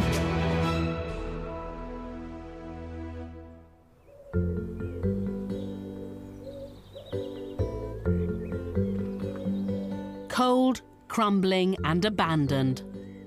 This barn on the outskirts of Tamworth in the West Midlands hasn't been used for decades. But two risk-taking adventurers have come to its rescue. Yoga teacher Hayley and her fiancé Rich are now the proud owners of Fox Barn. What way are you swinging that thing? Karate! Drop! They openly admit they haven't a clue what they're doing. Wow! I mean, I've painted a wall before. In my house, you flip the switch in one room and a light will come on in the other, because I did all that myself, so you learned, bringing that to the table. It all happened in 2019, when they saw a random for sale sign in a field, which piqued their curiosity. So we hopped over the fence, didn't we, and had a little scamp around, and we just literally there and then we're just like, yeah, we'll buy it. So I think in a couple of days we put an offer in, and then and then it got accepted, and yeah, all went through, and now we are here. But buying their 3 acres of woodland and shell of a barn was the easy part. We usually just travel. Our weekends will be spent going down surfing somewhere on the coast or hiking a mountain. It's completely different now to be stuck here every weekend. Swapping surfboards for spades, they're facing many months of hard work on jobs far outside their comfort zone. How do we actually build a floor? I have no idea how we build a floor. Giving themselves just over a year from now to complete the transformation. There's one person Hayley would give anything to be on hand to help them. I actually lost my dad a couple of years ago, and he's always done stuff like this, and he's always been a DIY man. Obviously a massive void in my life, and he was always the go-to person that I would call up. He would have known how to do everything, and I kind of feel a little bit closer to him when I do all the DIY and do bits myself. For these two eco-friendly vegans, this is about much more than creating their first home together. This has to be a sustainable and low-impact home. We are going to try and reuse everything that we're taking out of the barn somewhere. So this is actually really good soil, and there's quite a few dips in the land. So we are going to use everything that we're taking out somewhere. Built in the 1860s from reclaimed local bricks, this barn was originally just a simple shelter for the farm's cows. With just a basic brick shell and an earth floor, the south side has always been fully open to the elements. The so-called owl tower at the end stored food for the animals and tools for the farm. But Hayley and Rich are planning a full transformation into a modern, eco-friendly home. Being on a floodplain means they first need to excavate and then raise the floor level. It's the only way their design will get approved. The whole floor will then be covered in a polished concrete. Then, with modern bifold doors and aluminium windows along the whole side of the building, this one room will form a large, open-plan living and kitchen space. A new extension will form an entrance hall, downstairs toilet and utility room. The porch will be made from reclaimed beams from the barn. At the other end, a new opening will be knocked through to the owl tower, where steel beams will support an upper floor. Downstairs will be the guest bedroom and bathroom. A spiral staircase in the main room will lead up to the master suite. There'll be an ensuite and a dressing room. And from the main bedroom, a new picture window knocked through the gable wall. Outside, the walled courtyard will make for a fully enclosed private garden. It's an ambitious project on a very tight budget. They need to complete all this for less than £150,000. We haven't got much of a budget. It's kind of, we're going to pay for things as we go along. We're not going to be silly with trying to do everything ourselves that is out of what we can do. So it'll be kind of a mix of us doing the majority of the labour and the grubby jobs and the slog stuff that we can do, and then getting specialists in to do certain things. You've got all the knowledge. All the knowledge. I own all the facts. Rich pretends to know what he's doing to me, and then he'll go and ask his dad. For us, we don't want it to be super sleek or anything like that. Like, we absolutely love the building and we want to keep it as much like this as we can. Just working with more natural materials and keeping the character is really important to us. As the summer draws to an end, the work on site is getting started. But there's no fancy machinery or team of ground workers here, just two keen beginners and a few borrowed tools. What we're trying to do is level off the floor, so when we come to lay our beam and block floor, there's nothing getting in our way. Well, this is practically like the 100-metre sprint before we have to start the marathon. A lot of people do actually struggle with seeing what we can see when they come here. They look around and go, oh, OK, you've got a lot of work to do. I think especially because our main priority was to build a rope swing as well. I don't think that helps. People didn't take us seriously. No. I don't know why. Okay, you got to close your eyes. All right. 3, yeah. 2, 1.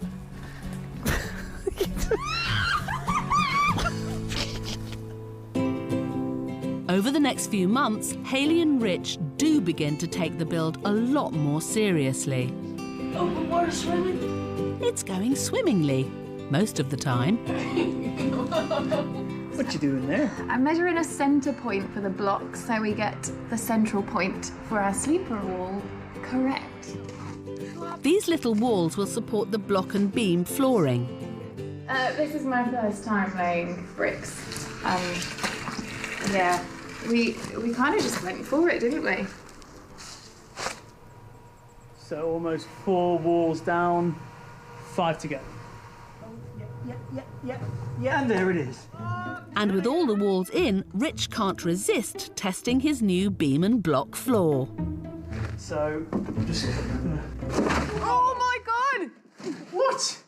Yeah, well, I guess the whole concept is that when you've got them all together and then they're all screeded in, they displace the weight and make it stronger, but I've lost a bit of faith in that beam and block floor.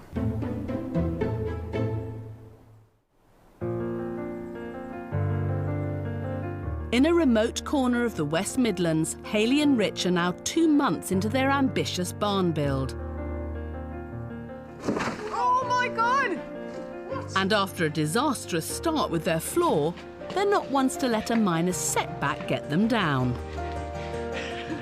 So instead of going for these concrete blocks that Rich had gone through, we have found a more eco and more thermal efficient insert.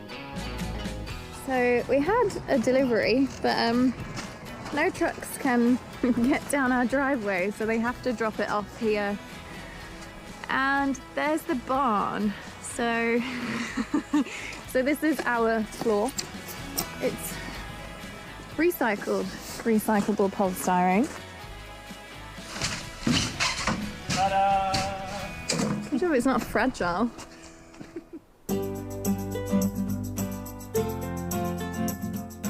So this is our new floor. The only way Hayley and Rich can do this build with the money they have That's enough water. is to do almost all of the work themselves. We've been very busy making our little floor. We've put our beams in and put our polystyrene blocks in as well. It's almost too easy. Woohoo! We are super excited that we have ordered the windows for all of the fronts. Which means they've set themselves their first major deadline. We've got 6 to 8 weeks to get some steelwork fabricated and installed by the builders. Yeah. We also need to get the underfloor heating in throughout the whole barn, including the upstairs, screed the whole downstairs, and then we'll have the windows installed in 6 to 8 weeks. It's a good job everyone knows exactly what they're doing. So today is going to be the first time I have ever attempted a brick wall, but I am definitely... I've set the bar pretty high. I'm definitely going to build a better wall than that. Rich has already started. He also has absolutely no experience of building walls. I've made an absolute mess. We've got mortar on every single brick face and it looks awful. So we are today having a bit of a brick wall off, aren't we? As always, Hayley's taking inspiration from her dad. My dad used to build stuff quite a lot, so I saw it as a kid growing up, so I'm kind of just going off what he used to do. Just remember, it's not a race, but if it were, I'll be 3 bricks ahead of you by now. Your medal's in the post. As Rich keeps saying, function before form, which is important to me as well, but I also want it to look nice too. I've put my bricks on the string and they're sliding forwards. Just put more under.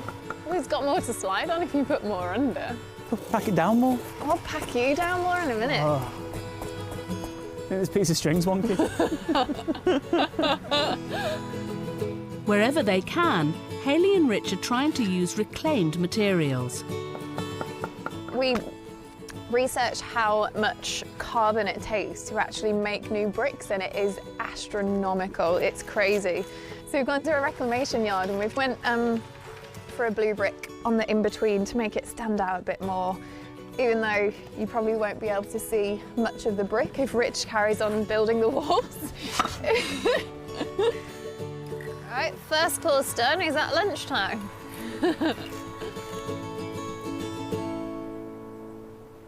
Travelling from Birmingham, heading to Huddersfield, Gonna go get ourselves a spiral staircase, We're gonna refurb a spiral staircase to stop the world's waste,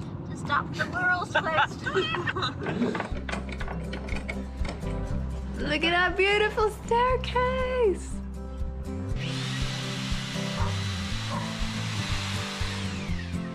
Okay. Welcome to my home.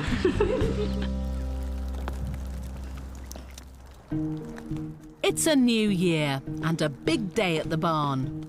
The builders are here to fit the steels in the owl tower to create a brand new first floor. Got the pad stones going in, and then they're going to do the horizontal beam, and we got the first floor going in as well. Hayley is on her own today. Rich has to be at work, and keeping everything on track is high priority. The steels have already been delayed. If this gets delayed any more, or if anything does go wrong and there is a delay, that's going to push everything back, and that's going to mean that it's going to cost us more money. So we need this to go well today. We need this to work today. No pressure then. 1, 2, 3.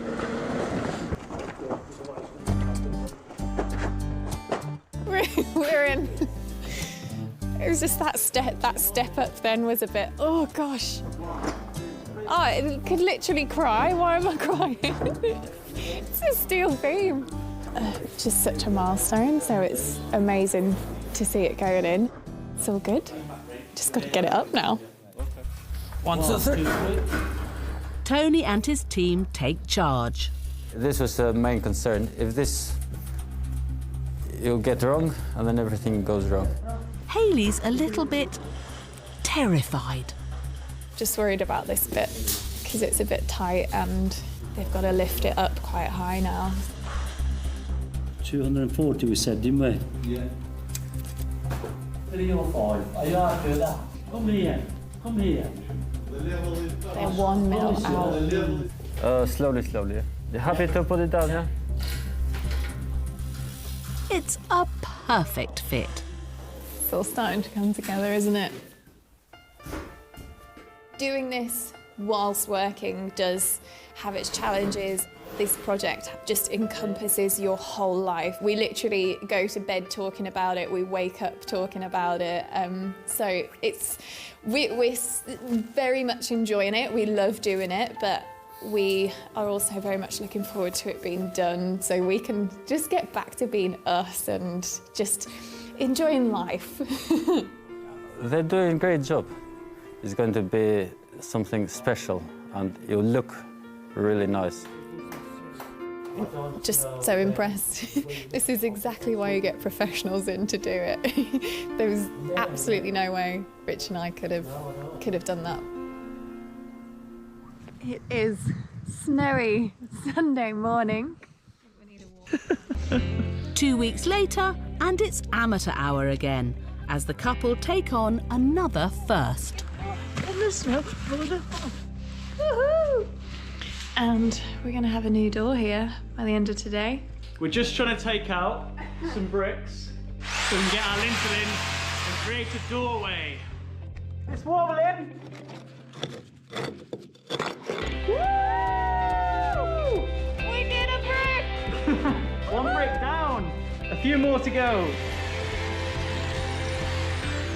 Hi, Josh. Hey. This is my little brother who's come to help us. A little bit wonky, but that's what you'd expect from us. It's good enough. That's what it is. That is not our tagline. Really don't trust him with this.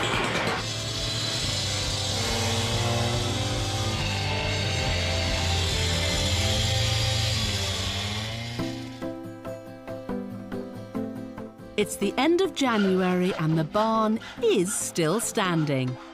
Hayley is on her own again and the windows are going in.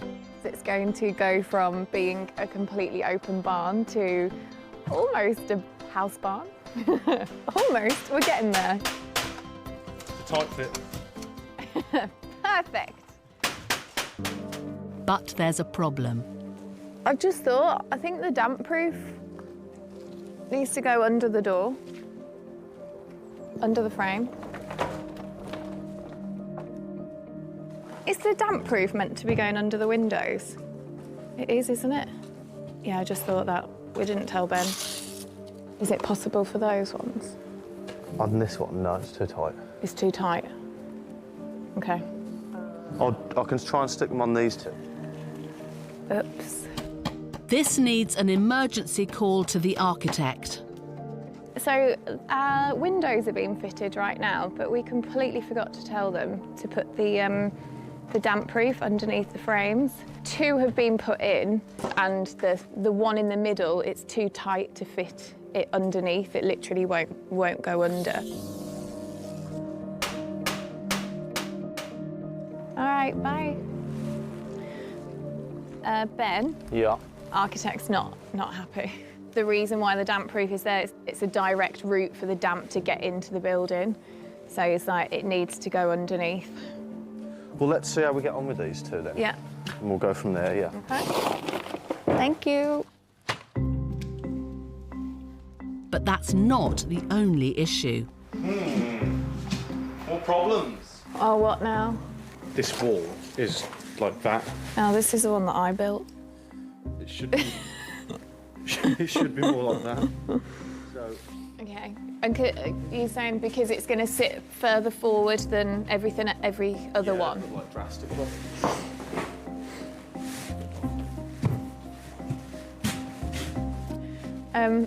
We'll just roll with it. Just do it. The whole barn is wonky. We've built it wonky, so I've built it wonky. Is this your wall? Is it? This is my wall. Just don't tell Rich. It is really out, isn't it?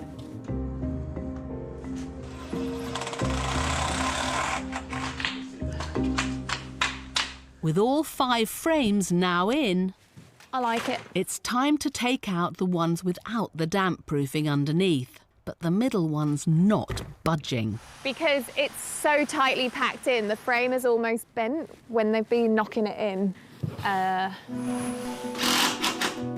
Can we leave that one for now? Yeah. And I'll...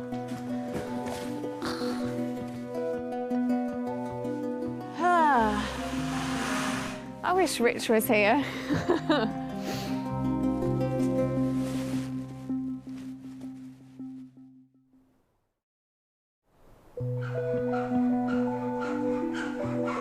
It's been a chaotic few months for Hayley and Rich.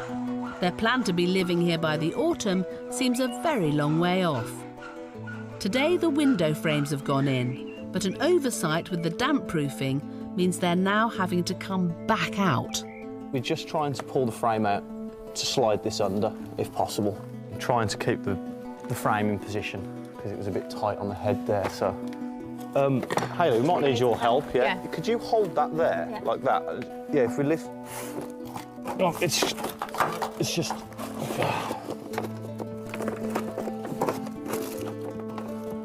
Okay, E, grab this and, like, start pulling it, like...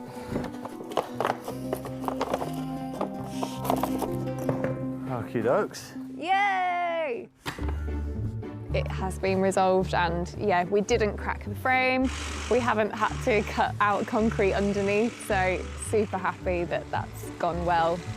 Hot chocolate coming up.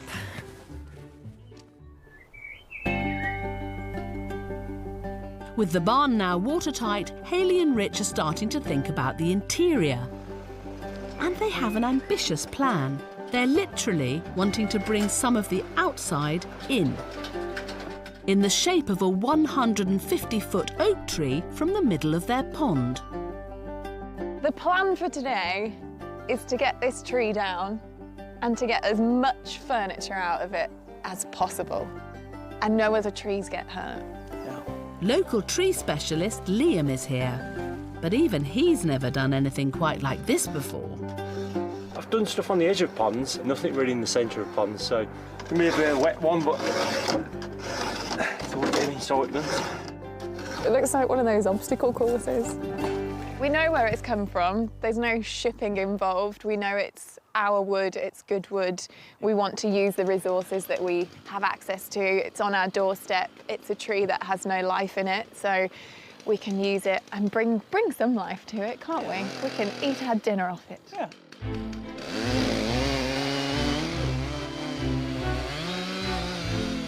We got front row seats. Just need a strong breeze. Oh. Oh. Oh.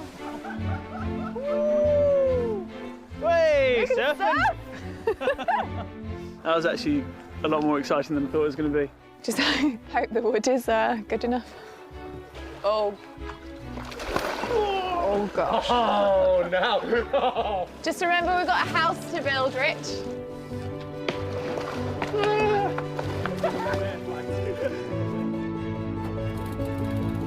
This is the exciting bit. Trying to figure out what it could be. Is it a table? Is it a bench? Is it a door? I actually really love this shape. All right. Do you reckon, like, for the bathroom bit? Start with some 2 each and then work away. Yeah.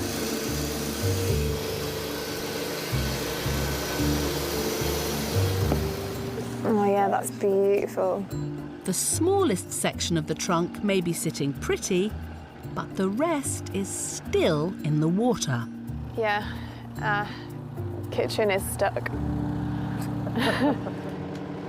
Rich tries to pull the grabber free with his digger. It's not working. Trying to get the tree out, the remainder of the tree, which is the big bit that we need to get the furniture out of. Because the top bit is okay for some bits, but that's going to be the best of the wood. Tractor's coming. Money is tight. They can't afford for this not to work. Turns out having farmers as your neighbours comes in handy. The tractor is here to save the day now. Hopefully it's going to be able to pull the machine out and pull the tree out. After being completely stumped, the tractor is winning and the grabber and tree have been rescued. That's a serious piece of wood, that is. That's girthy, that is, isn't it? That one's huge. Thank you!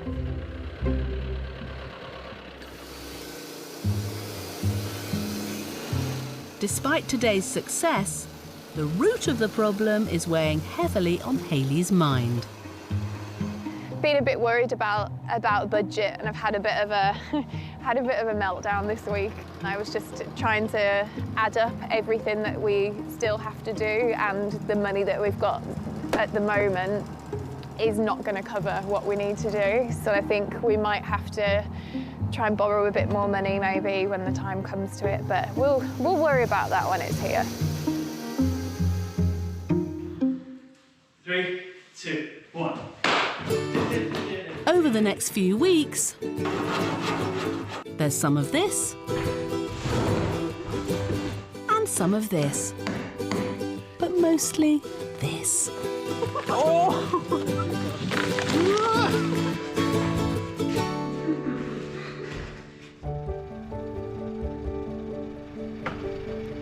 So by the end of February, it's a small miracle that the underfloor heating is in, ready for the concrete floor to be poured. I literally didn't sleep last night. I'm really nervous this morning, really nervous. We couldn't decide between the colour and whether we've done everything right under the floor, because there's absolutely no going back now. But first they need to get the concrete to the barn. And large trucks don't mix well with tight driveways. It's going to depend on the driver, because some drivers think, oh yeah, that's fine, let's give it a go. Some are like, absolutely not. If not, we're being told it's probably going to cost us about another £800, which I've said we absolutely do not have that, so you need to get it down the driveway. Contractor Colin is in charge today.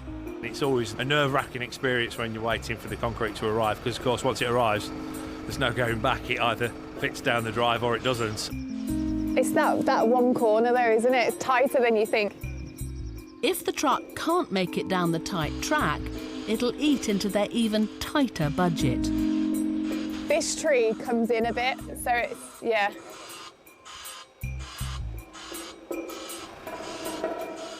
We're there now.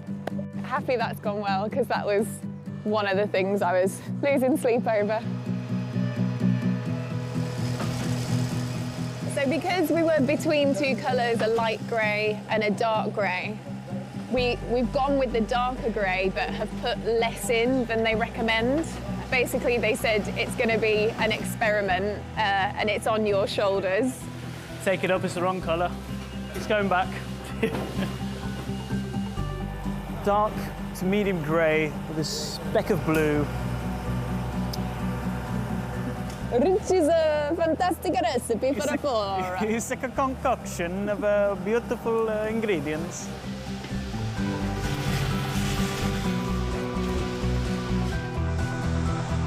Oh man, that just happened.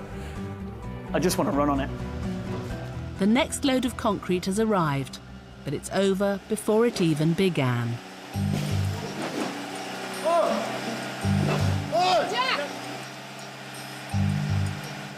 That was hardly anything. That was like... It seems like someone, somewhere, has got their sums wrong.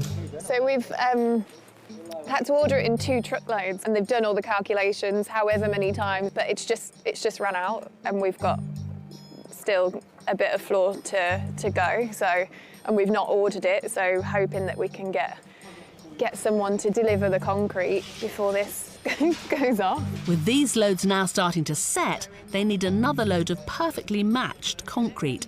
And if it's going to work, they've got just 2 hours to get it here.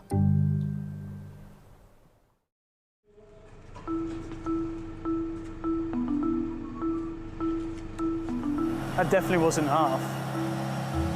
It was meant to be half. Yeah. In the West Midlands, Hayley and Rich's new concrete floor is rapidly setting hard, but a miscalculation has left a patch that needs to be filled as soon as possible. So we've just ended up with a little divot where we've now had to order a 3rd truck to come up, and he's having to reverse his way all the way down the drive again through the woodlands. The concrete cavalry arrive, just in the nick of time. He's here? He's here.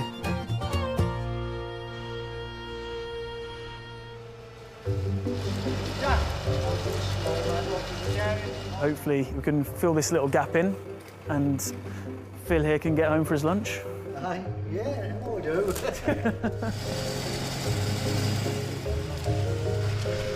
Yeah, it does look amazing. It's now spring at Fox Barn, and work on the new extension is well underway. First, digging and clearing. Probably the world's wonkiest foundations. Then pouring and smoothing. That is a whole lot of concrete. And now the professionals have started on the brickwork. If we do everything ourselves, I think we'll still be doing it in 10 years' time. A couple of weeks ago, I was in tears and I just said, I hate the barn, I hate it. It is a beautiful project to do together, but just sometimes it's a little too much. And as if a renovation project wasn't stressful enough, this couple have found a way to kick it up a notch. So we are hoping to be having a housewarming party tied in with our wedding, so hopefully getting married here next year. We'll just have time to work on the land, get it all looking beautiful before we get married here.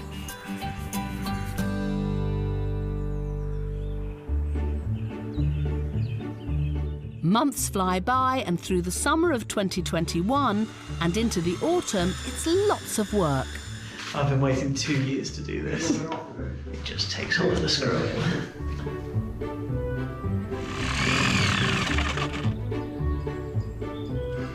Oops.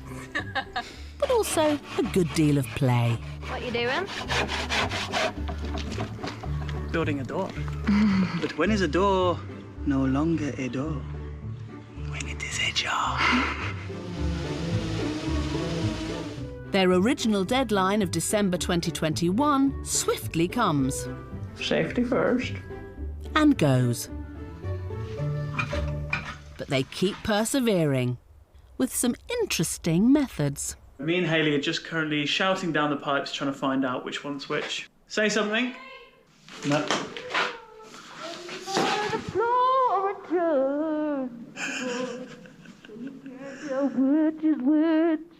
I love you. I think we have the same pipe. This is flow number 2. Roger that, flow number 2. I'm getting another brush.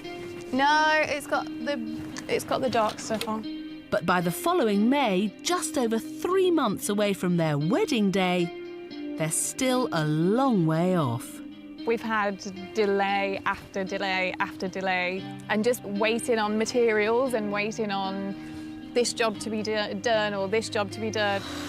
Yeah, it's been a bit longer than we anticipated, and now we're at May, so 6 months behind where we thought. We're quite anxious to get in now, though. Yeah. It's all getting a bit close to call. At this rate, their wedding day, far from being the best day of their lives, could end up a disastrous flop. Now we've got like this big target, which is sort of our wedding, which when you look around, you just think, how on earth? We've got, what's that, three and a half months.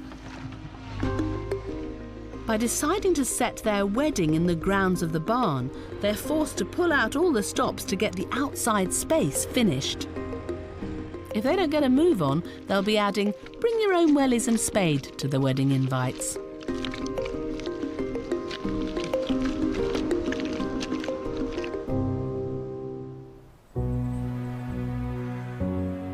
But 10 months later than planned, the unashamedly amateur DIYers have pulled off the near impossible, the completion of their magical new home.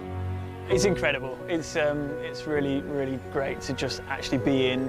We have to pinch ourselves every single morning that we wake up to that view, that incredible sunrise. The building came alive when water came out the tap, or we flushed the toilet for the first time, or turning a light bulb on. We were just like, something we've done has actually worked.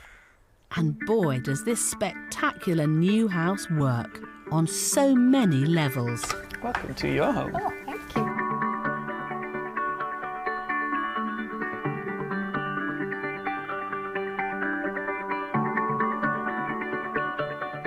It is just so amazing to actually be in here and for it to actually look like a home. Making this home as eco-friendly as possible was a huge deal for the couple and has been wonderfully realised in every nook and cranny of their magnificent open-plan living and kitchen space. To sit at this dining table that we know we've built and it's come from a dead oak tree and we have given it a new life and we're sat there eating from it, it's just amazing. Like it's a good feeling. So we use the oak on like all the worktops and the tables, and then we had a load of reclaimed timber, and we just basically every bit of cladding that's in the building, so the wall, the upstairs, it's all come from reclaimed materials that we're just going to get skipped basically. It was a lucky salvage find that delivered up a stunning central feature. The stairs were probably one of our best finds because we always knew we wanted a spiral staircase, and we were getting ridiculous quotes. And then I was scrolling through on eBay one day and I was just like, this could work. So we cleaned it up, gave it a fresh coat of paint, and it fits absolutely perfectly. This 500 quid reclaimed staircase sits next to the downstairs bedroom, once a rustic store for cattle feed, now transformed into a heavenly abode for guests. But at the top of the stairs is the real creme de la creme, the sublime master bedroom.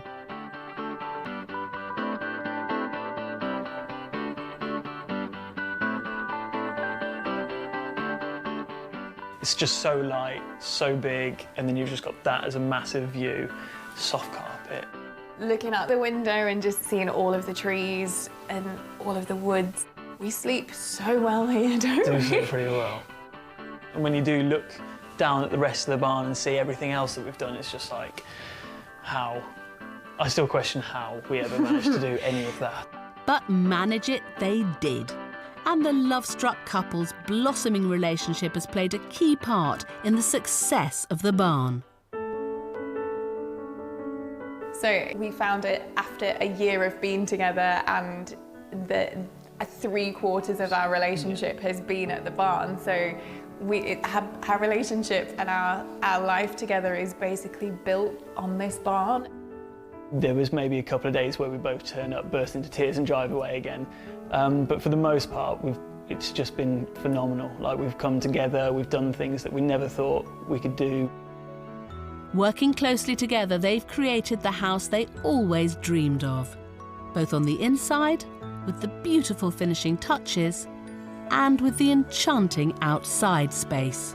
The courtyard is basically just an extension of the barn, isn't it? You have this incredible woodland as well, and it is so magical, which is why we just thought we have to get married here. We just, like, there's no other option. But did the couple pull off the fairy tale wedding in the woods they were hoping for?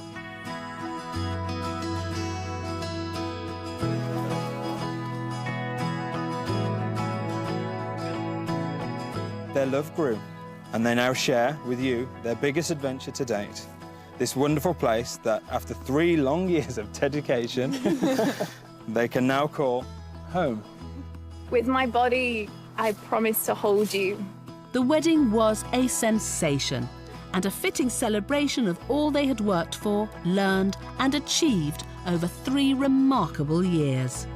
These rings have been handmade from the oak from this very woodland we see here today. The same oak throughout their new home they've built together.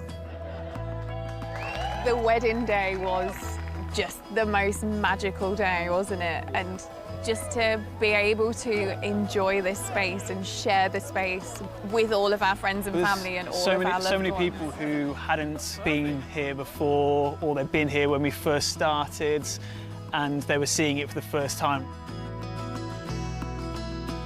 The wedding and the build may have been done on a shoestring, but you don't get a fairy tale house in the woods like this for free. We had 150,000 in mind, didn't we? Because we have used reclaimed materials as well, we have managed to stick within that. Such a project. I think we did 160, but that was including the landscaping for the wedding, so it was kind of including everything for the wedding as well. Yeah. So we've basically stuck to the highly optimistic budget that we gave ourselves. Keeping more or less to budget is a massive achievement. But as for sticking to their time frame, well, that's been about as flexible as one of Hayley's yoga exercises. We originally thought it was going to be about a year from when we started work, but it has been more like 2. Everything has taken more time, which has been really good as well, because we've been able to earn the money. So it has been an incredible compromise that it's just worked. Yeah, I'm good. Monkeys? Okay. Yeah, good about you. The completion of the house is the source of huge pride for Richard's parents, Dave and Helen. It's quite remarkable, really, what they've managed to achieve. It is incredible. And they've learnt and taught themselves everything, really. Very Remarkable. proud of them both. Yeah, very proud of them both.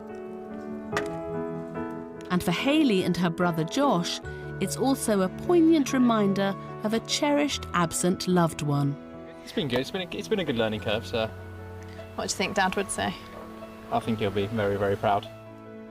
Can you imagine how much quicker we would have got it done with Dad being here? Every single day that I've been here, I've thought of my dad and just how much he would absolutely have dreamt to have done this, to have been a part of us doing it. It's amazing to think of how proud he would be, and that, yeah, he's here. There's little pieces of him here. The couple have come such a long way since impetuously buying 3 acres and a dilapidated barn back in 2019. Oh, put skinny jeans on. They took a gamble and reached for the stars. Okay, you ready? 3, 2, 1. But in the end, they definitely got into the swing of it. Why do I let you do these things?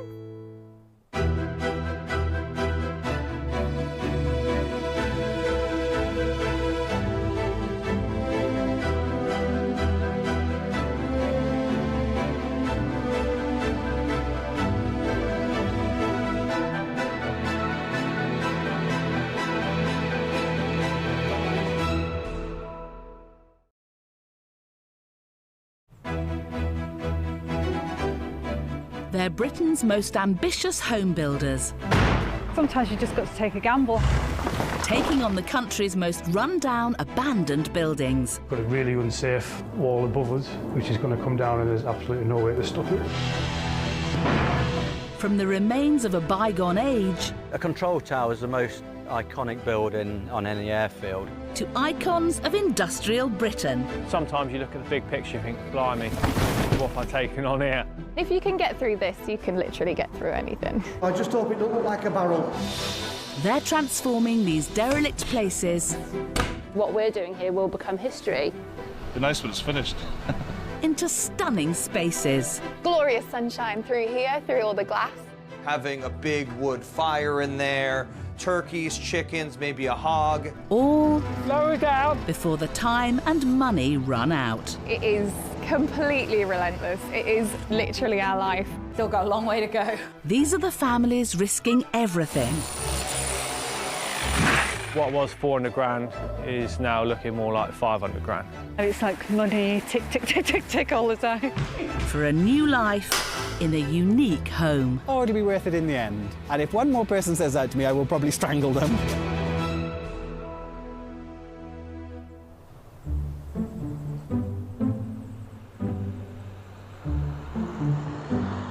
There'll be a horseshoe kitchen area. Kitchen island. Glass wall there, glass wall There, with the stairs. glass through the roof. It's one of the most extraordinary pieces of history in Cornwall. This towering brick kiln was the centrepiece of the world-famous Wenford Bridge pottery. This is a blacksmith's forge. We're going to try and keep some of the large stones visible. Once the workshop of world-famous potter Michael Cardew, the dilapidated site has long since been abandoned. But now this couple from the Midlands are gambling on turning these crumbling buildings into a home like no other. We were looking for somewhere for about 2 years. We'd registered with all the agents. And on one of our visits down here, we called into the estate agents and they said, no, we've not seen anything for you. And I looked on the wall and there was this plot of land. So we came and had a look at it and went, actually, yeah, that was quite nice. Very quickly, we put a bid in, it was accepted and the deal was done. Before we'd really had a proper look round. 60-year-old engineer Martin, a DIY fanatic, has a history of jumping in the deep end. I've remodelled a 60s house, built small, tiny cottages in Cotswolds. We've refurbished the cottage we've got. We've completely refurbished and built the cottage we've got. Life's there for challenges, isn't it? Some people get their kicks out of climbing mountains. I get my kick out of taking on more projects. But this project is on a whole different scale to anything he and wife Sue have done before. See where we could do with some decent weather in it for a couple of hours. Taking on a fragile old kiln, a crumbling set of outbuildings, and a world-famous mural in need of serious attention has been a leap into the unknown. It's in poor state of repair at the moment, but we're going to have it stabilised and reinstated. Not sure what bird it is, but it's the Cardew symbol. And all the locals love that. It's a local landmark. We need to find an artist who can reinstate it. Yeah. Just finding this plot and getting planning has taken over 3 years. And before building has even started, they've had to deal with the time-worn kiln that's close to collapse. We decided that the bricks on the very top weren't secure, so we took those off. We've gone through, we had scaffolding up and we've repointed all the top part of it to make it stronger. Retirement is looking a long way off. But Sue is determined that, should they survive it, this will be the grand finale to a life of DIY. This will be the last project, won't it? Yes. I have witnesses. Like that. Martin promised me that if we built a house, it would be the last project. I don't completely believe it, but we'll see. This historic site has the kiln at its centre, and over the last 100 years, a range of buildings have been added. Most of these fragile structures have now been demolished, and work is getting underway to restore the crumbling forge next door. What will go alongside all this will be a striking modern building wrapping around the kiln. A huge steel frame will form the skeleton of this impressive build, spanning 2 floors. The walls will be built with pre-built panels made to measure in a factory and then craned into position on site. Inside, the ground floor will house a large open-plan kitchen and living area with a walk-in pantry, as well as a cinema-style TV room. Upstairs, there will be 3 bedrooms and a bathroom on one side of the construction, while the front of the building, with its stunning views of the valley, will form a large main bedroom suite with an ensuite and a dressing room for Sue. The forge will be restored to form a cosy living room, with another bedroom and bathroom upstairs. This is an ambitious combination of old and new, blending the historic elements with a contemporary and eco-friendly new build. The mural will be repainted and the whole site will be focused around the original kiln. Maintaining the history of this unique site is crucial to Martin and Sue's plans. When we first picked it up, we didn't think we were custodians. No, We just thought it was going to be in the way. We've done bits of work on it now, and it's sort of... Now we're starting to get to a point where we can stand back and look at it. I think, yeah, we are really, aren't we? Yeah. Local potter and next-door neighbour Cookie knew Michael Cardew's family and is taking a keen interest in how the historic pottery site is developed. The family were very established in the village. I think if the kiln is kept and the forge part, the old part, that would be really good. I think it's incredibly difficult to take on a project like this and make it acceptable to everyone, but it will be better than something that's falling down. But first, this build is going to need cash, and plenty of it.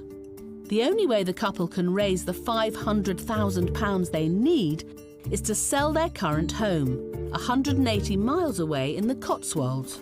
What site's a bit slippy? Yep. But so far, they've had 0 offers. We've got funds to get to slab level. Once we get there, if we haven't sold, we might come to a little bit of a standstill. We do need to sell here. We don't want to, at our stage of life, go into mortgages. We have been asked that, what if it doesn't sell? But it will sell.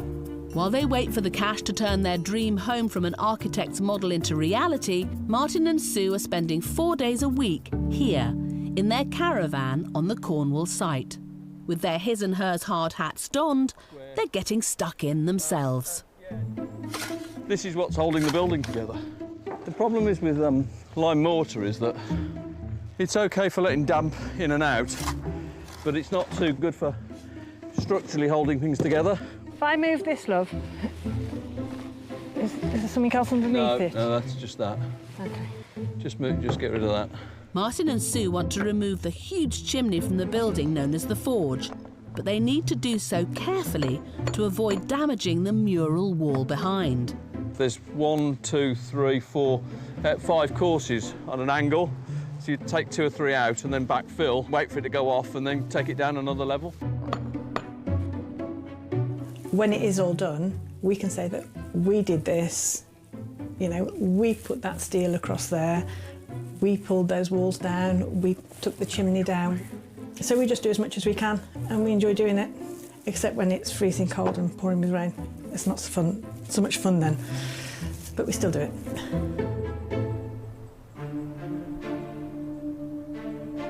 Three months on, and Martin and Sue have called in reinforcements to take the project to the next stage. However, there's bad news. We've come down because the drilling rig was coming down to drill the boreholes for the ground source heat pump. It was all organised, and we found out this morning that they're not coming. Paying up front and then them not turning up. Wasn't very happy. But I didn't say anything. I just put a great big chunk of bacon sandwich in my mouth, so I couldn't say anything.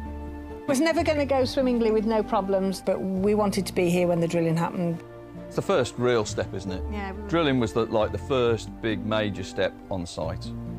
If they turn around to us and say we can't do it for another 6 weeks, then that's going to push us back time-wise. We just need it done before the groundworks, and we want to get the groundworks booked in, don't we? Yeah. And the rain to stop. Yeah. Hopefully, when we get this uncovered, it's going to look okay. Oh. In spite of the setback, Oh, nearly. the couple are determined to find a silver lining. It's never a wasted trip down to Cornwall. There's always lots to do. Can you go backwards a bit? No, Backwards a bit more. that's not Backwards great. a bit more. It's not a great idea to do that. You can't beat some bracing wall building in the rain. It's not the greatest because it's been so wet, but it will cure. We've got a few bits of stone to sort out for the forge. We can do that in the wet. We'll do that till we're too wet, and then we'll just give up. If it doesn't go off, what we've got to do, take it all down and start again. You don't want to be doing brickwork in the rain, and we've had so much wet recently. We could have done with another decent day today, and then it would have all gone off solid. As the year draws to a close, Martin and Sue's dream home still seems a long way off. We've got a decent day tomorrow, I think. That might help then.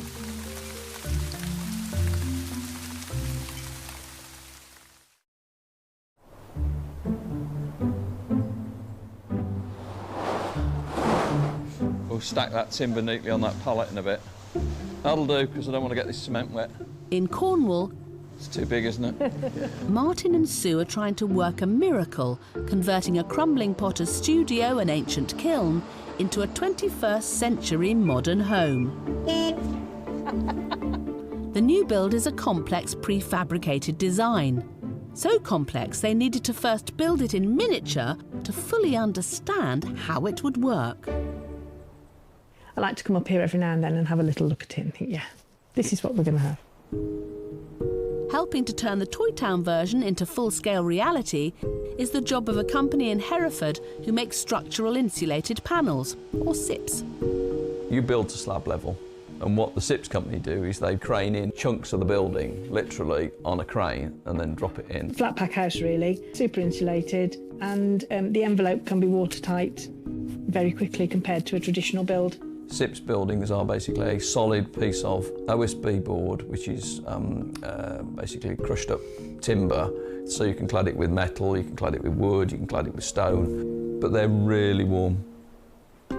But before these insulated panels can be ordered, there's groundwork to complete. And that's where this project is running into a brick, or should that be prefabricated wall. On the morning they were supposed to turn up, we were told they couldn't come because they'd got a drill stuck on a previous job, so we had to wait about a month. It was a bit stop-start, wasn't it? That's the best way to describe it. But they got the three boreholes done now, so yeah. That's in. We just need to get the ground source heat pump stuff into the house, which is going to be a bit of a challenge. But cash flow, or lack of it, could also throw a spanner in the works. We knew we couldn't finish the build until we sold Gloucestershire. I know we need to sell it. Every other day I go, we really need to sell Valley now. Yes, I know we need to sell Valley. Stop going on about it. Well, we haven't sold it. We've accepted an offer, but hopefully it'll all go through. Fingers crossed. So it's a bit exciting. Fingers crossed. I can't fingers crossed in these gloves. Just over 6 weeks later, their luck's in. The sale goes through for £640,000 in time to finance the rest of the build. Enjoying yourself, love? Yeah.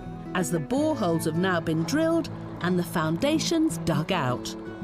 We'll be in by Christmas. You said it. I can hold you to it. We can be in by Christmas even if we're sitting on boxes and sleeping on a mattress on the floor. Yeah. OK. We'll be in by Christmas. But we'll have a tree. We'll have a tree. But before they can crack open the Christmas bubbly, there's still plenty of work to be done. From clearing the site to renovating the old forge building. We are going to try and move that huge piece of granite that was the front of the fire many years ago. And so if we can get ropes around there and there, we're hoping to be able to get it off and drag it somewhere. But it's the biggest piece of granite that we've tried to move. This weighty slab, part of the fireplace in the old building, will get a new lease of life in the conversion. only if they can keep it in one piece. Don't know how far we'll get it. Right down to the floor. Far enough? That'll do. I'm just doing a reef. Yeah, fine. What you need to do is go lift your bucket up and then jiggle it so that you're on that angle, because if it moves, you might be able to just keep pulling. Down a bit, down a bit. Hey, hang on. And not yet. Yeah, go for it.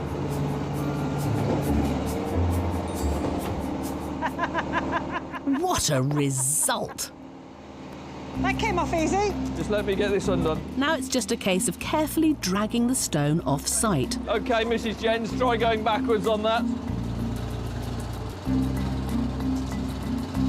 Stop! I told you it was too loose. Oh. Spoken too soon. You see what's happened? It's broken. What a shame. But taking it in their stride, It's more manageable now. the hardy couple keep ploughing on. Yeah, go for it.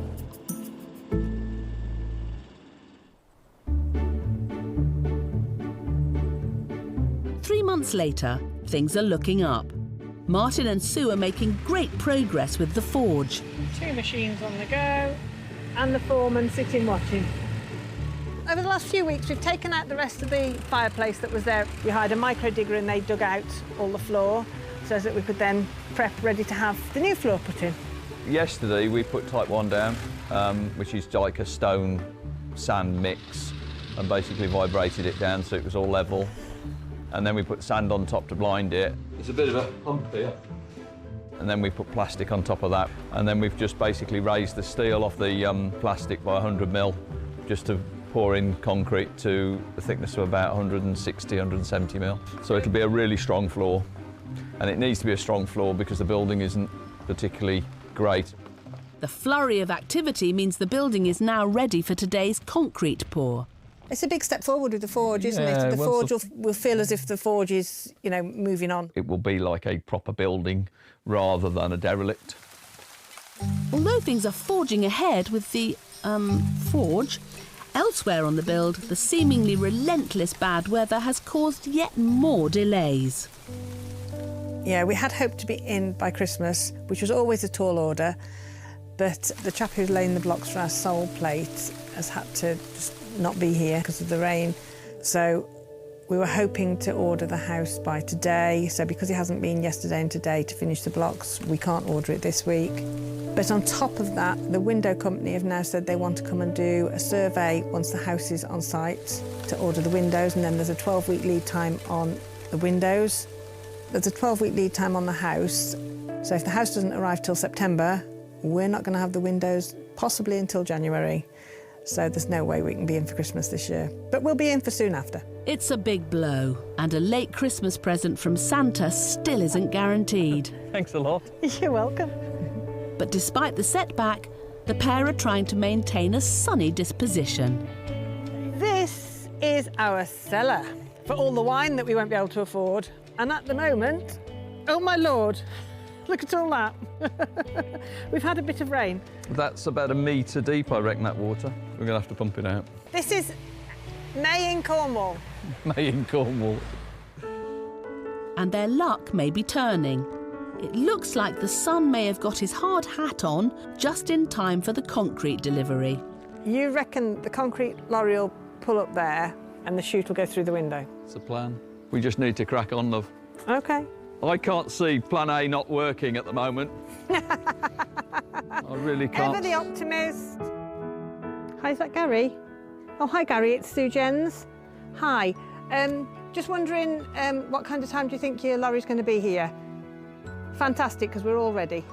Brilliant. Thank you. Bye. On the way. We're not going to do another build. That's it. We're finished.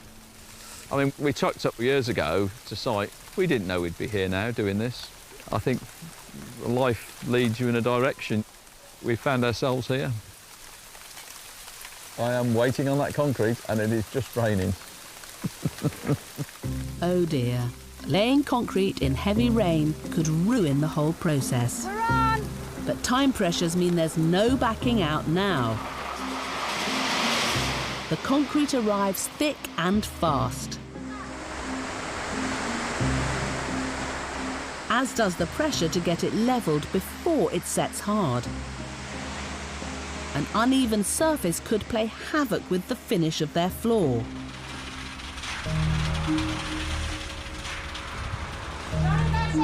Thank you. Better get the boss to help you out with it.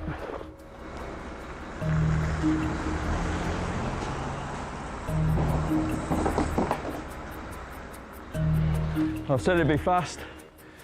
Now you just got to get it sorted before it goes off.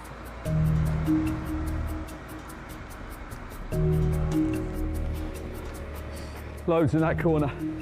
Sorry? Loads in that corner. Needs to go? Yeah. The tension seems to be getting to the normally unflappable Martin. I mean, Sue doesn't like it when I bark orders, but I haven't got time to mess around. Once this is in, you're on a time scale. You know, you've just got to go flat out. Woo! Walk carefully, honey. I am trying, but you're dragging me. I've been dragging you around for the last 20 years. Steady. Cheeky bugger. What are we doing? We're just up and down. Ah! Didn't want to do that. Is this what retirement's supposed to look like? So we say the tape when we misunderstand each other because... You asked for some tape one time, I and I asked for thought you some wanted a tape tape measure, and you wanted sticky tape. Sticky tape. Ah! Got my foot stuck. Yeah, me. Anyway, it's a complete misunderstanding, and we had words over it. And in the end, now it's just a standing joke. We just say it's a tape moment. I can live with a bit round the edge. To me. As long as that wasn't a bit on the side. Your way. Because if there was a different way of doing things, Sue would do it one way and I would do it the other. All the time. Absolutely guaranteed. I've thought of a better way of doing it. Oh. Watching you work. That looks beautiful. Yeah. Job well done. What do you reckon? Plan A. Plan A. Plan A. It's hard work, isn't it? It is hard work laying concrete, real hard work. But I think we did an OK job on that. We did an OK job on that. Bottle of champagne in the fridge. In the fridge. We can now build the blockwork up inside and put the insulation in and start to make it... Habitable. Habitable. Well, yeah. And as soon as the blockwork's finished, we can have the final measurements done and get the house on order. And then we're on countdown. That'll be another bottle of champagne next week. Yeah. And that can't happen quick enough.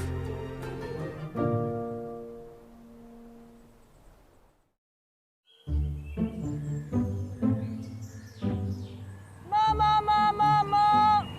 Just go steady. I'm not very good with it. It's the end of June. Lift. And the rainstorms of May have cleared, giving Martin and Sue a productive few weeks at the site. We put this in last week. I can't get to push. No, that's fine. You sure? There's two big blockwork pillars so that we can sit the new mantle on here and we'll build the ingle nook in. Down slightly. And then internally, we're more or less ready for the roof to go on. With the structural work on the forge nearly complete... It's like a big jigsaw, really, without a plan. It's just got to fit. Did you want a hand, Superwoman?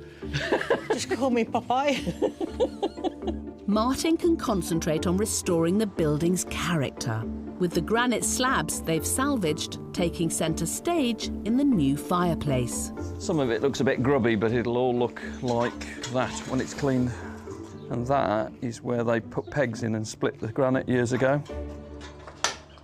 We'll just reclaim some of this and build a new fireplace. Hang on, whoa.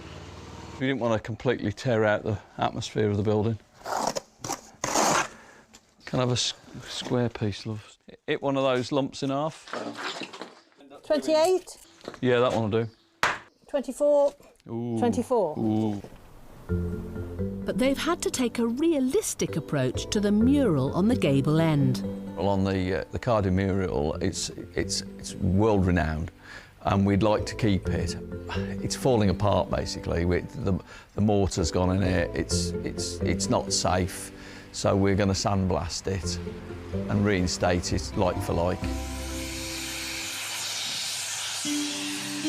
But while work on the old parts of the build ticks over, delays to the foundation means the SIPS frame for the modern part still hasn't been ordered. SIPS panels construction has to be really accurate, and we're talking accurate to 10 mil. Those are insane tolerances in construction. This millimetre precision means measurements can't be taken until the foundations are complete. I reckon this puts back a month, don't you? Delays could end up costing them more than time, as the price of materials is going through the roof. We haven't had the final quote yet. No. The quote that we had was for 3 months, and we went beyond the 3 months. And then with COVID and everything, all prices have gone up. Their dreams of being in the house by Christmas are now long gone. They're at least 6 months behind schedule, and money is rapidly running out. But the relentlessly optimistic couple are trying to stay positive. It's making good progress, isn't it? Really good progress. Yeah. It's too deep, isn't it? There's a big gap at the side. We've got a plasterboard wall to go on here yet, love. Suddenly the forge is nearly finished. It is moving on quite well, isn't it? It's a ride. Don't like the fairground ride. After months of detailed planning, the construction of their flat-pack house is almost complete, following weeks of precision work by Mike and his team. Every single component that we sent to site, right down to the smallest piece of timber, is cut to length, packaged, and they're all labelled, corresponding with the installation guide that we supply to the installers for building on site. Are we nearly finished, or are we...? Just the last pack, yeah. This is the last pack. Martin and Sue's flat-packed dream home is finally being delivered. It's taken the best part of 4 years to get to today since we bought the land, and at times it's felt like it was never going to happen. You got enough space, do you think, Nick? So it's huge. It really is a huge day. That's a big crane, love. It's the real start of the end. You know, the light at the end of the tunnel is getting so much bigger all the time. Foreman Nick's in charge of putting all the pieces of this giant jigsaw together. Basically, we've got the roof for the forge coming today and the main roof for the main house. And we'll make that now over the next couple of days, make it on the flat surface. And then, yeah, hopefully today, now we'll get the forge roof on. Obviously, I want to get the forge roof in there, now build that today. Yeah. And then tomorrow, then we start picking what we want to bring in. You put whatever you want, wherever you want, mate. We're here, the crane's here, and oh my goodness, sorry. There's bits of the house being craned over our home. And I wasn't expecting to see that. The builds come not a moment too soon. Delays have shredded their nerves and their budget. Soaring prices of their SIPS build alone have added a whopping 25k to the bill.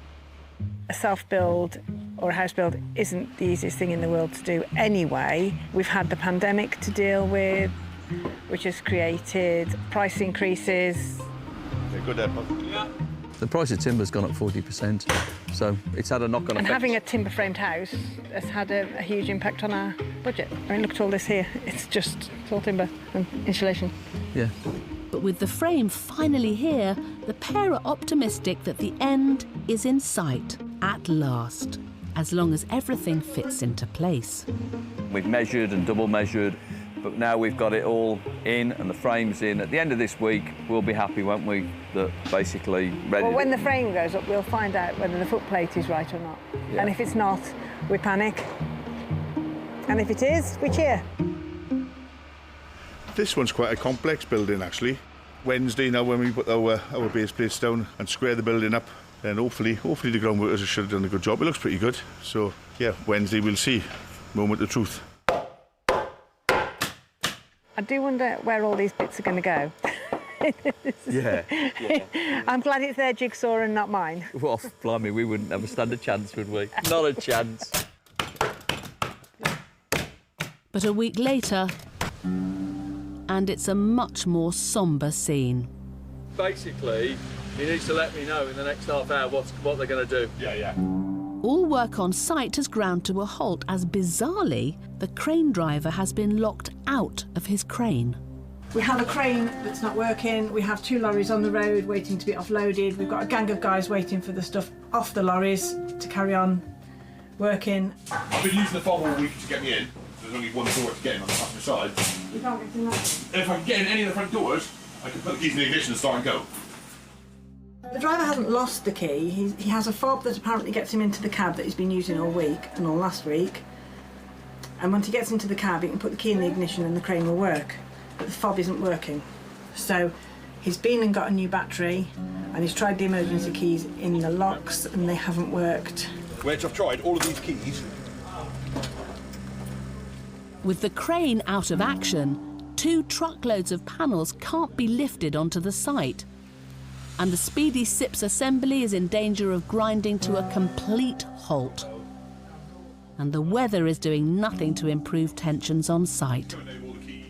It's really tested Sue's project management skills. It's gone to the limits. And it, love. What's that? Your project management skills are going exponentially upwards at the moment. Is that what you call it? Just look at it. Well, I've frightened off the crane icons because they haven't coming up yet. So, if the keys they bring up don't get into the crane, that'll be today gone. Good. I'll keep going. The keys haven't worked, so a mechanic's been called. But it means Martin and Sue face losing an entire day of their already tight 10-day build. I've just been told that the lorries have gone back to site fully loaded. So, it's a bit frustrating. Well, today started off bad and got worse. We sent the lorries back to Hereford, which is a 250-mile trip from here.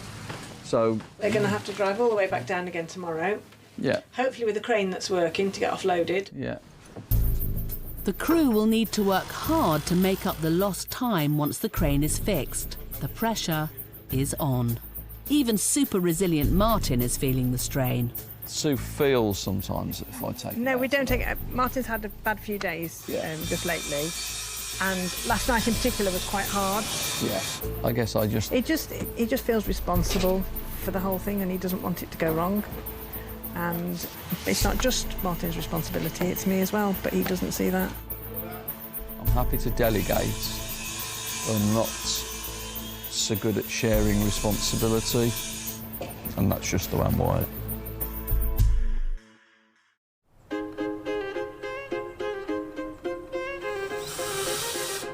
In Cornwall, the build is finally back on. With the crane fixed, Sue and Martin's flat-pack home slides seamlessly into place. And with the shell complete, it's time to tackle the interiors. Can we get through? I'm not that big.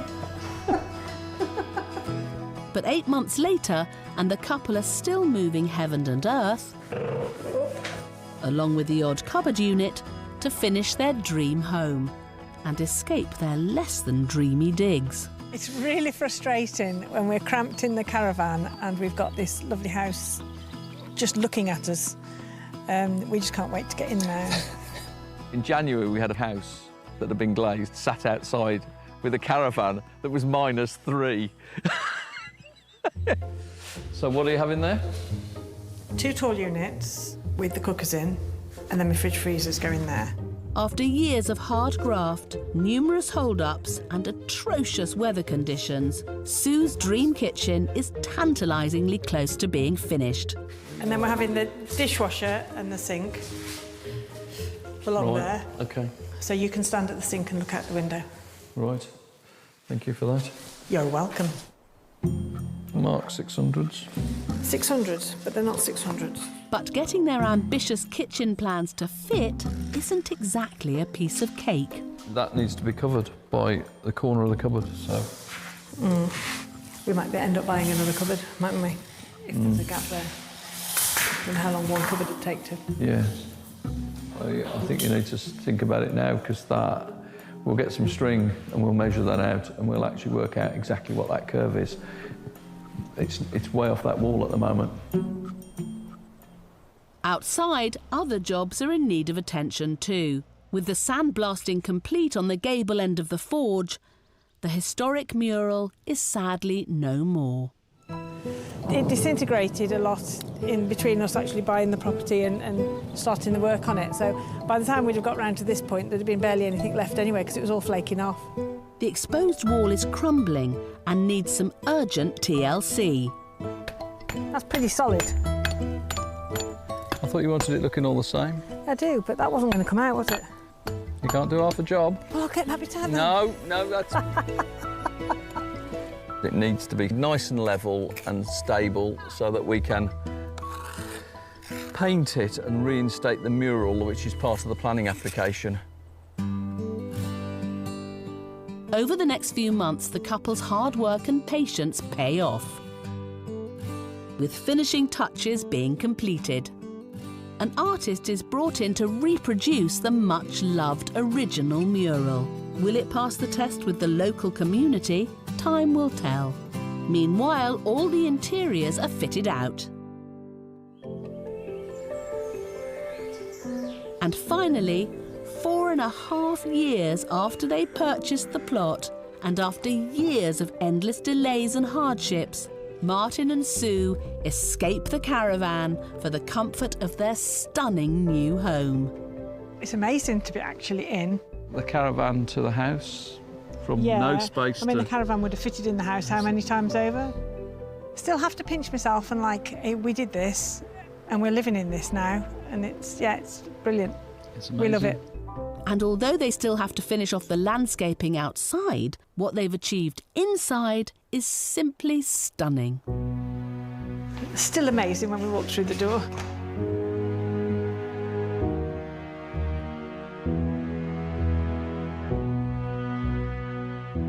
Sue's in seventh heaven with her dream kitchen that she meticulously designed herself. It's great because loads of worktop space. I love loads of worktop space, so that I can be messy when I'm cooking. I got 2 warming drawers. I've got 3 ovens. Went a bit OTT on the ovens. You did. He wants to show you his boiling tap. Is that not good? Is that not good? I love that. I absolutely love it. Can't describe how much. No, we're all that hard work, but it's so worth it now. It really is. Everything is better than... Everybody who comes through that door, it's sort of like, wow. There is so much to admire in the couple's astonishing new home. As well as the beautifully planned open living space, they have more rooms than they'd ever dreamed of, including their master bedroom, an ensuite, and a somewhat wacky cinema room. The versatile SIPS build has allowed for some fabulously unconventional spaces. How many homes can boast their own bridge, for heaven's sake? Still very strange to have a bridge across the middle of your house, yes. It is strange, isn't it? It is strange. It is strange. Anyone can see you from that way or that way. Yes. You have got into the habit of waving at people, haven't you? I do. If people are standing watching, I just go, kiwi. But this carbon-neutral house isn't just eye-catching from the outside. The views from within are stunning too. The majestic renovated kiln at the centre of the build can be glimpsed from every angle. But has the reinstated mural been as big a success? We struggled to get an artist. But we're pleased with the end result from the artist we had. It was nice to see it go back on there, wasn't it? We've done a pretty good job. We know we've done a good job because people locally tell us we've done a good job. Good to hear. I don't think these two have been on side by side for 100 years because the kiln's been covered by an old corrugated barn. And I think that's why a lot of people stop and look. Next door neighbour Cookie has had a front row seat of the entire project.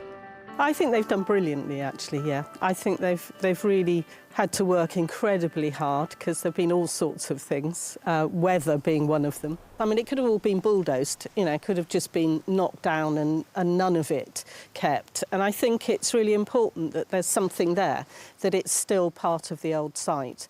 And it's hard to actually marry new with old. You know, I think this site has done it, and I think that's great. One of the couple's biggest successes has been breathing new life into the crumbling forge. Right, so we've got the kitchenette. This is the old external wall where the horses used to go through here. The old beam's been renovated, and it's very, very old, this piece, really old. fireplace. Yeah. With the piece of granite that came out of the original fireplace. To put that piece of granite in Was took some achievement, actually, because that piece of granite is it was very heavy. probably the best part of a ton. But we did it. We usually find a way around. And how's this for a unique wine cellar? It's not properly sealed off yet, but it's pretty good. Some decent steps down and fill it with wine would be good. Yeah. They're so close to this build being complete. And through thick and thin, the couple have always been in it together. I couldn't have done it without Sue. Somebody was looking down on me when we got together. I don't know who it was. It takes over your life completely. Absolutely and completely. I knew that we could do it, and I knew that we could do it with Martin there.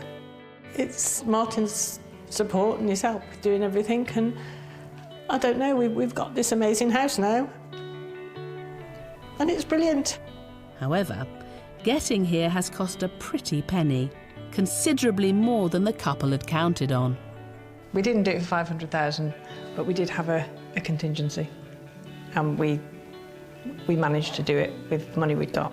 So the whole project, everything, has cost us, we've spent about £830,000 on the whole thing. That's over £300,000 more than anticipated, and their timescale's been somewhat stretched too.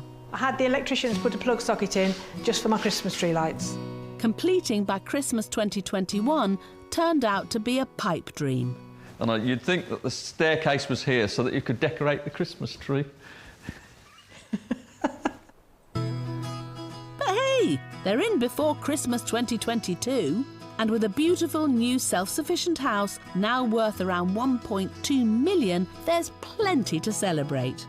And acres of space for extended family to stay, including Sue's parents, Yoon and Dave. When I've just had the onion off that board, you can just chop some mushrooms in half.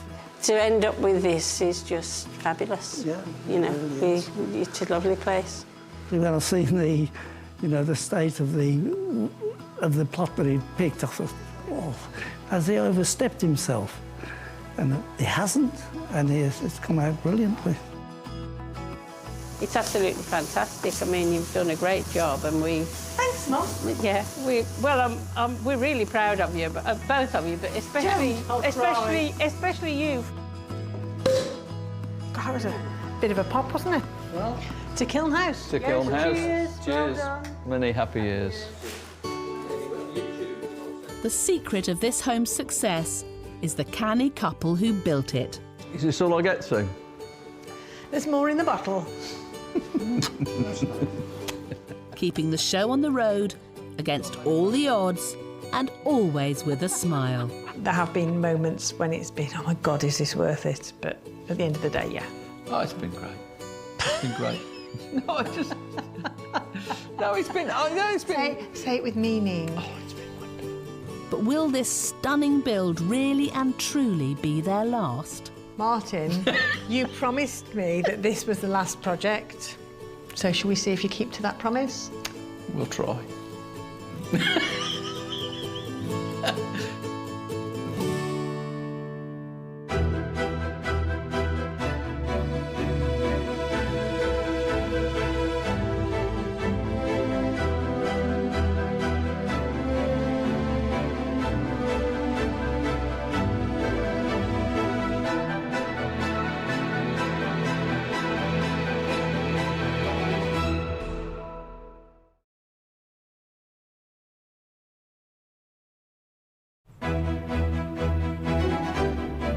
They're Britain's most ambitious home builders.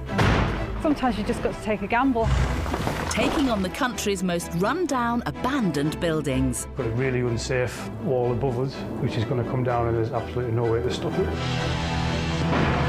From the remains of a bygone age... A control tower is the most iconic building on any airfield. ...to icons of industrial Britain. Sometimes you look at the big picture and think, blimey, what have I taken on here?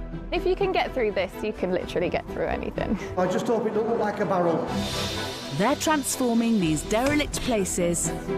What we're doing here will become history. Be nice when it's finished. ...into stunning spaces. Glorious sunshine through here, through all the glass. having a big wood fire in there, turkeys, chickens, maybe a hog. All lower down before the time and money run out. It is completely relentless. It is literally our life. Still got a long way to go. These are the families risking everything. What was 400 grand is now looking more like 500 grand. It's like money, tick, tick, tick, tick, tick all the time. For a new life in a unique home. Or it'll be worth it in the end. And if one more person says that to me, I will probably strangle them.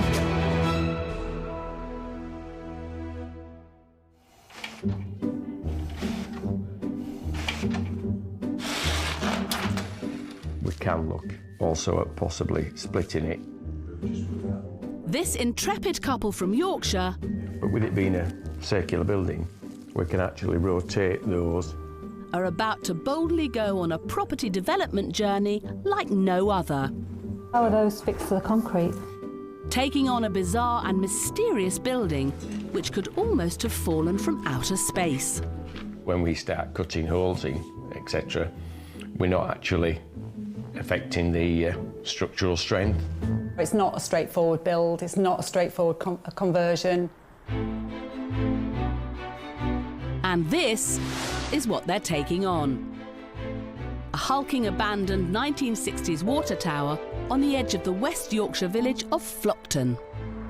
It's not like you're going to end up with that way above. This isn't your floor level.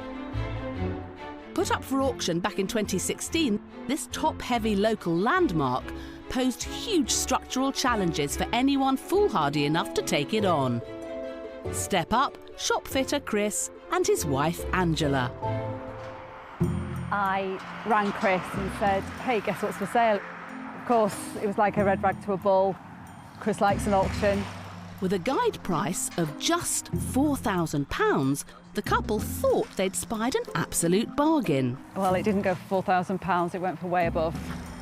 With a rival bidder up against him, Chris ended up buying the water tower for a whopping £111,000. I could have killed him at the time. I mean, all the time I'm saying, stop, what are you doing? You know, that's enough now, but he wasn't going to let somebody else have it.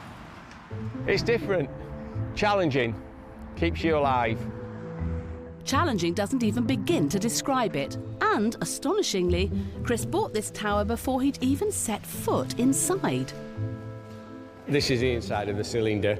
Obviously, you can see the water gauge. This was what held all the water for the prison. Now, this huge man-made monolith is something of an obsession for Chris, and he's determined to look on the bright side. The pleasant surprise was the fact that there's so much room inside that centre. I was imagining that the walls were going to be so thick that it would be very tight to get a staircase in, but it's not, it's huge. People thought, what have you bought? It's too small. But it's not that small. A lot of my friends question my sanity, but they say madness and genius. They're close. Don't know which I am. Arguably totally off his rocker, because the tower hasn't even come with any planning permission. World-weary Ange is tentatively standing by her man. I had to trust him. All the time, it's uncertain, you don't know. Until you've got the planning in the bag, you really don't know whether you're going to get it or not. Sometimes you just got to take a gamble. Wow, they do say fortune favours the brave.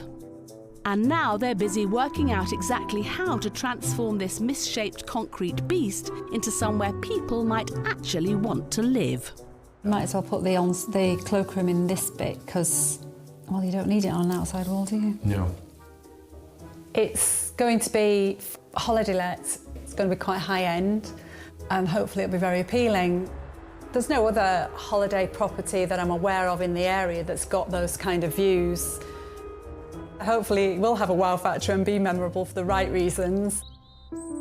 Chris and Angela have incredibly grand plans for this simple tower. Built in the early 60s to provide a secure water supply for a local prison, the single suspended tank, with its sloping floor, would have held 250,000 litres of drinking water. The only access is through the central column, which has a vertical ladder leading right up to a hatch on the roof. Their plans are ambitious and even futuristic. A new floor will be suspended beneath the main tank. 30 triple glazed windows will then be installed all the way round, offering views across Yorkshire in every direction. Upstairs, 8 windows will be cut through the thick reinforced concrete walls of the main tank. The exposed concrete will then be insulated and covered in a modern composite cladding. Above the tank, a new steel roof will top off the upper floor of this monumental design. Like the suspended floor below it, this upper level will also be fully glazed on all sides. Inside that new suspended glass level, an open-plan kitchen, dining and living area will dominate the space. A new spiral staircase will flow around the central shaft. Upstairs, the sloping floor of the main tank will be levelled off, and there will be 3 bedrooms, each with their own ensuite. On the top floor, there will be a master suite and a large lounge area with the most incredible views of the tower's surroundings. It's a radical transformation that will create a truly eye-catching landmark. But achieving all this will be the biggest challenge of Chris and Angela's lives. There'll be plenty of arguments, there always are. I don't know whether you could say we work well together. We work well together but kind of apart. Level-headed Ange will be controlling the cash for this build, while Chris runs riot with his big ideas. I think a dog with a bone would sum him up perfectly. Once he gets an idea in his head, he's going to do it. Doesn't matter what I say, doesn't matter how impractical it is, he'll do it. The idea is that at the end of the day, yeah, we'll create a fantastic property that is a talking point and attracts some attention. But funding this colossal, complicated build won't come cheap. I've worked out that it's going to cost about £250,000, but at the end of the day, it is what it is. You know, it's... We can't stop now, can we? We're in it. Yeah, that's it. It's only money. So, you know. Blimey, that sounds like quite a flexible budget. Good luck keeping him to that, Ange. Be careful where you're walking. Yeah. We can't wait to get started. The sooner the better. So will they be finished today? Ideally, the scaffold will be finished today, I've been assured. And when's the steel come in? Tomorrow? Tomorrow morning. Hopefully Christmas we'll have some holes cut in it and be ordering some windows. Now, after almost 4 years of waiting, and with the much anticipated planning permission in place, the build is finally getting underway.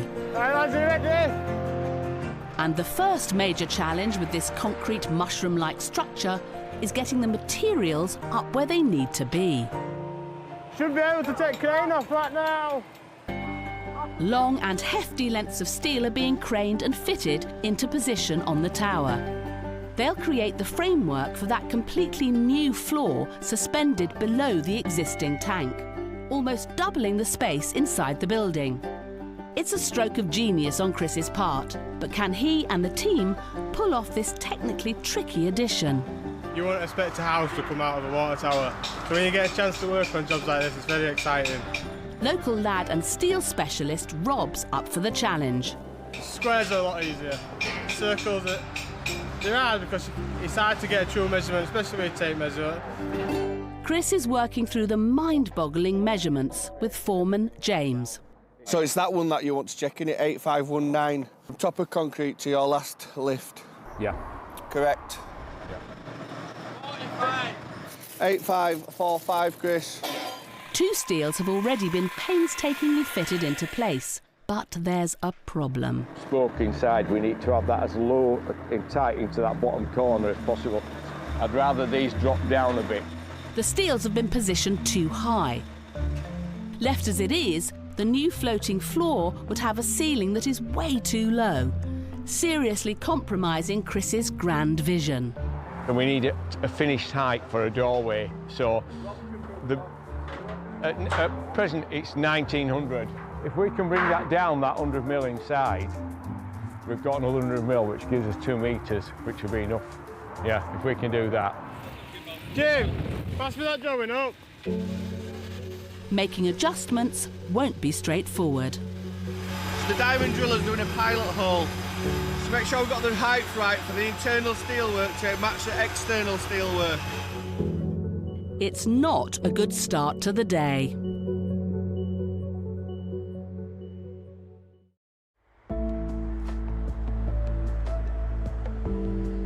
In West Yorkshire, He's laying. Take a nip, Adam. the circular concrete water tower isn't measuring up to Chris's expectations. Bit more. Right, you're there, thereabouts. Steels for the new suspended floor have been fitted too high. Are you all right a touch, please? But dropping them down to the right height is taking some precision planning. So if we do 3 metres... Sorry? No, that's not the centre, that's the far side, isn't it? Obviously, we're governed by that slope on that tank. Yeah. Oh, yeah. Yeah, it's got to be the top. Luckily, there's just enough wiggle room. So we're just adjusting the steelwork on the side of the building slightly, dropping it. Yeah, lean into them. Which will then create more headroom and just give us a little bit more space. So we're back on track. A bit more straightforward now. We have his measurements, we have his depths. All we have to do now is keep going to that and we should start seeing a bit more of an improvement. You don't need me anymore now, do you? Yeah, we're all right now, we're tailing. Good. I'll come back tomorrow and it'll be done then. But 2 weeks later, the weather has turned and the temperatures dropped below 0. And Chris's crazy upside-down tower is causing yet another major headache. The only way to get their huge building materials inside is by dropping them in through the tiny hatch on the roof. All the steelwork has had to come down through that, which is all the steelwork you can see down on the floor. And these curved sections, there's 2 halves to that. So as that came in, it had to be fed down and then curved round so that it could actually still pass through the hole. Cutting the large window openings into the concrete tower should make getting materials in and out a whole lot easier. That's if the weather ever gives Chris a break. The windows were supposed to go in today, but due to the weather, unfortunately, people can't get away from the homes. As soon as we've got these windows in, we're skipping out 2 levels on the staircase on the scaffold, carrying materials, and they can come straight in through these openings and be at the level we're going to work. So we just can't wait. It's a new year, and at long last, it's window cutting time. Are we ready there, Dad? Chris has brought in a new team, crack father and son duo, If I cut it and you're going to break it out, is that the plan? Bob and Stu. So obviously, we've been a concrete fixed structure. There's no windows, so all we're doing is we're just forming the openings. Tooled to the nines with the latest heavy-duty machinery, the lads should have the windows cut out in no time. It'll reduce the echo. It's fantastic. I mean, it's just going to make the job so much easier, and we'll progress quicker now. Ah, if only, Chris. There's another problem. The equipment we need to use, we can't get over because it's too heavy and we've no proper access. They're going to need a plan B. What they're having to do is actually use breakers.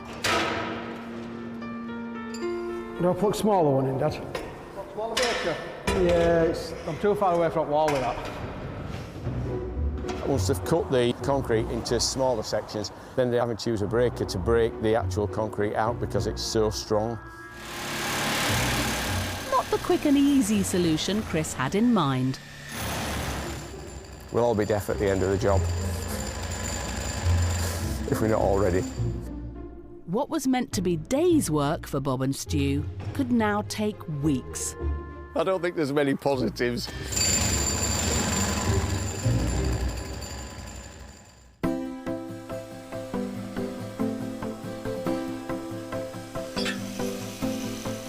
Adding to battle-stricken Chris's woes, 10 days later, the snow is back. Don't mind its own, that.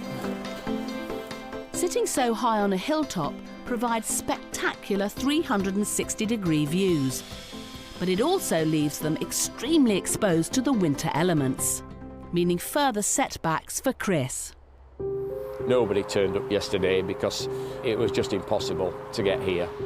It's all up here and it's just melting and falling down on us all the time. So you get water on your glasses, down the back of your neck. It's not the best. Joys of working in winter. But there's one ray of light in the winter gloom. Chris's mate of over 30 years, John. Chris rang me up 3 months ago and says, John, I bought a water tower. Would you like to give me a hand? He says, it'll be fun. I'm waiting for that day.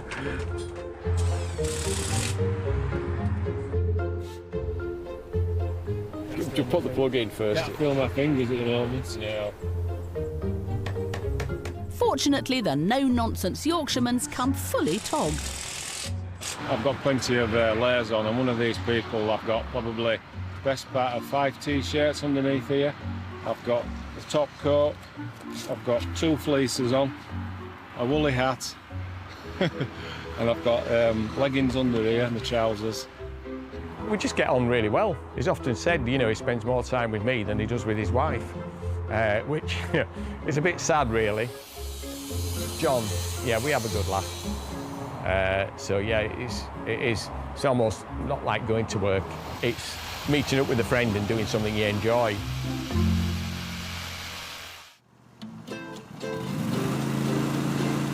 After over a fortnight of hard slog, Dad and lad team Bob and Stu are a stone's throw away from finishing those awkward window openings. Check them blades, Dad, see if there's... A bit more on this one. Swap it over then. We're nearly there, yeah. It has been quite long. Is that one? Yeah, that one's all right. Get 2 cuts out of that. Because the concrete's quite hard, there's a lot of wear and tear on the equipment as well. So the equipment's been breaking down quite regularly, which is always lovely. Donny, turn it on. Taken 2 weeks longer. We anticipated 2 openings per day, and it's been more like 1 a day, really. Plus, the weather's been not on our side. We've had snow for a few days, we've had hailstone. It's been quite challenging, really. We've had to use X amount of water to actually form these openings, which make more saw cuts in. Access has been rubbish. Oh, we've had to bring about 300 litres of water up, which we've had to cart up the stairs. So it's not been a right helpful job, really, regarding that. It's a water tower without water. Right, I'm going to cut this. I've been a firework display now. We've got access, we've got light, and we've also got the elements. The new access is a game changer for Chris. It's so much easier, and you just walk straight in with your tools, as opposed to having to lower them down through a narrow gap and then climb down a ladder. Yeah, no, it's unbelievable. Makes life easier. It's a big thing to get the windows finished. We are really hitting milestones now.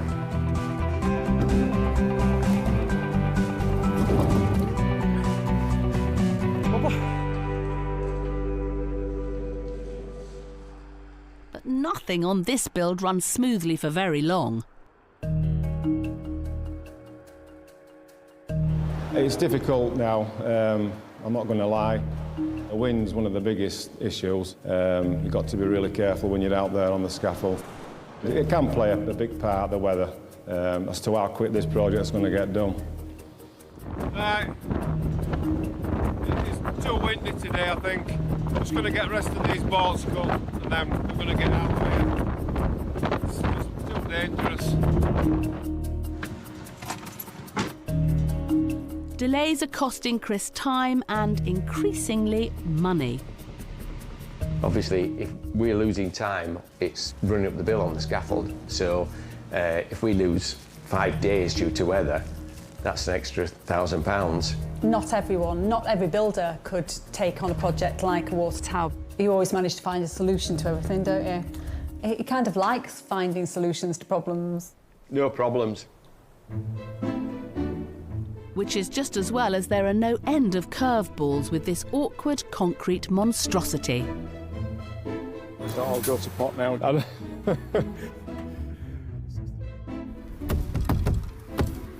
it. We're in.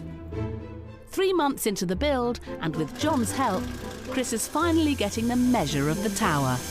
This is the external cladding that we're putting on. John gets down on his knees and he does all the grovelling about on his knees, and I stand up and he tells me I've got the easy bit.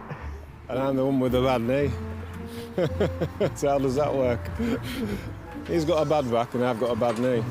Old age.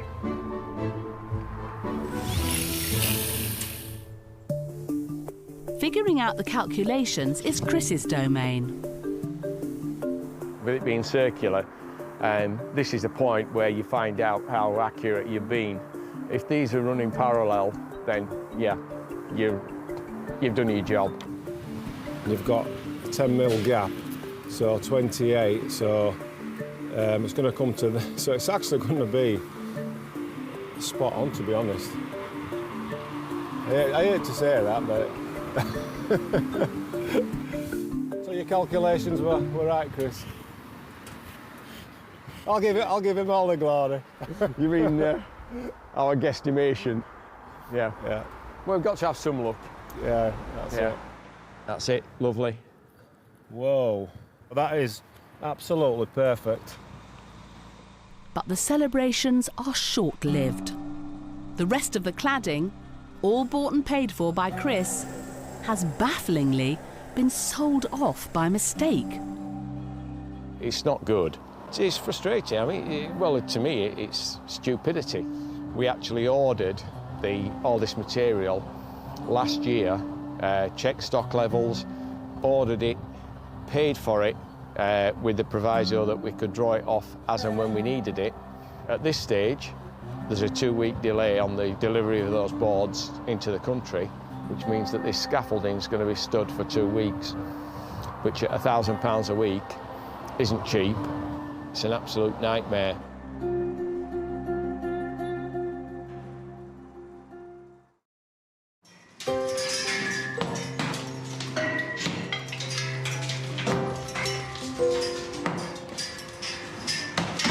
As his daring renovation of this water tower progresses... Amateur hour starts now. Right, yeah. Yorkshire shopfitter Chris is taking a hands-on approach, getting stuck in with the professionals as the top floor nears completion. With the steelwork and new roof in place, father and son team Bob and Stu are back to cut out the old concrete ceiling. The concrete is that dense. This machine we've had to hire in specially, which is costing an arm and a leg. Due to the situation we've got now, material costs are just going through the roof. So the budget might go a little bit out the window, but it's just got to be done. So, you know, you've just got to live with it. Chris has already blown £150,000 on the conversion, more than half his budget. When I checked the budget and realised how much we'd spent, I had a bit of a panic thinking, you know, if we have to spend that amount again, we just can't, it's not possible. I'm just a little bit shocked at how high it's gone.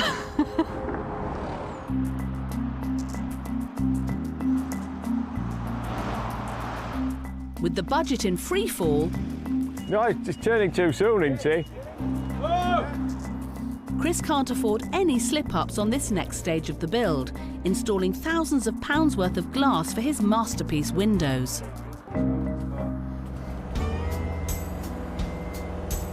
So he's called in a cavalry of window fitters. Sort of looking forward to it, but a bit apprehensive, just in case something goes wrong. But keep us fingers crossed it won't. We'll never get off the bloody ground. As ever, the crazy structure of the building isn't making life any easier. So you're going to be in my way there. I'm going to have to bring it out. Before you set off, let me get underneath. Where? Other side. Have you got it? This is a challenge. Everything's a challenge. It's circular. You know, we're raised off the floor quite a long way, so there's the logistics. It's a case of hoisting it up the side of the scaffold. It's all labour intensive. The biggest thing is getting the glass in without any cracks, obviously, because they're not cheap. Even for one unit, I dread to think how much they are. I think it's about £14,000 or something just for the glass alone, you know, so you don't want any mistakes, do you? So, well, Chris won't anyway. Right then, are we glazing now then? If that one goes in, then hopefully we'll see how they all go then from then on. What could be simpler? Where are we going? Let's come tighter. Yeah, it's come straight past. Right, we're out here. Yeah, we're out. We're out. Right, somebody get down on the floor with Jonah. Don't give him all the weight there. Right, 1, 2. Nice and steady. Coming over now. Don't come out of that bottom. Yeah. Right, hold on, my fingers. We're home. Nice job. 1 down, just 29 more to go. That'll do for now.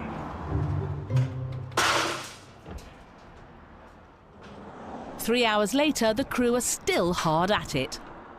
Wear up before you go in. But by pane number 17, Chris's cavalry could be close to breaking point. Old suckers on the wrong side for us to get hold of. Man.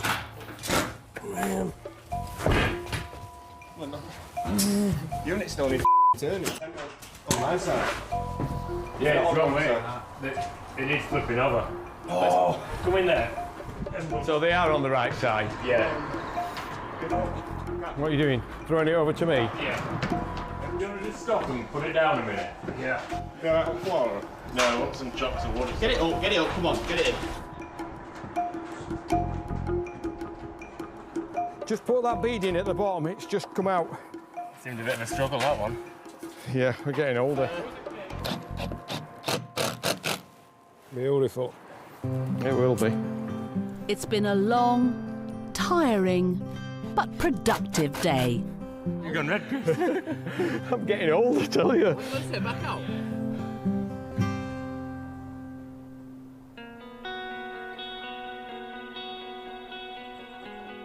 Chris is now on a roll. Over the next few weeks, the replacement cladding turns up. You ready, John? And the roof is finished, making the tower watertight, enabling Chris and John to install the underfloor heating and finish off all the floors.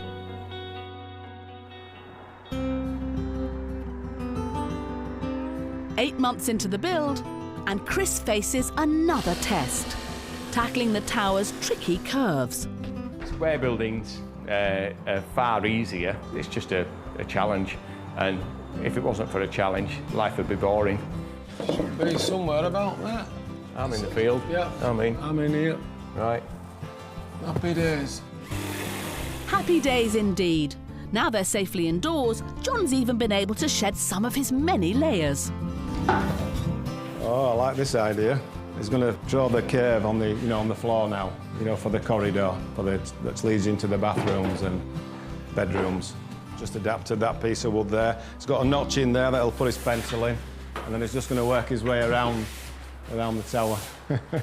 It's another masterstroke from canny Chris. And we'll do the same on the ceiling, and hopefully if the tower's plumb, this will be plumb. And there we have it. Have you got everything down there, John? Yeah. Yeah, I'll put the trap down then. He probably would like to push me off the scaffold every now and again, but I think he might miss the wages. That's all. Won't miss me. Right, drop that one down to there, John. I'll try and keep it this side going. 5 weeks later, Jack of all trades Bob the Builder is back. Not for the fire sprinkler systems. Always wet going on here. It's either wet, cold, or either snowing. He's making steps to tackle another key stage of the build, fitting the spiral staircase. A little bit. Right, that didn't help you. No, try that. I got wire trapped. Yorkshireman Bob's doing what little he can to keep Chris's spiralling costs down. Don't use too many, they're a pound a piece then. I nearly died when he said how much they were. The staircase is coming along, not as fast as we'd like, as it is with these things. You all right? Down a bit, Chris. An unwelcome mistake has complicated the job for Chris. It's another case of 1 step forward, 2 steps back. The company that manufactured it said, oh, we've manufactured it to be finished slightly lower than the floor level so that then you can adjust it and pack it if necessary. No, it finished higher than the floor level. So unfortunately Bob had to go all the way back down. Lovely. You get 3 of them balls? And he had to drop the whole thing down by 30 odd mil. So that was a bit of a nightmare for him as well. So anyway, we'll see how that goes at the end. No. Not quite right. Down again, mate. No, it's too much, you got.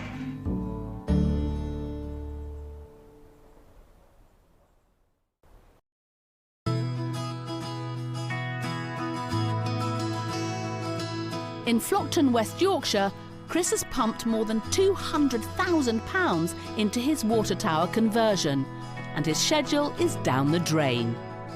But today, he's got something to celebrate, a monumental milestone. Big scaffolding's coming down today, so yeah, big reveal. We are getting nearer to the end. With the major construction work now complete, it's time for Angela to finally turn her attention to the tower's interiors. Getting a top-notch look will be vital to luring in the holiday guests the couple need to recoup their massive investment. No pressure then. I've never done anything on the scale of the water tower before. Not only the fact that it's circular, it's working out what we can get up there. We're probably going to have to go for a sectional sofa so we can take it up in bits and assemble it up there. Maybe even the dining table's going to have to go up in bits or be built on site. So yeah, it's a challenge. Have you notched out for the wire, or do we need to? I don't know if we need to or not. No. But their plans to get the tower on the rental market sharpish are sadly dashed. Didn't realise. That's quite close, isn't it? Another 8 months have passed, and Chris and John are nowhere near getting all the rooms fitted out. Picked up the wrong piece. Chris had to down tools to look after an important building contract for a client, delaying the tower renovation even further. We've lost quite a few months. Yeah, it's been stood here, empty. So, yeah, probably not that good for Chris. No, I'm just questioning myself over whether I've marked that the right way. With so much on his plate, even Chris is getting that headless chicken feeling. Hey! Yeah. I cannot believe this. We've got all this way round and we're on the last one. And I've cut one the wrong way round. I'm telling you, losing the plot, John. Chris solves problems. Creates a lot, but solves a few. And just as they're building up some momentum, they'll be imminently hit by yet another delay. Where's your screw gun, just in case? I've got it. You got it? Yep, on my hip. Ooh. On my dodgy one. You dodgy hip. I've got to have a hip replacement. Old age. It does take quite a few weeks to get back to normal. I'm hoping that the worst case scenario is 6 weeks that I'm going to lose. Okay. At this stage, it's just a money pit. Eventually, hopefully, it will pay for itself. But at this stage, it's just a big draw on our personal finances. We'll just crack on as fast as possible, get as much done as we can, and see how fast I recover. from the operation. Not letting a small detail like major surgery get in their way, the dynamic duo raced through their final jobs. Today, our new front door arrived, something we've been looking forward to. The front doors fitted. Kitchen worktops are made. This is a cutout for a sink. Internal walls go up. And, as Angela predicted, the dining table has to be built on site.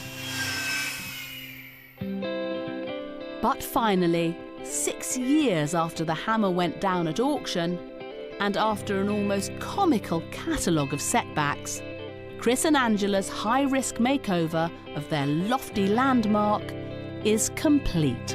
It's a relief to know that it's finished now after 6 years. I mean, it was a water tower, just a lump of concrete. It was designed to hold water. So, yeah, to transform it into a house, yeah, I think we've come up with a different building that works. What was once just a hollow, disused water tank has been utterly transformed into a stunning new, ultra-modern feature on the Yorkshire landscape. I think we've managed to have a bit of individuality with this. I mean, it is completely different. How many of those do you get? Granted, not many. But behind the building's modest front entrance, Ladies first. at the top of all 60 steps of the successfully fitted bespoke staircase, there are plenty more surprises in store.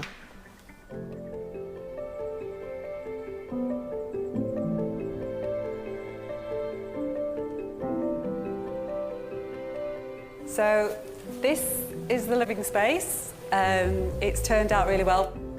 Obviously, there's tons of light. The new suspended glazed level offers stunning views in all directions. The views are amazing. Somebody said the other day, on a really clear day, you can see the North York Moors. The design features of the dining space perfectly complement the natural curves of the building. I made the table to fit the building, used the same curvature and everything. We've tried to make everything as circular or as oval as we could, haven't we? Like, for example, the chairs, they've got a circular shape to them. You can sit down and swivel and see the views, circular tables, circular lamps, wall lights. We thought we might as well embrace it, didn't we? Well, I don't think you've got a choice. The 360-degree open-plan design flows effortlessly through into the kitchen area. We bought this ex-display and I kept badgering them and saying, we want to buy that display. They weren't ready to take it out of their showroom at the time, but eventually they agreed, and I think it fits in quite nicely.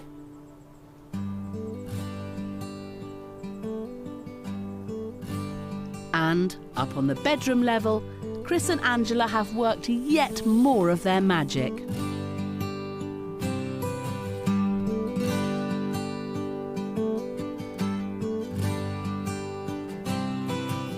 So this is one of the bedrooms. We were looking for that hotel feel. We didn't want anyone to slum it at all, so we've made all the bedrooms en suite. All the rooms have got underfloor heating. To say that a lot of people initially, when we bought it, put comments on They Facebook. said something like, you couldn't swing a cat in there. You couldn't swing a cat around inside there. What people bought that for? I mean, pretty big cat. And the ample cat-swinging space doesn't end there. The upper level offers a luxury master suite and large lounge area, topping off this extraordinary, gravity-defying building. This obviously has the best views because we're the highest up here. And it actually cuts out the little bits that you don't want to see, which is the road and the traffic below, but you still get that amazing panoramic view. That, to me, is just the money shot. Chris has even retained some of the tower's original features, with the rougher concrete edges on the ceilings, the original front door, and the tower's water gauge, reclaimed for posterity. But has all the gain really been worth the pain? We're really pleased with how it's turned out. A lot of people would have looked at it and thought it wasn't even possible. And there are only certain people that would take this sort of project on. I wouldn't. Chris did. To get here, Chris has battled Arctic conditions, a hip replacement, planning regulation and unreliable suppliers. But there was always a faithful Robin to his Batman. We've had specialists in to do their bits, but the majority of the work has been myself and John helping me out. John is he's thrilled to bits that you know, he's worked on the job, and he looks back and he keeps saying, you know, I can't believe that, you know, two of us have done so much. But to design and construct a one-off building as ambitious as this was always bound to come with a hefty price tag. It's cost us somewhere around 350, between 350 and 400, which to me is too much, but Chris thinks that's okay. If it's coming up between 350 and 400, I'm quite happy. With his new state-of-the-art tower currently valued in excess of £1 million, no wonder Chris is happy. But time will tell if this revolutionary hideaway in the countryside really works as a holiday let. Hopefully it's going to rent out easily and, you know, can start paying for itself. So, fingers crossed. People will see it and want to come and stay because it is completely different. And hopefully then, yeah, it'll start generating an income. And then, yeah, maybe I can retire. Who knows? For Angela, it may have cost more than a bob or two.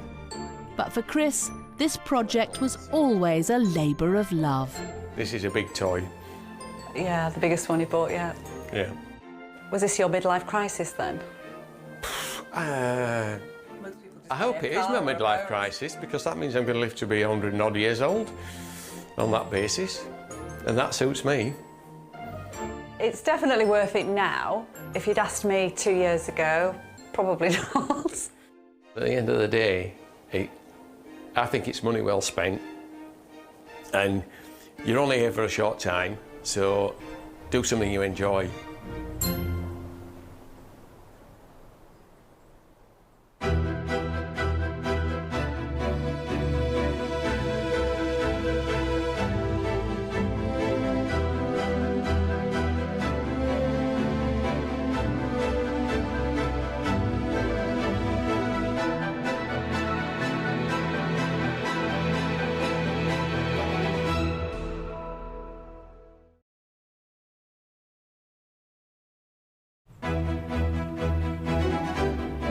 They're Britain's most ambitious home builders.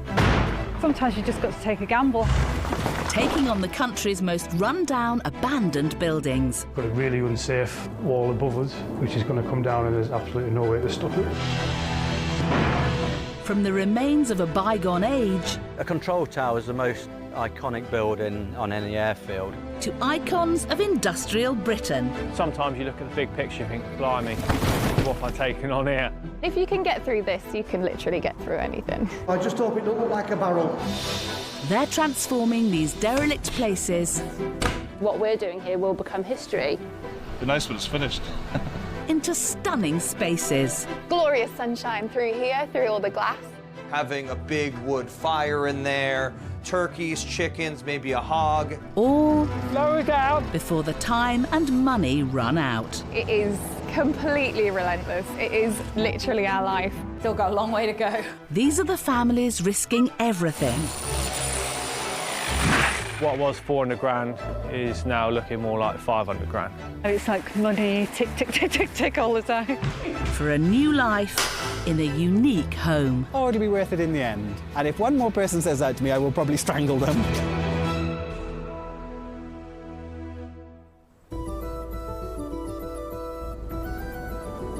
On a wild and windswept stretch of the Scottish coastline, stands this magnificent architectural gem. And two people who call this incredible place their home. From here, on a bit of a misty day, but you can see the entrance to Loch Long. Soaked in history, the Cloch Lighthouse was once a majestic beacon on the Clyde estuary, but not anymore. We no longer want to open this door due to the weather. It's taken its toll on the door frame here. I think if we opened the door now, we wouldn't be able to close it again. Local lad Duncan and fiancée June have ambitious plans to turn this ramshackle treasure into their dream retirement home. It's going to be an immense project. So this will all be windows looking out. But for Duncan, the renovation is only the final stage of a much longer love affair with the lighthouse and with life at sea. My father was a sea captain. During school days, I spent a lot of time working in the river here on various fishing boats and ferries. Back in 1985, the Cloch Lighthouse was in desperate need of a new owner after years of neglect. Duncan, a 26-year-old Naval College student at the time, was a big fan of the building, and his interest hadn't gone unnoticed. I was staying at my parents' house, and a phone call came in saying they wanted to speak to Captain Telfer. I said, I'll get my father. They said, no, he's a much younger person. I said, well, I'm not a captain, but I said, I'm studying for my master's. They said, you're the one we want to talk to. We heard that you want to buy the Cloch Lighthouse. Very confused and said, I think you've got the wrong number. Swept away in the moment, Duncan put in a cheeky bid, and it worked. My solicitor called up and said, you're now the proud owner of the Cloch Lighthouse. For just £35,000, young Duncan was now in possession of these unique buildings with a rich past. This is the mechanism that still works to this day, and it is clockwork. As a schoolboy, I would wake up to the sound of the clock foghorn, so it did emit a very large sound. As well as the surrounding buildings, Duncan also has privileged access to the historic tower and its secrets, including a little-known connection to one of Scotland's most famous authors. You imagine when Robert Louis Stevenson was maybe here as a boy, and he'd get some inspiration for Kidnapped as he went up the stairwell. Robert Louis Stevenson, writer of classics like Treasure Island and Kidnapped, may well have been inspired by this building. His grandfather, Robert, helped to design and construct it, which is a source of immense pride for history buff Duncan. Here's the upper part of the tower and the mechanism that turns the light. This goes back over 100 years. We think of a programme on the TV like Downtown Abbey where you call for the butler or the chambermaid. Here we've got the call buttons for the engine room, which is now our living room, the principal, who's the head lighthouse keeper, and for the first assistant. As it's such an historic landmark, the lighthouse tower can't be altered during the renovation. So I think the property here has got a very large footprint that we can make a lot of good use of. But it's a very different story with the dilapidated outbuildings. It's not going to be demolished and rebuilt. It will be using all the original walls. This was always part of the workshop area, storage area. There was even a laundry. They also kept animals here back in the 1790s. They would keep pigs, chickens. Yeah, there's clearly a duty of care with regards to the preservation of a very iconic historic monument in Scotland. Renovating the crumbling outbuildings will be transformative. But it's the main house where the most radical changes are to come. So we're going to take out the hip roof and rebuild this side of the building as a two-storey gable end. The kitchen will be ripped out and we will reinstate a wall here, the upstairs area. The bathroom will become an ensuite, that door will go, and the bedroom where the ceiling will be raised. After a lifetime working in the maritime industry, the renovation means globetrotting Duncan has finally come home to roost. So We're going to lose the spiral staircase, but maybe we can put it back into the outbuildings. Yeah, it's nice. But for June, who only relocated from Singapore recently, it's a whole new, slightly bewildering adventure. We met in Singapore. We're in the same industry, actually, from mutual friends. We're going to restore the flagpole too, so we'll have to alternate between the Scottish flag and the Singapore flag. Yeah, you got to check whether you can do that. I think the work we're about to do now far outweighs any investment that we've put in the house to date. And arguably, we're putting in more money than the property may be worth. I think the real value is not in the investment, but in preserving it and bringing it back into a functional state. Duncan and June have grand plans for one of the Clyde's most iconic landmarks. Completed in 1797, the Cloch Lighthouse would warn ships off the Gantocks, a dangerous reef at the head of the Firth of Clyde. During the Second World War, the light welcomed countless convoy ships and naval vessels home from battle. Connected to the lighthouse tower are the 3 buildings which Duncan plans to transform. The lighthouse keeper's house, as well as the old engine room and dilapidated outbuildings. These are all now set for a new lease of life. The main house and engine room will have a complete overhaul. On the seaward side of the engine room, a new floor-to-ceiling gable window will be installed to maximise the stunning views across the Clyde. A modern open-plan kitchen and dining area will sit alongside a linking room, leading through to a sitting room and a new study. Upstairs will be 2 generous bedrooms, an ensuite and a family bathroom. The outbuildings, once a washhouse, storeroom and pigsty, will be rebuilt. The lost roof and chimneys will be reinstated and the original stonework will be retained. A new entrance hall will lead to 2 bedrooms, a games room and a bathroom. Outside, a large paved courtyard will connect the buildings, perfect for Duncan and June to host their legendary parties. It's an ambitious project, which will preserve the lighthouse's history and create a stunning new home. Work hasn't even started on this mammoth project, yet party animal Duncan's already thinking about housewarming drinks. This is actually a control panel that came out of the engine room. Originally, I intended to keep this potential of being a cocktail cabinet with gin, whiskey, vodka. His audacious timescale for the build, there you go, it says me, suggests he's already been at the whiskey.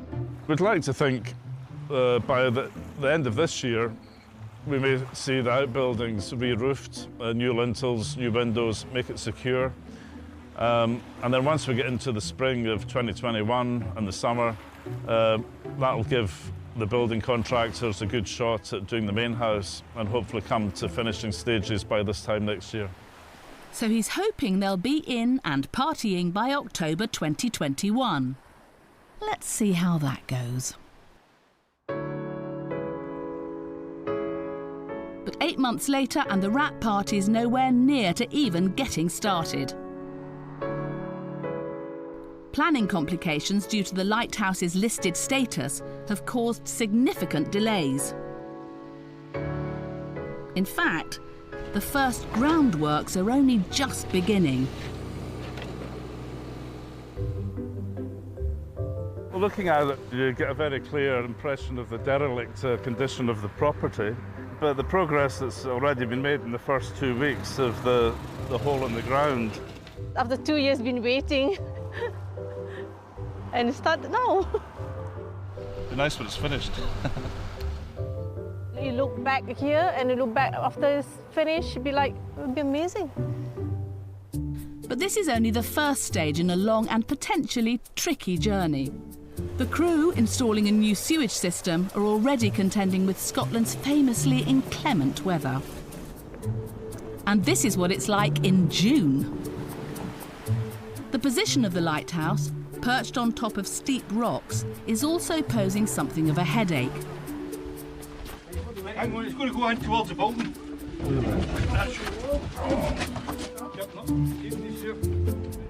But perhaps the greatest pitfall of all is the impact of COVID on the building industry.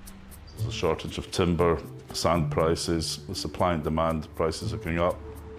And on that principle, we don't want to delay this. We've got a cost today, so let's get on with it. And I'm sure in 5 or 10 years' time, we'll look back and say we did the right thing. Let's hope so. But how Duncan hopes to stick to his super ambitious time frame is anyone's guess. The overall work period, I think, will be in excess of 6 months. So we do expect things to go wrong, but I also feel that the contingencies are all in place to cover for anything that is untoward. You're more stressed than me, I think. Yeah?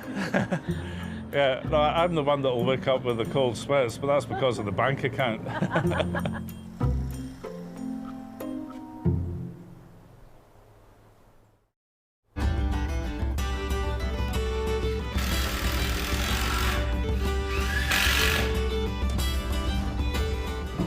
Hi, Stephen. Hey, Duncan, how are you? Not bad. Good man, good man. Hey, this is new. Local lad Duncan's now 11 months into his ambitious renovation of Clough Lighthouse, an 18th century architectural jewel on the Clyde estuary. Lots of rubbish piling up in the grounds to be taken away in the skip. The old bathroom finally gone. Preserving the lighthouse's history is something of a personal crusade for Duncan, and the crumbling outbuildings are getting the full restoration treatment.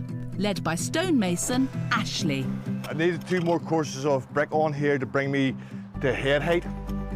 He's working on some seriously wonky walls. There's a lot to do with it here, you know. It's just trying to get everything pretty level. The problem is, with an old building like this, it's not square.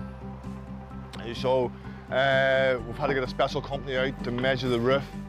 If you even look at this room, you can see it's more of an angle. And here, it's sort of kinked around this room. They're all pretty much the same. The team are cracking on with the transformation outside. We're fighting against trying to find good stones for ourselves at the minute, you know. But we'll get there slowly but surely. But inside the house, where major work is just beginning, it's a different story. Luckily, we've got a family house just a mile away, so we've moved in just down the road. But as you'll see, the interior of the house now is fairly well gutted. He's not kidding. Just as fast as the outbuildings inch closer to looking their rugged best, take a look in there. Inside, the walls have come tumbling down, quite literally. You wouldn't think this was our happy home a month ago. Walls, insulation, floorboards, pretty much everything, including the kitchen sink, has all had to come out. This is about as derelict, I think, as we're going to get. We've literally lost the wall here. It's going to get much worse. Maybe we could try, we need to hammer the hammer in there. But for Ashley, it's all just part of life's rich tapestry. Yeah, have to crack eggs to make an omelette, you know, so you do get a lot of mess, you know, but at some point you're going to see it come back together again, but it's a few weeks off yet. That's some omelette. Duncan and June's home is about as close as it gets to being a demolition site. Fortunately, they can see past the carnage. This will come away and will be replaced by a 2-storey, wall-to-wall glass window. Our interior designer asked us what sort of finish did we expect in here. The description I gave her was I wanted a Ralph Lauren yacht club at IKEA prices. So hopefully that's what we see. That's wishful thinking for you. But as it turns out, there's an unexpected upside to all the tearing down. Ashley has a big surprise for history fanatic Duncan. I find this here in one of the windows is what I was talking to you on the phone about. It's about the guy and an apprentice. Good grief. Look at that. That was embedded in the window. Yeah, it was behind one of these columns here. It's like a time capsule. Yeah. So he was the apprentice and he worked for, what's the name of the firm there? I think it's Robert. It's at the top here. Right, Robert. Is it Mew? Apprentice, joiner, with James. Something Son, is that? Yep, James and Son. Finished this window in the year 1866. 1866. Look at that. What a piece of history. It's interesting, 1866, because it was in the 1860s that Robert Louis Stevenson's father installed the new light. So this must have been a renovation going on in the mid-1860s when Stevenson's father was on site installing the light, and his apprentices were leaving notes like this. Fantastic time capsule. Yeah. Now, Ashley and crew are planning to hide their own secret memento for future generations to find. I hope you're going to put your own time We'll capsule have a wee bit somewhere, so we'll just keep it. Someone will find it in 200 years. Hopefully. So, it's just something nice to keep the hold of. That's lovely, and well done you guys for preserving it. Problem. Yeah. No problem at all. And outside, there's another reason to be cheerful. Oh, well, look at this. Seen a difference in the skyline already. Despite the wet autumnal weather, the roofers are making speedy progress. We really feel as though we're into the work now. I think it took a bit of a slow start, as it would, but now that we see what's happening, we know that it really is moving ahead. That's brilliant, isn't it? I'm going to line through the other side as well. John and his hardy crew haven't been put off by the odd spot of rain. Just as well, really. It's like everything else. I mean, you could quite easily sit in the van and then just decide to go home, but at the end of the day, there's no production done, so you try your best to crack on, regardless of the weather. And with Duncan's first ambitious schedule now in pieces, he's drawn up another. So we're on the 8th of October today, which is on the outbuildings forming the roof new structure, which is spot on because that's what we've been watching them do this morning. And thankfully, we're seeing a finish date at the moment, which pretty much on schedule for the end of February. Getting back into the house around this time really will be crucial, because there's an extra deadline looming which Duncan and June simply can't afford not to hit. We have our wedding on the 14th of May, so we'll have a lot of family and friends coming from overseas. And the plan would be not just to have a wedding and the day's over, but the following day all gather here for a big barbecue. So as long as we can get into the house and have it functional, that's what we'll be looking for. Major house renovations and wedding planning, all in 1 year. Sounds like a recipe for disaster. We discussed that at the time. Do we really want to be doing a major renovation and a wedding in the same year? But I think it got to the stage that with COVID and the delays to weddings, we thought if we don't have a wedding now, it'll look more like a pensioner's outing than a wedding. So we thought we'd better go ahead. I'm feeling okay because it looks like we finish by the end of the February, hopefully, and then we have a few months to prepare the wedding. But 4 months later, just a month off their moving in deadline, it's not looking good. Duncan, how you doing? How you doing? Horrible. See the framework. It's going in bit by bit. Even Ashley's feeling the heat. There's the hallway. Looking very derelict at the moment. There's still a mountain of work to do. Interior design, get their work cut out, I think. And everyone's feeling the pressure. I think we're on a roller coaster. We started planning before COVID came along, and now we're in the middle of COVID. And we can see that's going to have some impact on supply chain, both with materials and also people, of course. Delays could now scupper the couple's wedding day party plans. Our architects and project managers are very aware of the wedding date, and that is something that they're aiming for. I can't wait to bring all my friends and my family to the house. So let's see, we'll have a lot of people visiting from overseas who are very keen to see what's happening with the house. It'd be nice to hold a post-party after the wedding at the lighthouse, but let's see how we go. Helping to keep the increasingly shaky show on the road is architect Ben.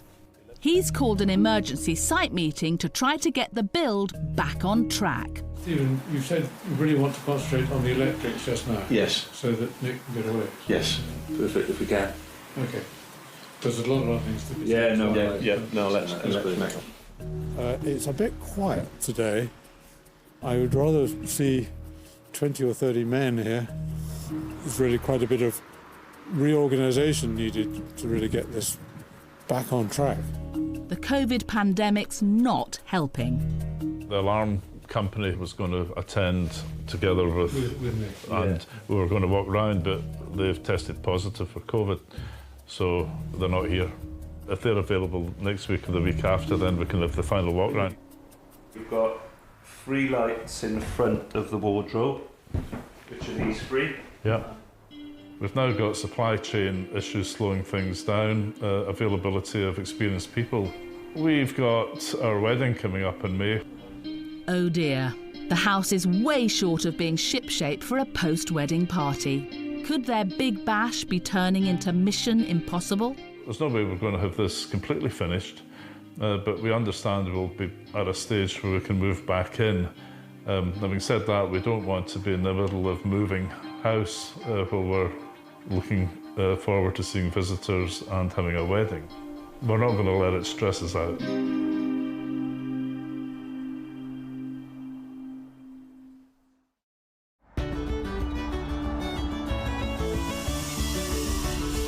Clock Lighthouse on the Firth of Clyde is a hive of renovation activity. This is the first time I've been able to stand up in here in 30 years. Work on the inside of the main house, the outbuildings and even the walls down by the sea are in full flow, keeping Duncan and June very much on their toes. Those shelves is the prototype. That's what it's going to look like all along here and all along there. But plans to throw a big party at the finished house for their wedding, just 1 month away, are in real jeopardy. The delay's slightly inevitable, I think. We've had a pandemic, of course, which is getting the blame for a lot of things, but it's not to be ignored. It's one of the factors. But I've always said I'd rather see the job done right than any shortcuts. They're sure cutting it fine on their deadline. But Rome, and indeed the lighthouse, weren't built in a day, especially when you're doing things properly. Specialist stonemason Ricky can't rush the job. So I've cut the stone down to the correct width, and then I'll apply my template, and I'll cut an angle like that, and angle it through with a grinder, and then when I've got the angle, then it's just carving. It was a single window, and I got made into a double window, and these stones go up the middle of the window. They're called the mullion stones. Duncan's chuffed to bits with Ricky's preservation handiwork. Quite like this window. It wasn't actually something I thought was going to get approval originally. They did agree that the single window could be extended to being a double window, but the stonemasons again have done a fantastic job here. But the new windows aren't there just to look pretty. Sealing up such a big, drafty property, making it fully watertight, has been a big challenge. And there's one last, rather obvious, gaping hole ready to be plugged. The magnificent view out over the Clyde. This is quite a milestone. We're finally getting the glass in for the engine room, which is going to be the new kitchen dining area. So we're now going to have 2-storey of glass with a magnificent vista looking over the Argyll Hills. Foreman Chaz and his team have fitted the lower panels of the massive new window and have 3 more to go. Low part's easy, it's just straightforward. You're just walking the glass in, standing it up and then just lifting into the channels. The upper part, it's a bit more difficult obviously because you need to get it up off the floor a lot higher. Can you just slide it that way, a wee touch? With each pane weighing 1/4 of a tonne and costing thousands of pounds, it's on Chaz's head to ensure nothing gets broken. I would get into a wee bit of trouble, let's put it like that. Right, wait a minute. Right, gear Ryan up a sucker first. Nice and slow. Let him get right under it, son. Right, hold it there, I'm going to take my hand out, right? Yep, nice and slow. On you go. Well done, boys. So far, so good. Which is some relief because the soon-to-be groom and his bride simply can't afford any more delays. They're still hoping to stage their wedding party at the finished house. Just got a call there from a couple of the guests who are organising minibuses to get there. We'll try and use the same company in the evening to run a shuttle service back home for folk. Yeah. So it's weddings and building houses, it's all happening at once. But it would only take one breakage and their wedding party deadline, now just 3 weeks away, would be smashed to pieces. Obviously, you've got the lead time for waiting in glass, new glass panel or whatever, so that can take up to 6 weeks just now. So obviously, if we damage anything, it's a bit of a disaster, to be honest with you. Right, down you go, Liam. Keep coming. Keep coming. You got a glass, Jamie? Next up, panel 2.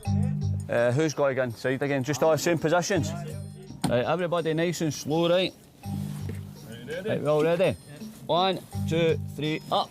You're at the same level, right? Right, come on, give me a wee touch, right? Right, hold it there, right, up we go. Oh, happened there. The board moved, all right. Close call, get a grip, lads. Right, up we go. You got swap? Aye, I'm on. Right, we happy? Push your glass in, lads. Right, lovely. I think they had a bit of a jolt, which everybody's heart stops a beat when that happens, but clearly they know what they're doing, so that's good. But it's not time to crack open the party bubbly just yet. The trickiest top panel still needs to go in. That one's a bit too heavy and maybe a bit too intricate to do it by hand, so we've got a lifting point now. Literally the last piece of the jigsaw, isn't it? Last piece of it. Slide it in let's hope it fits. I'm going to get 2 bits of timber to put across that. You've got the glass, you want to take that down a wee touch. Hopefully they've measured that last bit right. A bit of an overhang between the 2 blocks. Right, nice and slow, Ryan, you watch that tap. Come into me. Right. That top is. Right, we'll push in the bottom once we get it up, right? Alright, moving. Yeah. Nice, go on, Just push out a wee bit and heat. Keep your hand in there and try and push it there. You alright up there? Is it in it? Well done, guys. It fits. Only just, millimetres. Well, at one point it looked as though it was too long, but of course once it got embedded in the frame, that sorted it all out. So yeah, it's looking good. This actually seals the house from the weather now. So the next stage will be progressively everything getting finished off. So yeah, we're not far from the end, I think. Right. Exciting time. That sure is. Yeah. But Duncan's optimism is seriously misplaced. 1 week later, and a major reality check's in order. Added delays to interior work means the build's actually weeks off track. Completion date has slipped from sort of February. Currently we're looking at the end of May for the main contractors to finish the main construction work. The new date means the lighthouse definitely won't be ready in time to host their post-wedding bash. It's disappointing. It would have been nice to do, but, you know, always look on the bright side. It's just making sure that we've done what we need to do and confirmed everything less than 3 weeks to go. Finding an alternative party venue at such short notice? Not stressful at all. The wedding is coming towards us like a steam train right now.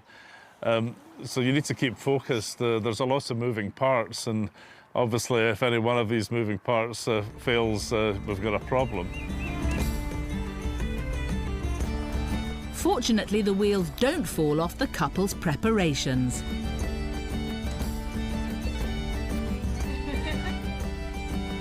Three weeks later, they celebrate their wedding in true Scottish style.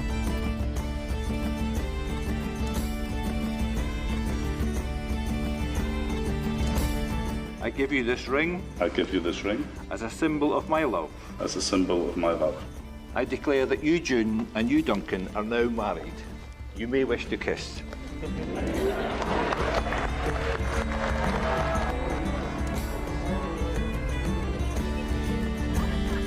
the stress of lighthouse deadlines is momentarily put on hold.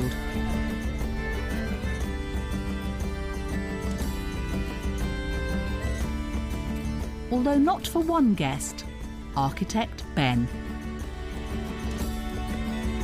We're hoping you all are coming back soon and we get to show you Scotland properly, and we'll give you a proper tour, and by that time Ben will have finished the house and you'll have room to stay.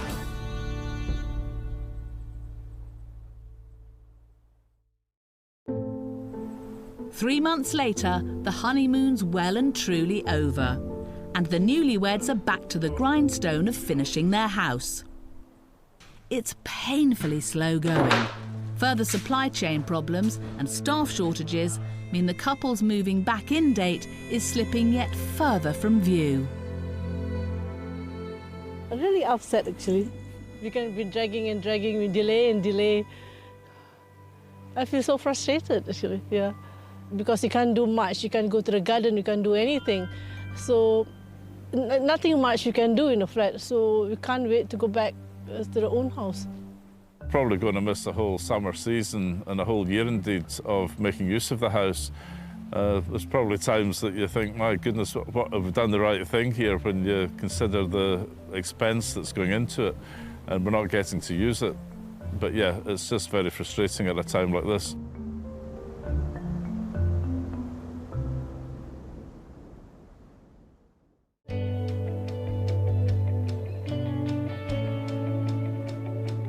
They said there's 3 coats, so this is just the base coat, so there's another 2 coats to go on, white. Finishing their epic lighthouse conversion is proving a somewhat tall order for Duncan and June. Yeah, I mean, it's obviously, not that it's all about money, but it is quite an expensive project, and it would be nice to be getting use of it. But amidst the gloom of seemingly endless project delays, there's a sudden, practically unheard of burst of energy on site. You gotta pick that with a brush. Brush, aye.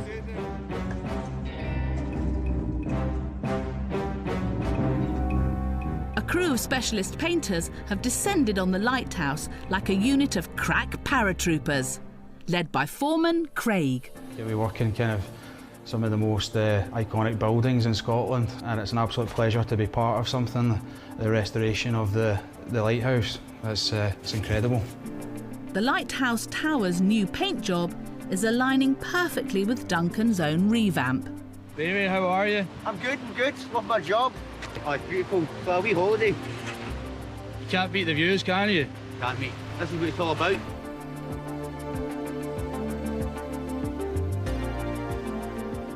You can see some of the paints flaking a little bit there, but we'll get round to getting that. You know, if we get the weather, we could probably see potentially 3 coats on this week if we're putting the hours in. It sets it off nicely. It would have been a shame to have all of this finished and the tower still looking a bit grubby. So now that this has been done, we really have got everything lined up just at the right time.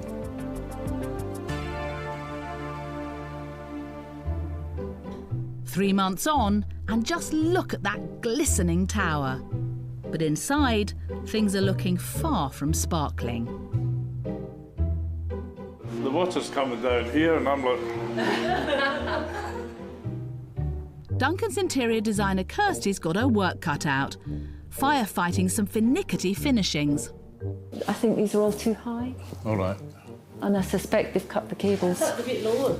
Yeah, well, I thought a bit lower too. Right, So they're going to do something. Well, they've got to. Kirsty and Duncan were pals before she joined the build. Duncan likes parties. Duncan is a party animal. So this is going to be the main party space for the house, I think, I hope. But one of Kirsty's bold design decisions is proving just a little hard to swallow, even for Duncan. We're looking at the dark paint in the hall. At the moment, the whole thing looks too dark. I'm thinking, do we need the window ledges to be white? Do we need the ceiling to be white? And now, here we are with this sort of Halloween look. All we need is a couple of turnips hanging up in the hallway. Scary. Obviously, the stairwell's completely black at the moment. But again, we don't want to have the light on during the day. It'll look like a Christmas decoration if we do that. I would probably leave that on during the day because it's going to be part of the theatre of the place. While Kirsty hankers for a bit of drama, those up against the dark will look fabulous. OK. For delay-fatigued Duncan and June, it's a case of anything for an easy life. It's going to kill me one of these days. Yeah. Slowly, over the next few weeks, things start to come together. Tiles are cut and fitted. Kitchen units are assembled. Showers are installed. And 5 months later, a mere 18 months after their completion date, the final bits of scaffolding are about to come down, meaning the major works on Duncan and June's epic lighthouse renovation are finally finished.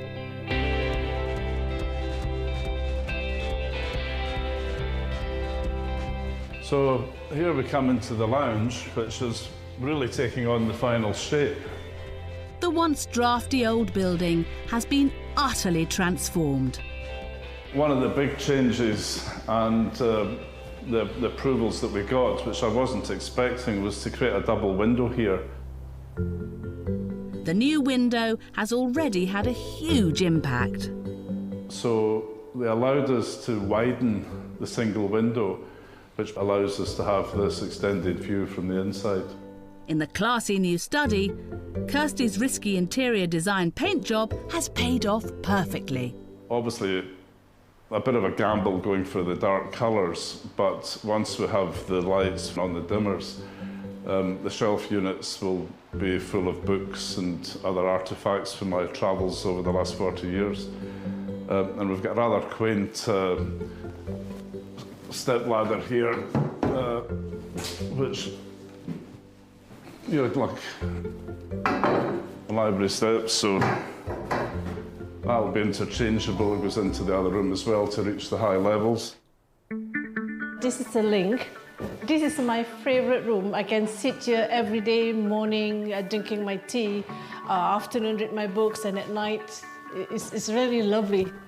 The dazzling engine room conversion will offer the vista of all vistas, when you can see through the Scotch mist and the scaffolding, of course. It's a bit of a grey day to get the full impact of the view, but you can imagine in the summer months, the sun sets right outside this window behind the Argyll Hills. No expense has been spared with this luxurious kitchen diner. The finish that we've got here for the kitchen itself has turned out very well indeed. And we're going for this sort of hidden mono-colour unit. And they work very well indeed. You just touch the finger and they've got internal lighting and they close very automatically, built-in drawers and everything as well. Upstairs, the old space has been reconfigured into 2 light, modern bedrooms and an elegant master bathroom, resplendent with yet more stylish features. Here we've got the master bathroom, the big iron bathtub. Stone floor, which underneath here we've got underfloor heating, but obviously the tile rail as well, so there'll be a nice warmth in here that the house was missing before. Here we've got a nice large shower unit. This has got a nice built-in alcove with a downlight. Again, the ambience here will be quite nice. And we've installed skylights here as well, which we didn't have before, so again bringing natural light into the room. The luxury bathroom has it all. And I think one of the successes is what we've installed in the ceiling here, nicely hidden away, but a nice sound system. Bouncing beats while you bathe. Nice touch. So this takes us straight into the master bedroom. So this is a nice bright room. Fairly modern wardrobe here, which has got internal lighting as well. So this section here, that's for me, and this section here is for Jane. Yeah, of course. Views from the new master bedroom look out over a rather quirky feature. We've now got a very nice view. Some of George Wiley, the artist, has mechanical seagulls. We've installed that outside in a bit of a homage to George, an old friend. The seagull motif is cleverly dotted all around the property. It's clear Duncan and June were never going to do this by halves. But making such fundamental changes to the building whilst retaining its history and adding luxury fittings and bespoke features has pushed their budget into eye-watering territory. The primary contract has been for over £600,000. But by the time that you add on some subcontract work and VAT, etc., you're approaching a £1 million investment. £1 million? Blimey! So has the cost and all the pain really been worth it? Overall, it's been more fun than not fun, but there's been peaks of despair. But I think once we've moved in, we'll look back in this time and we won't remember the bad times as much as we remember the good times.